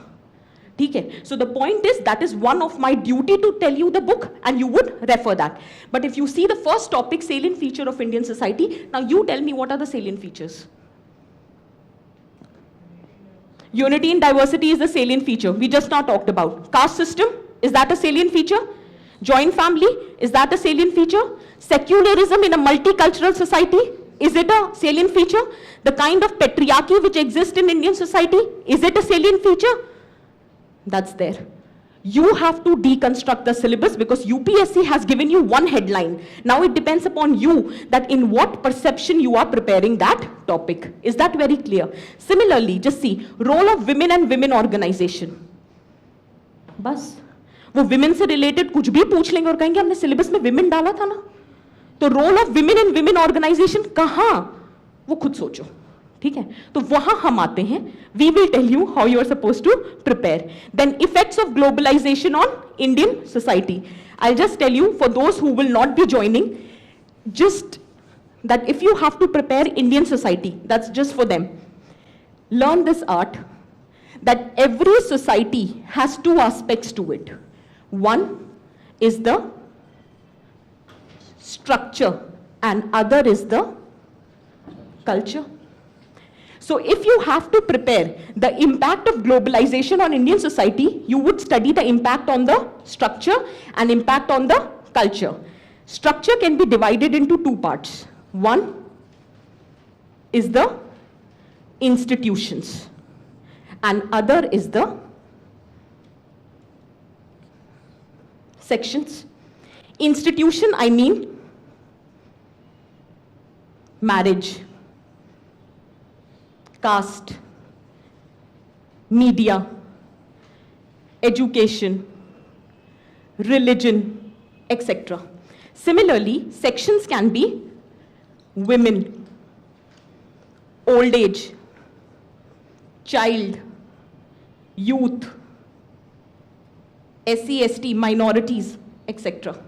Similarly, if you have to study the impact on the culture, it would be also studied from three parts. One, you are leading to homogenization of culture, your culture, है ना? The junk food culture, McDonaldization. Everybody is eating the pizza burger, that is homogenization. Or it can be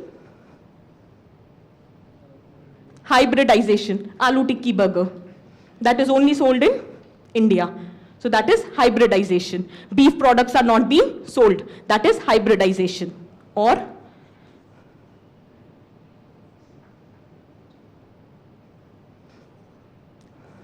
celebration of International Yoga Day. That is revival of local culture. So this is how globalization impacts Indian society. Is that very clear? This is just one example I'm giving you to have a clarity. This is known as deconstructing of syllabus. If you learn this art, the entire UPSC preparation would be a cakewalk. Otherwise, please remember, it is really a tough nut to crack. Is that very clear? ठीक? Now next, social empowerment. Essay. थोड़ा बहुत तो पढ़कर आते हैं ना सब लोग. School, college तो किया ही है. What do you understand by social empowerment? UPSC has incorporated this as a topic in your syllabus. Just give a vague thought to it. What can be? Thoda deconstruct karo. Social and empowerment. When we are going to the slide, there's a lot of luck. Mm-hmm. The ones who are unfortunate than us, we have to empower them enough to not come. Okay, fine. That's very well said. It's her perception, very well said. See, you must be studying about economic empowerment. You must be studying about political empowerment, 73rd, 74th Amendment Act. You need to realize without social empowerment, all these empowerment are meaningless. Because social empowerment talks about autonomy. Women has the right to work. She has the right to earn. But she doesn't have the right to spend the amount that she has earned. So that autonomy talks about social empowerment. Is that very clear? So that's a home assignment. Go back home, Google the definition of social empowerment. You will actually be able to answer many questions that are coming to your mind. Is that clear? Okay? Now see, communalism, regionalism, secularism, these are the direct topics, but we would be dealing it in detail. That what is the impact in our society? Is that clear? Then you have population and associated issues. You have poverty and developmental issues. These are direct topics. Every year you will get a question. That's my guarantee. Last year there was a question on demography, demographic dividend in paper 2, but it is a part of your paper 1 syllabus. Smart city, there is a question in every paper last year. I think उनके पास topics कम पड़ गए थे. So GS paper 1, paper 2, paper 3, in every paper they had asked a question on smart city, but it is a part of your syllabus of paper 1. Is that very clear? Every year you will get a question on poverty, either in paper 1 or in GS paper 2. Because in GS paper 2 also, there is a portion poverty and hunger. Is that very clear? So you have to learn this. Now, just go through the questions. Just go through the question. There's one person in your class, she has very rightly pointed out the transitory nature of our society. That we have become, or we are on the verge of modernization, yet we have not left our traditional roots. And because of which there is a paradox in our society. Just read the question. Every question is related to a paradox. Discuss various social problems which originates out of process of urbanization. Urbanization is a sign of development. It's a sign of progress. The question asked is the problems associated with urbanization. That is the paradox. Is that very clear? So the moment you are reading any issue, you have to read. For example, if there is a question, to what extent in the post-independent India, the policies of government has led to emancipation of tribals. So you will write positive, but at the same time, you would also mention about the limitations, that why we are not being able to completely empower the tribals. And finally, you will come up with suggestions. What you need to understand is every answer has to be in the form of a paradox. Positive, negative, and suggestions. Is that clear? Now, read the second question. Male membership needs to be encouraged in order to make women's organization free from gender bias. Can you understand the paradox? अरे यार women का participation जरूरी है, otherwise India will not progress. अब women को participate करा दिया, women are misusing the rights which are given to them. So what should be done? Male participation again needs to be introduced so that there is no gender biasness. Can you understand the paradox? Effect of globalization on the aged population. If you deconstruct, I can guarantee you will be able to answer all the questions. Growing feeling of regionalism is an important factor in the generation of demand for a separate state. What simple question hai? The question is not regionalism. The question is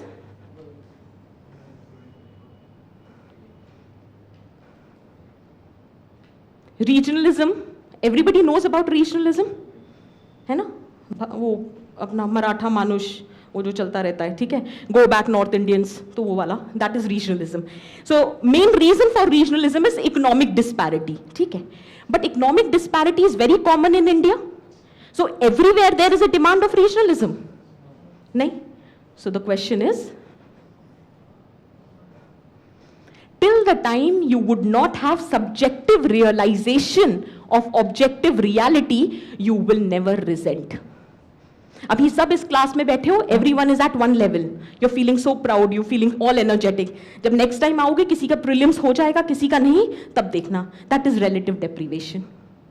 And that is what which leads to resentment. So the moment there is subjective realization of the objective reality, only then there is resentment. So UPSC इतना भी आसान सवाल नहीं पूछता है. You have to be well prepared. Just read the first question. Is there anywhere in your syllabus patriarchy? We included it under salient feature of Indian society. Then I told you role of women and women organization. Question क्या पूछा? Middle class working women. They expect you to write specific answers. Do not write about the impact of women on or patriarchy on women. You have to write the impact on the middle class working women. And for that you need sociological jargons. You need to use like dual burden. You need to talk about pink collared jobs. You need to talk about glass ceiling. This is all which would be discussed in the class. You don't need to worry. But what I'm trying to tell you is, please learn the art. If the syllabus has been used, you have to talk in that language. You cannot write a very general answer. अगर uniform civil code का question paper 1 में होगा, then you will be talking about society perspective. But if it is asked in paper 2, you have to write the answer from political perspective. You need to understand why UPSC is asking that question in that particular paper. The language of the answer needs to change. Is that very clear? ठीक है? So if you are ever preparing any social issue, this is just an advice for those who will not be taking any help. So social issue, suppose this is, so सबसे पहले cause, then provisions,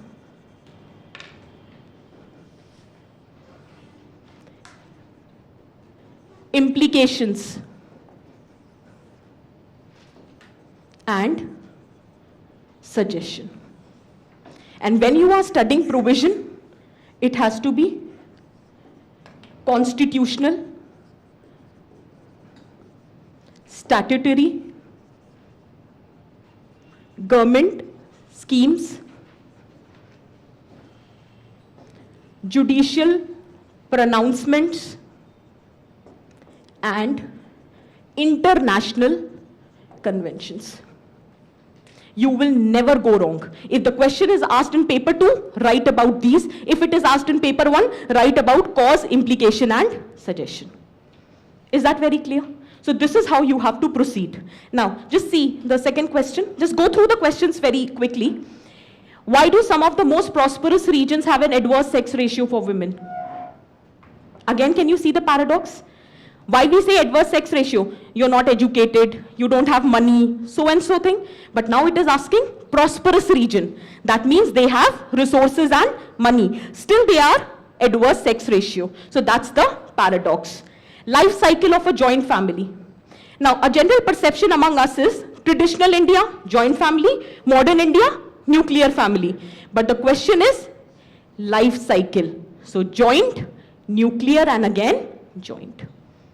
ये missing होता है हमारे answer में. जहां हम सोचना छोड़ते हैं, यूपीएससी वहां पे सवाल बना देता है. Is that very clear? ठीक.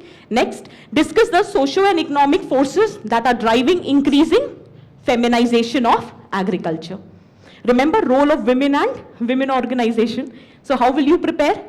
Women vis-a-vis caste, women vis-a-vis family, women vis-a-vis religion, women vis-a-vis industrial sector, women vis-a-vis informal sector, women vis-a-vis service sector, and women vis-a-vis agriculture sector. This is how you have to prepare yourself. You will never miss out on any point. Is that very clear? Okay. Chalo. This is a direct question. This is anyways we'll teach. Secularism debate. Just see the question. The first question. Very easy question. The cultural diversity. बस उसका second part पढ़ लो.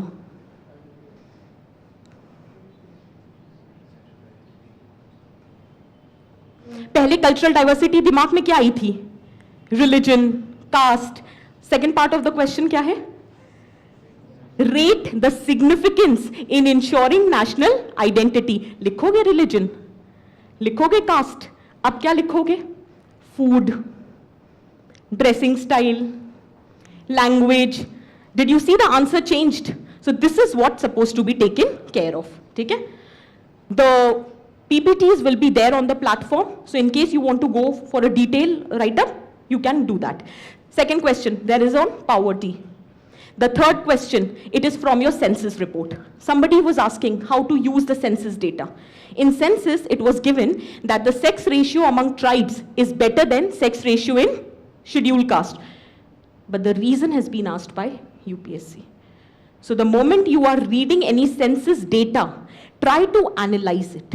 That why is it happening? Is that very clear? Just 2 minutes it would take, just analyze the data. In case you're not finding the answer, Google it out. In case still you're not able to manage, so whatever guidance, whatever mentor you have, do get back to them. Because you never know UPSC ask you which question. Okay? Chalo. Actually, this year the questions were pretty tough. I mean, debate the issue whether and how contemporary movements for assertion of Dalit identity works towards annihilation of caste. Trust me, आजकल इतने tough तो sociology optional में नहीं पूछ रहे हैं. इसलिए be very cautious when you are preparing yourself for Indian society. They are expecting you to write good answers. So practice answers every day. Is that clear? This was last year's paper. Just read the first question. To what extent globalization has influenced the core of cultural diversity in India? This is your answer. Homogenization, hybridization, and revival of local culture. So if you have deconstructed the syllabus, answers. Second question on poverty. An essential condition to eradicate is to liberate the poor from deprivation. एक बहुत खासियत है UPSC की, वो कुछ साल तक देखता है कि आप खुद से सीख जाओ. बट जब हम खुद से नहीं सीखते हैं तो वो बहुत एक्सप्लिसिट कर देता है, which I have just noticed. 7 plus 5.5. Now they have started dividing the questions also, because they expect you first explain the statement and then justify the statement through examples. But हम क्या करते हैं, हमें जो आता होता है वो हम लिख कर आ जाते हैं. तो यूपीएससी ने क्लियरली बोल दिया 7 plus 5.5 भाई साहब 7 नंबर में समझाइए स्टेटमेंट को और 5.5 नंबर में एग्जाम्पल्स दीजिए. So similarly they have done this in here as well as here. Now see, why are tribals referred as scheduled tribes? हम बोलते हैं ना शेड्यूल कास्ट, शेड्यूल ट्राइब्स. तो मैंने एक दिन क्लास में पूछा तो उन्होंने कहा कि ma'am because tribals are mentioned in the schedule of our constitution. मैंने कहा bingo, the question is for 4.5 marks. Choice is yours. So UPSC is now asking you very specifically 4.5 number का आंसर लिखो कि why tribes are known as schedule tribes. सिर्फ इतना लिख देने से they are mentioned in the schedule of your constitution, you will not fetch marks. Is that very clear? So be very well prepared when you are preparing your polity, economy. Okay? Now see last, what is the basis of regionalism? Is that the unequal distribution of benefits. Again, they have clearly divided the marks. Now, let's get back to what you're supposed to prepare. See, this is generally an opinion. For those who will be joining some of the institute, so whichever institute you join or you join ours, whosoever is the faculty will tell you the detailing. In case you don't join, this is just an advice. Read 2 NCRTs of class 12th. One is Indian Society and other is Social Change and Development. But I would not say that the questions will fall from those 2 books. What you need to do is read those books, get a grasp over what is actually the society and the jargons which are used in this, and then you have to read a newspaper which is known as Mint. One newspaper you all are reading, whether it is Hindu or Indian Express. What you need to do at Max is take an online subscription of Mint. Just flip through the pages. There are very good articles there. Suppose you find an article on caste system in India, or secularism in India, or communalism, make a noting of it. Because the kind of questions you've just noticed, you would not find the answers in any of the book.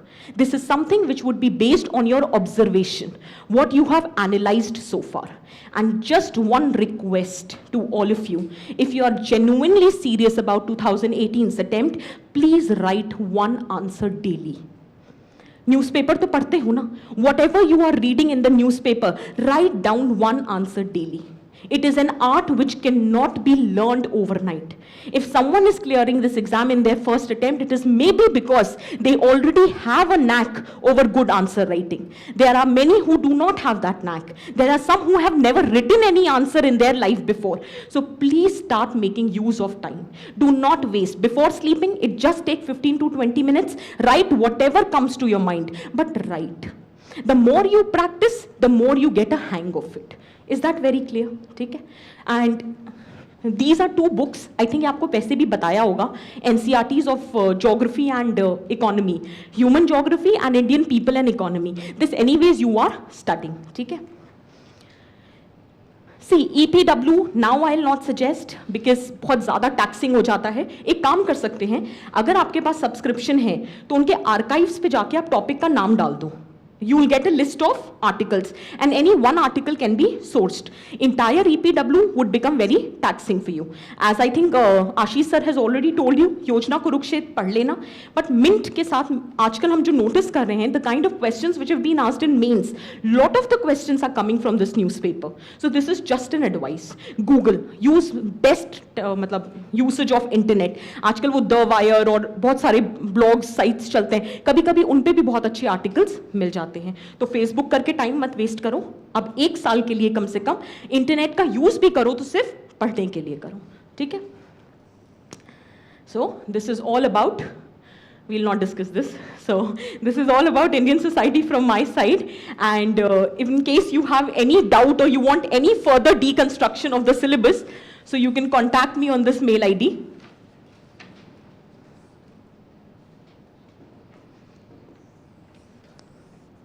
But there are few things you have to do from your end. Purchase the syllabus, deconstruction of the syllabus, before starting any topic. This is a personal advice. I'll tell you what mistakes I did during my attempts. I never used to look at the past year questions. I first used to think that पहले मैं पूरी लक्ष्मीकांत पढ़ लेती हूँ, फिर मैं questions उठाऊंगी तो मुझ में confidence आएगा. पर जब मैं questions उठाती थी तो कुछ फंसता ही नहीं था. क्योंकि the moment I was reading Lakshmikant, I was not reading with that bent of mind. So first you look at the kind of questions UPSC is asking and then you read the topics. So you will have automatically that kind of an alignment that if I have to read speaker, then in what capacity I am supposed to read speaker. This is just an advice. Go through the past 5-year question papers of every paper and then move ahead. And please अभी से essay भी शुरू कर देना because last moment पे essay नहीं होता है. और ये मैं ऑप्शनल के लिए भी सजेस्ट करूंगी कि पहले क्वेश्चन पेपर देखो. इस साल का जो फाइनल सिलेक्शन है, it is determined bye 2 things. One is your optional and other is your essay. Essay people have scored as high as 170 and as low as 50. So that is the determining factor. This year in interview, more or less people have scored on a similar scale, not much of a difference. But the deciding factor has been optional and essay paper. Please do not take that lightly. And for GS, if you really need to score, you need to slog. Do that and you can do it. 1 year बहुत होता है करने के लिए. और वैसे भी vision का कुछ चीज़ें बहुत अच्छी हैं, like PT 365, Mains 365, as far as current is concerned. So that will help you. See, there are 2 things. One is context and one is the content. Context is the keyword in the question. Content is what you write. And in content, there are 2 things. One is theory and other is example. Theory will be provided you in the class, in the books, and examples you will get from the current affairs material. Please blend both of them and you will sail through. ठीक है? चलो, wish you all the very best people.